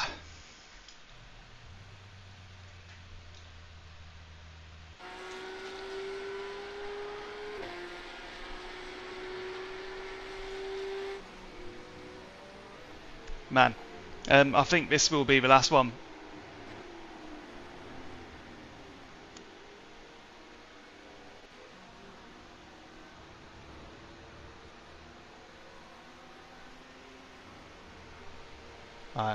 The Amazon man cometh.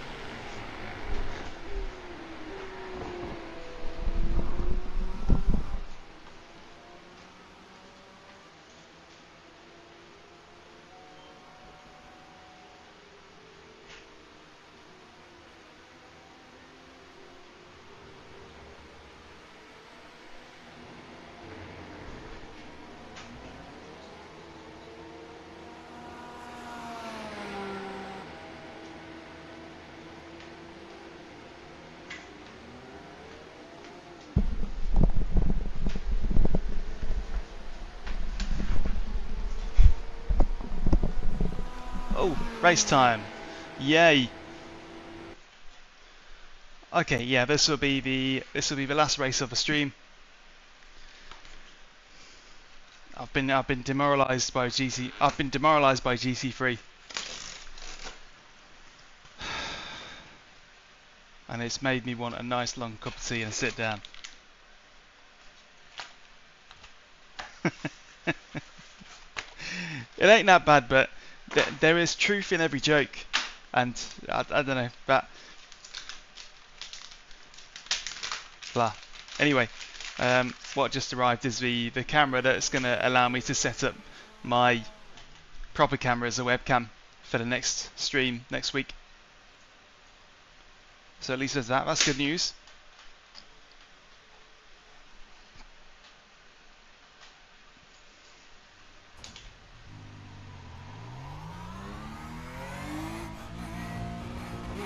Exit looks clear.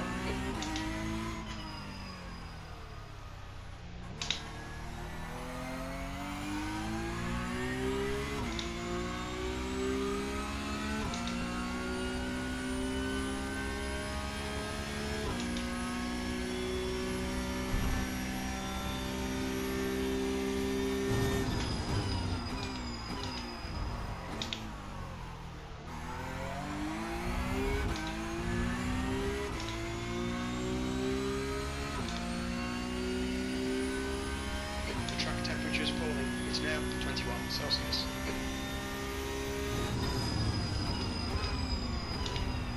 Let's hope for a good, proper battle here.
Porsche Cup, Porsche Cup, Porsche Cup, Porsche Cup.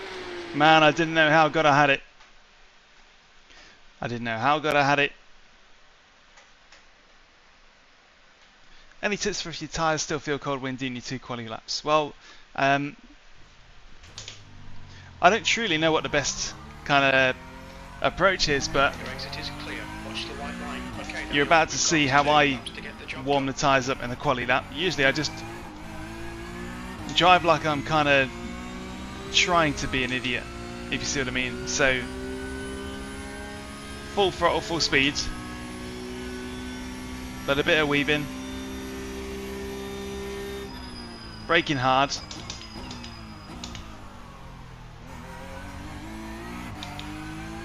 exaggerated steering, that sort of thing, just to scrub the tyres, get them up to the temp.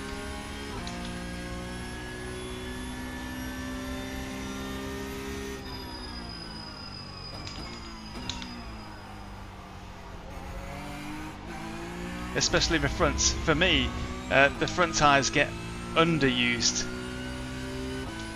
I never ever suffer from understeer. I always get oversteer.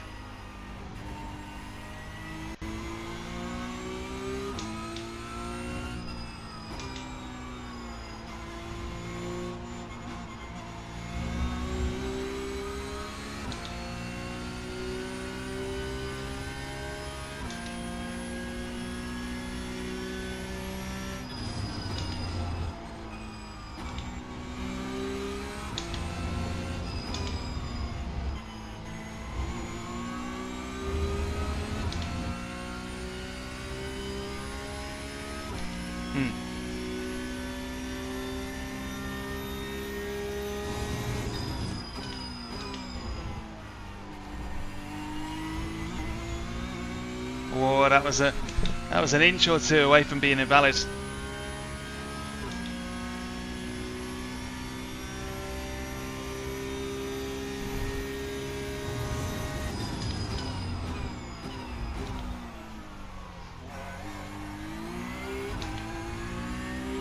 That was really close to being a missed apex, but not too bad.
Sector 3 time is fast. Oh, how flattering.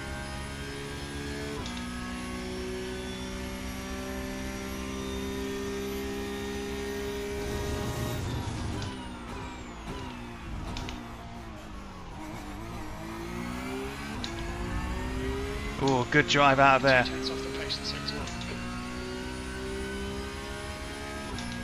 Yeah, this is fixed setup.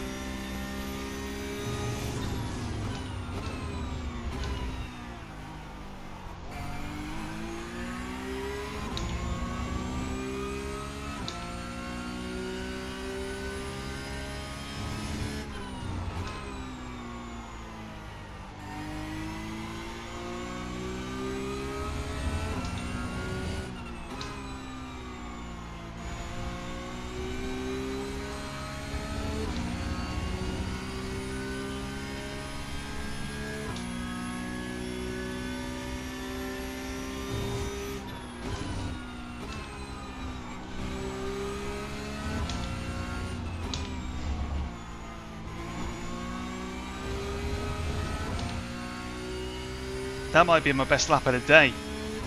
The leader's just on 31.5 V2. Yeah, that's best lap of the day. That felt good.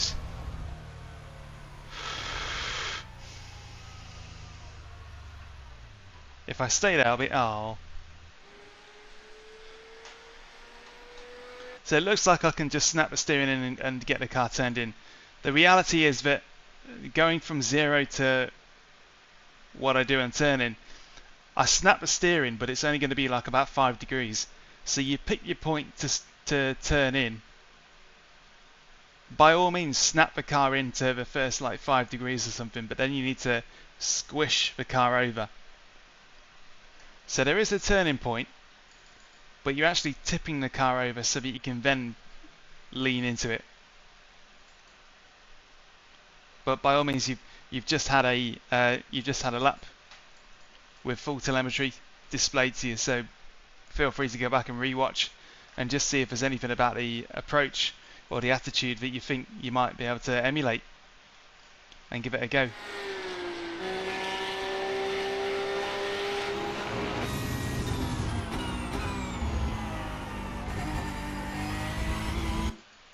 Just trying to find a good corner that sort of demonstrates that.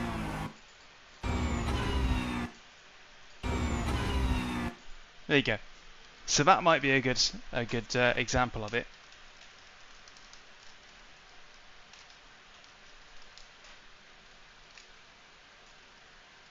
Just going to turn the exposure up so that you can see it properly, and the shake off. So when you watch this back, notice how I'm quick to turn the wheel in the first 5 degrees, but then it's slowly faded in, so it's snap, squish, if you see what I mean.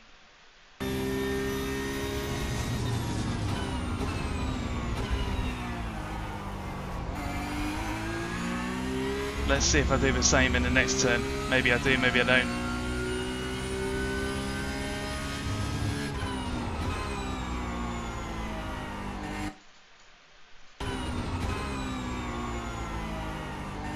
Yeah, to a degree. That one's a little bit more complicated because the car is already turning.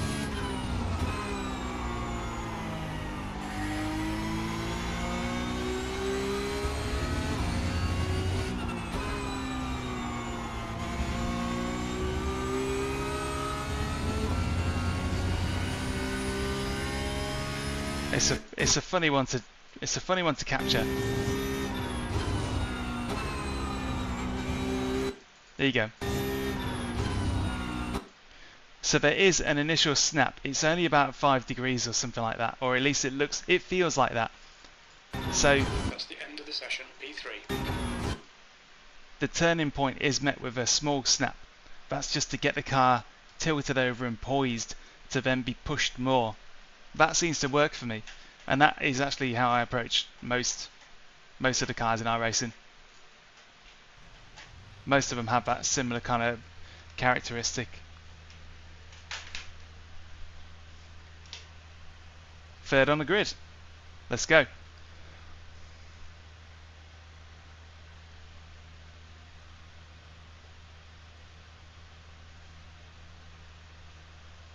Hope I can finish third. It might recover some of that.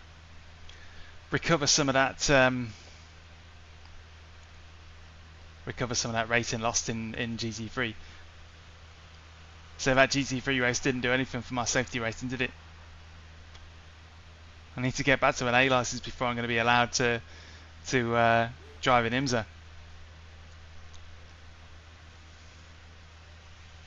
Crazy.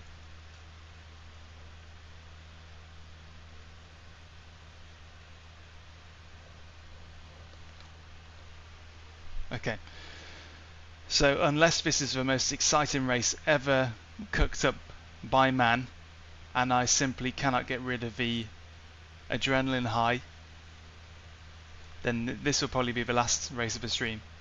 So for those who have watched along the way, appreciate it. You guys make things so much more fun, and I enjoy your company, and hopefully enjoy mine. Here we go then. Okay, Daniel, here we go.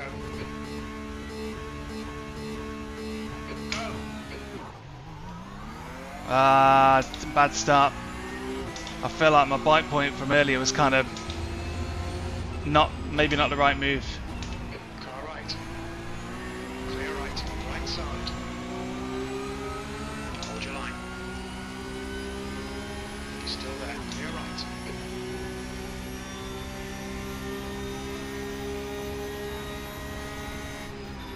Car right. Clear right. Yep, I'll take that. Yes! Oh, that was good.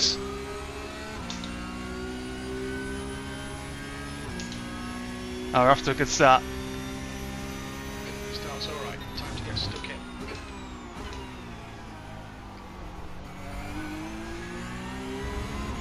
That was superb.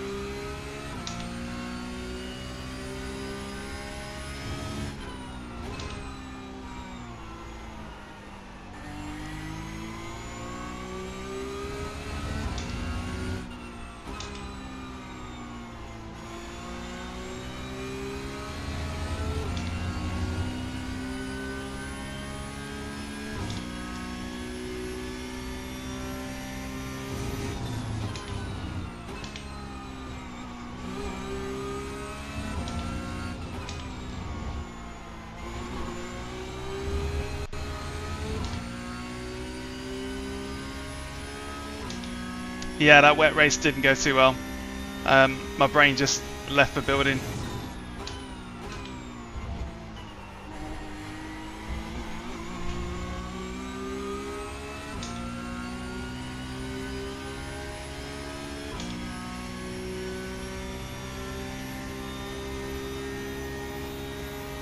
Car left.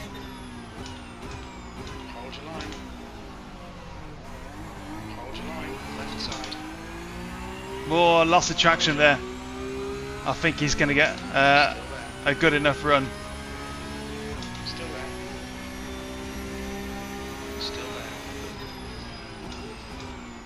there. Hey. Still there. Whoa. Still there.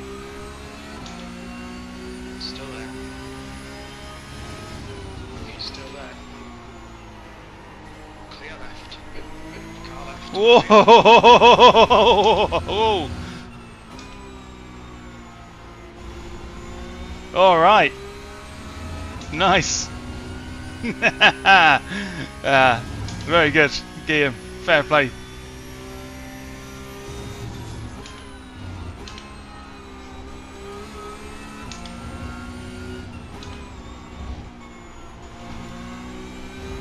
Nobody's ever been this happy in GT3.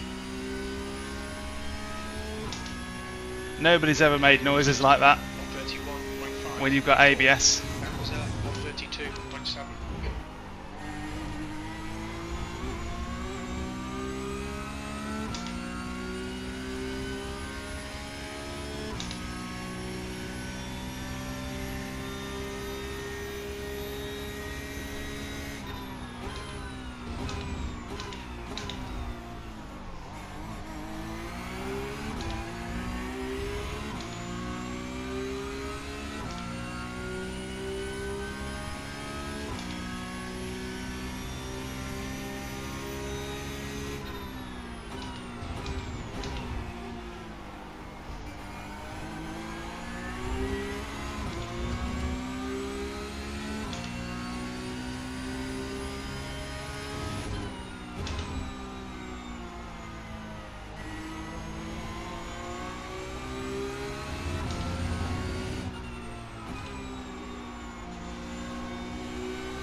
This is looking good.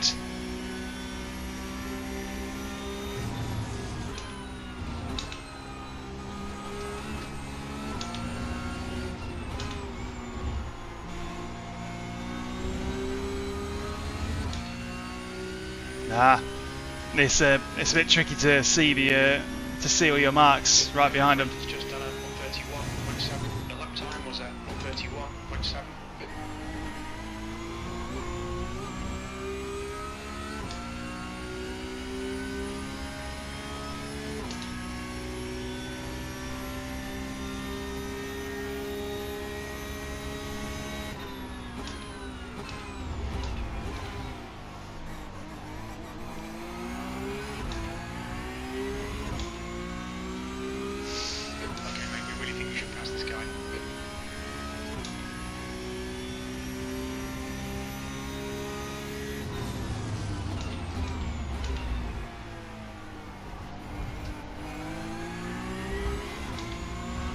He's not quite as good in straight line braking.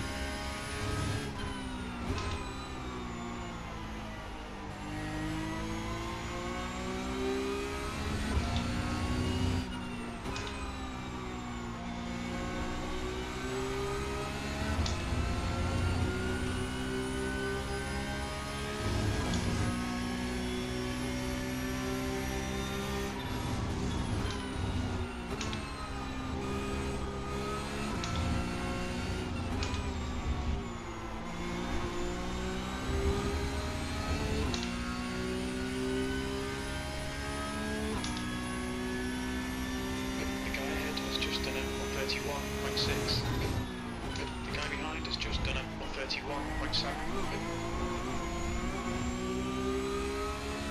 It's that turn one. The turn one exit will be key. That's where I need him because I'll be able to beat him in the braking zone for turn two.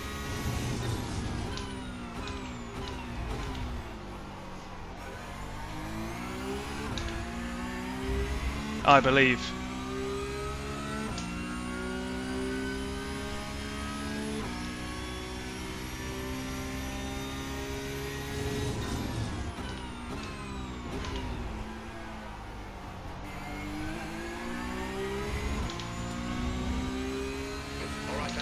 Ah, Felix, that GT3 race was just a washout. I ain't doing that again.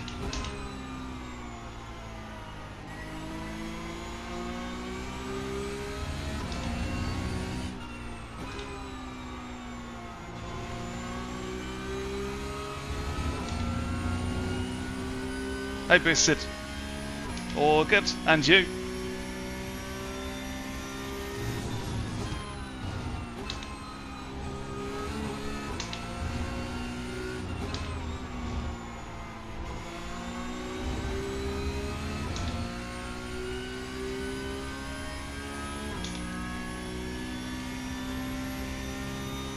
That lap time was 1:31.4. You're 2/10 off the pace in sector 1. Sector 2 time is okay. Sector 3 time's okay.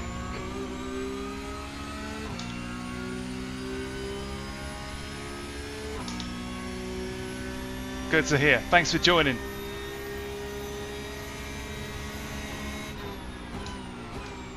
Car left. He's still there. Clear left. Don't wait too long. Find that gap.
That was 1:31.9. Sector 1 is 0.3 off the pace.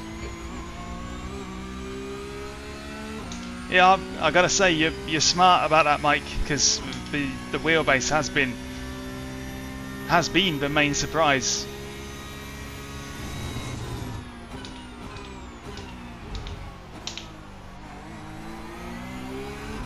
P4.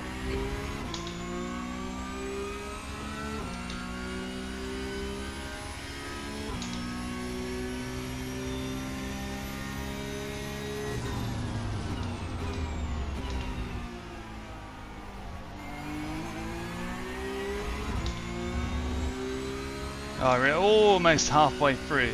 I feel like I'm just setting the stage.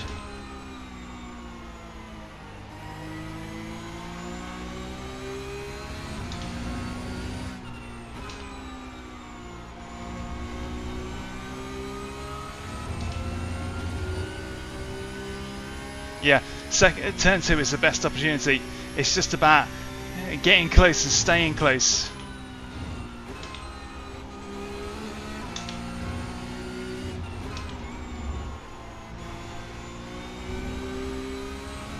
Yeah, that was a poor exit from the last turn.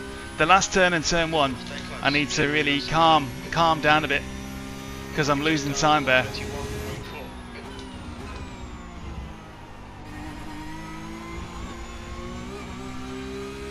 But Guillaume is nailing the last turn and turn 1, and that's leaving me without an opportunity to overtake. But the pressure is on.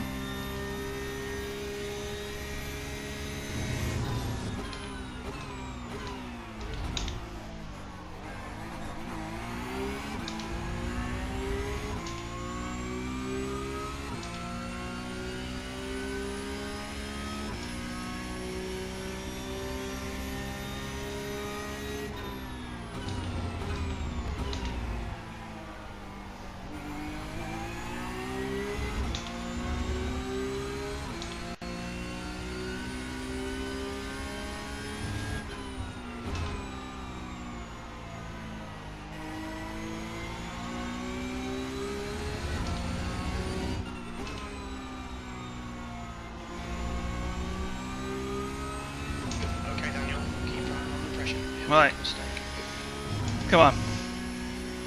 Let's not miss the marks here.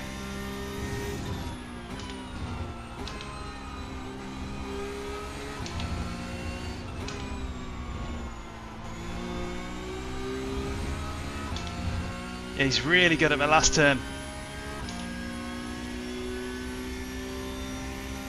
We're halfway home. Fuel the looks okay. That lap was at 131.4. The guy behind has just done a 131.5.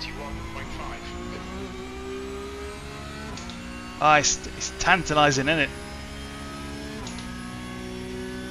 If I can get really close to him, I will definitely outbrake him.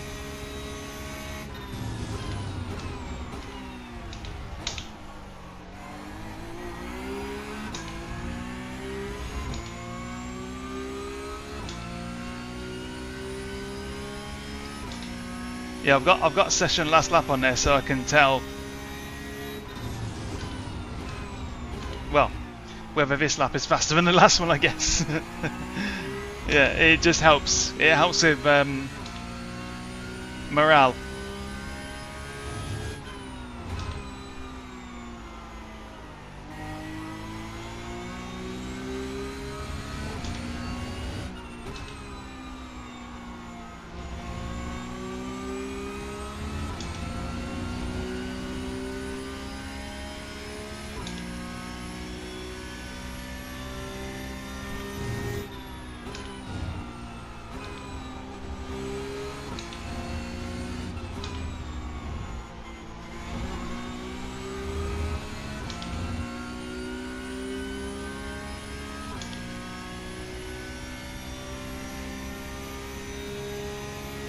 Last lap was at 131.4.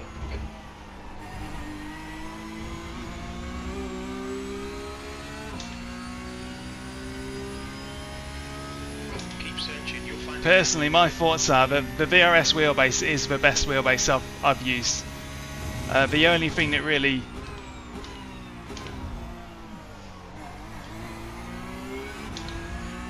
yeah, I love the way it feels, and coming from an Acertec Invicta, which is actually way more expensive, it was a bit of a surprise.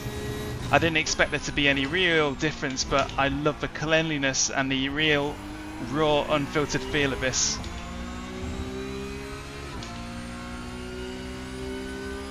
There's something about it that I just like.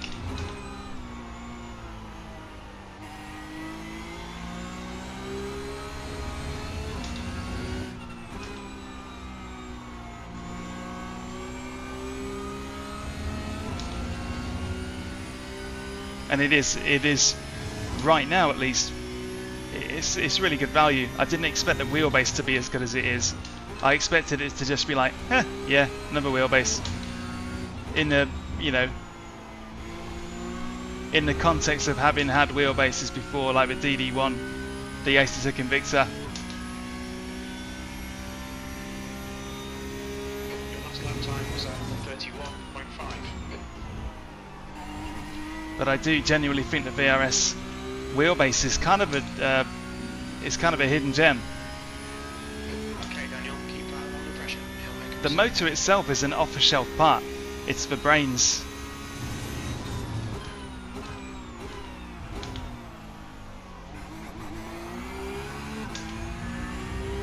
It's the actual brains that tell it what to do that's, I guess, the thing.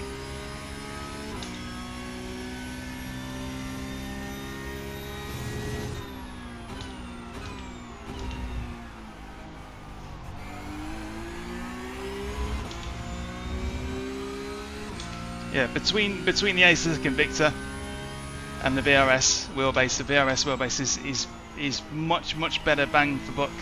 I think the VRS is probably a real kind of hidden gem right now.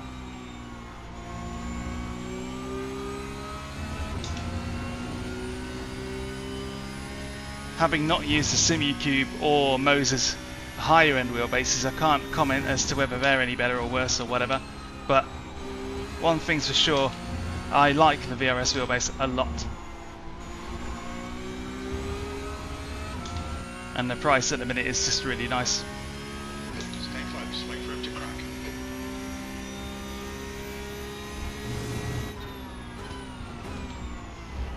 That's good consistency, keep it up. Well, it looks like my only hope now is that Guillaume can catch up to Caroni.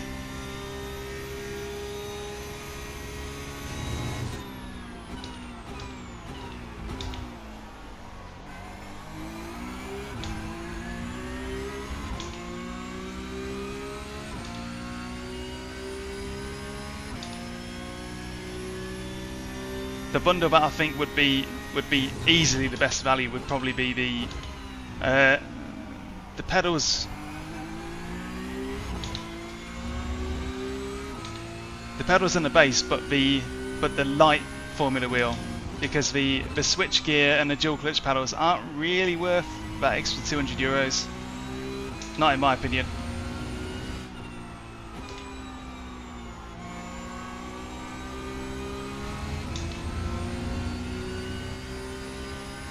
Yeah, the Simagic Alpha.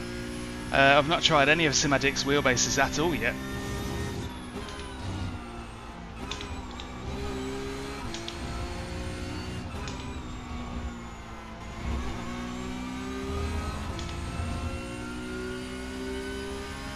Oh, the pedals are good. The pedals are definitely good. I think with a bit more tweaking to get them to be maybe even stiffer.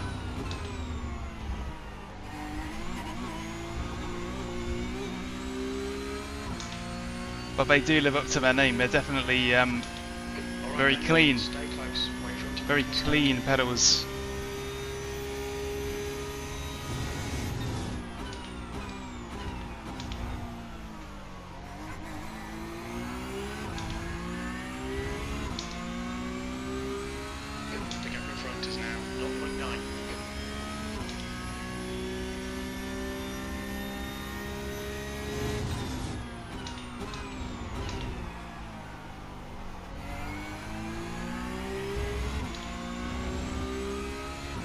Right, I think Jawad Karoni and Guillaume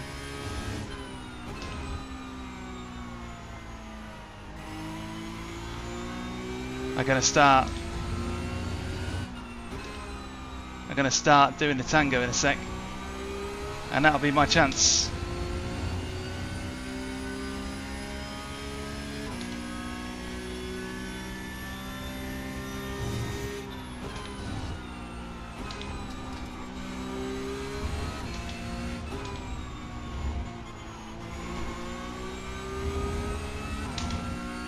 Guillaume just does have that extra tenth that he needed to stay away from danger.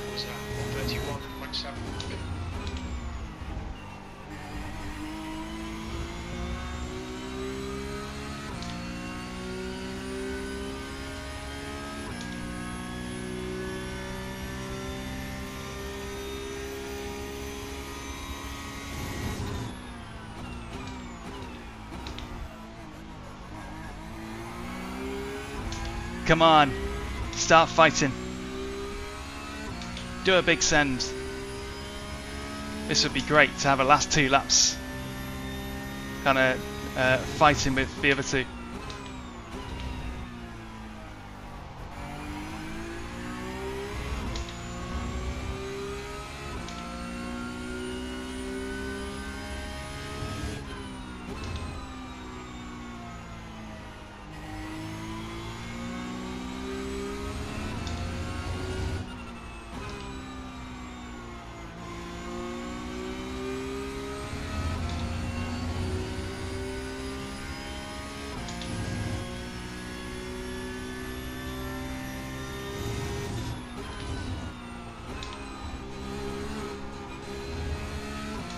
Oh man, this isn't doing my safety rating any favours. Okay, Daniel, run out of track limits. Keep between the lines. Front of the car seems to be kind of falling off now. I might be using the fronts too much. 2 laps left.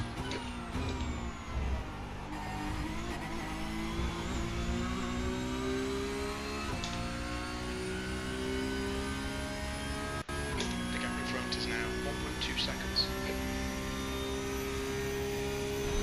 Come on, go on, go, go, go. Ah, you chickened out. Or he was doing the weave.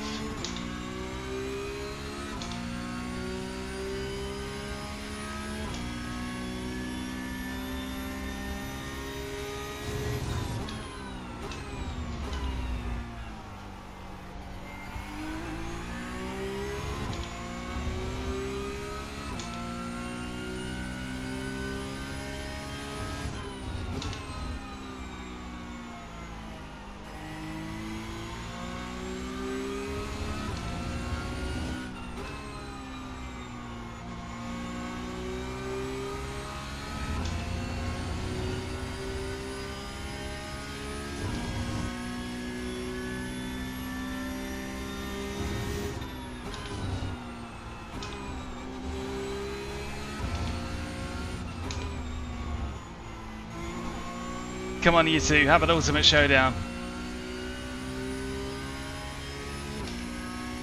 I want a couple of freebies.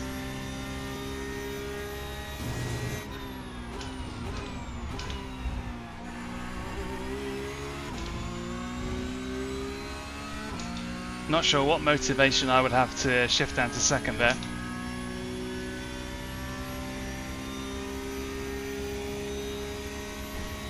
Ah, oh, come on, it's last lap, you've got one chance.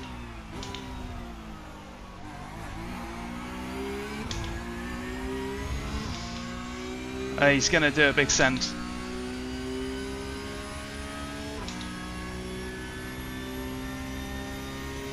Oh.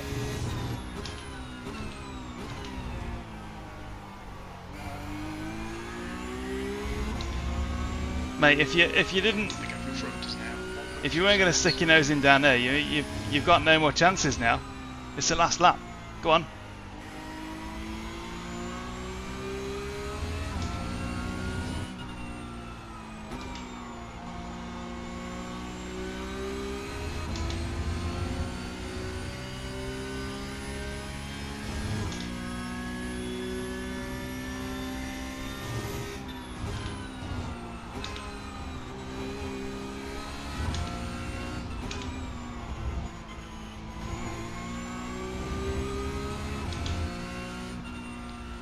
Boy, that was exciting. In the first half, that was very exciting. Got to admit. But sadly, the fruit did not yield anything exciting at the very end. But that was a good race.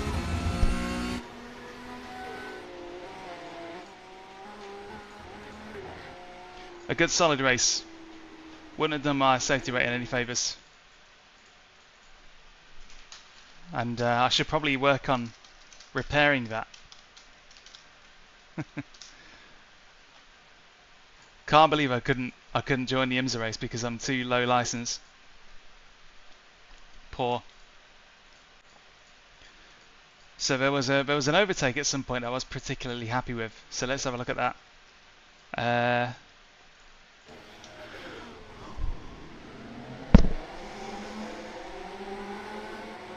Great launch from Guillaume.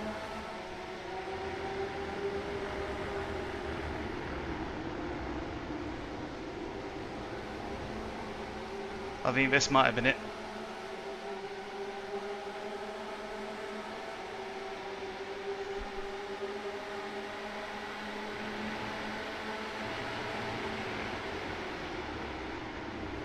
Yeah, that was it. How did he get past? How did he get past me again?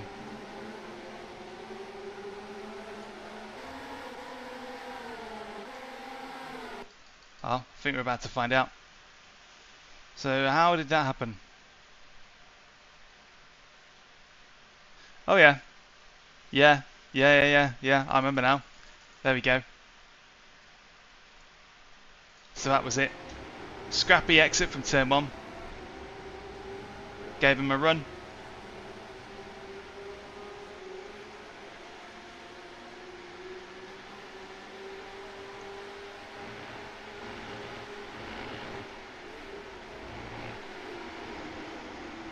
Stuck it around the outside, gave me space. Very clean, super clean.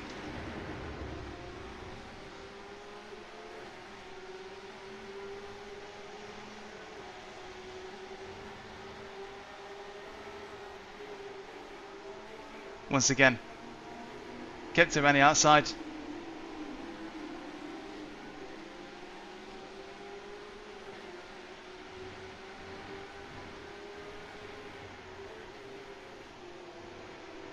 And yeah, just got the inside advantage. Really good stuff.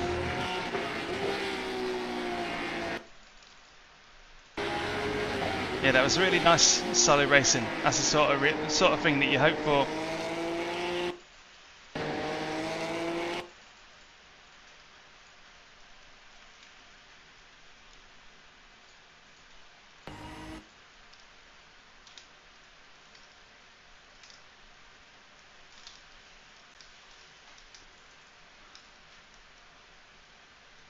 There was a little bit of sawing the wheel there as well.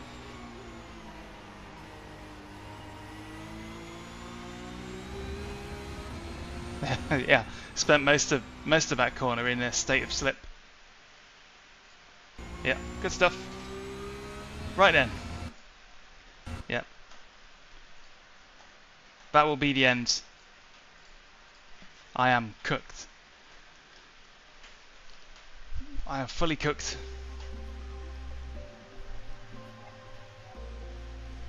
It's been a lovely day. Lovely day, lovely stream. Some great moments and races in there. Not the GT3 one, obviously. You stay over there.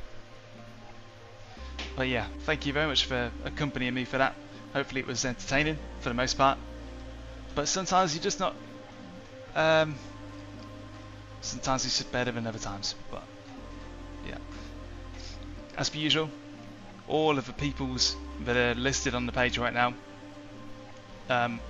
If you're ever picking anything up from them, such as Race Anywhere, lovely UK reseller with really good old-fashioned customer service. They're great guys, especially for Simagic. So if you are in the UK and interested in Simagic, then Race Anywhere are probably the top guys for that, and they're smack bang in the Midlands and all, so easy to get to.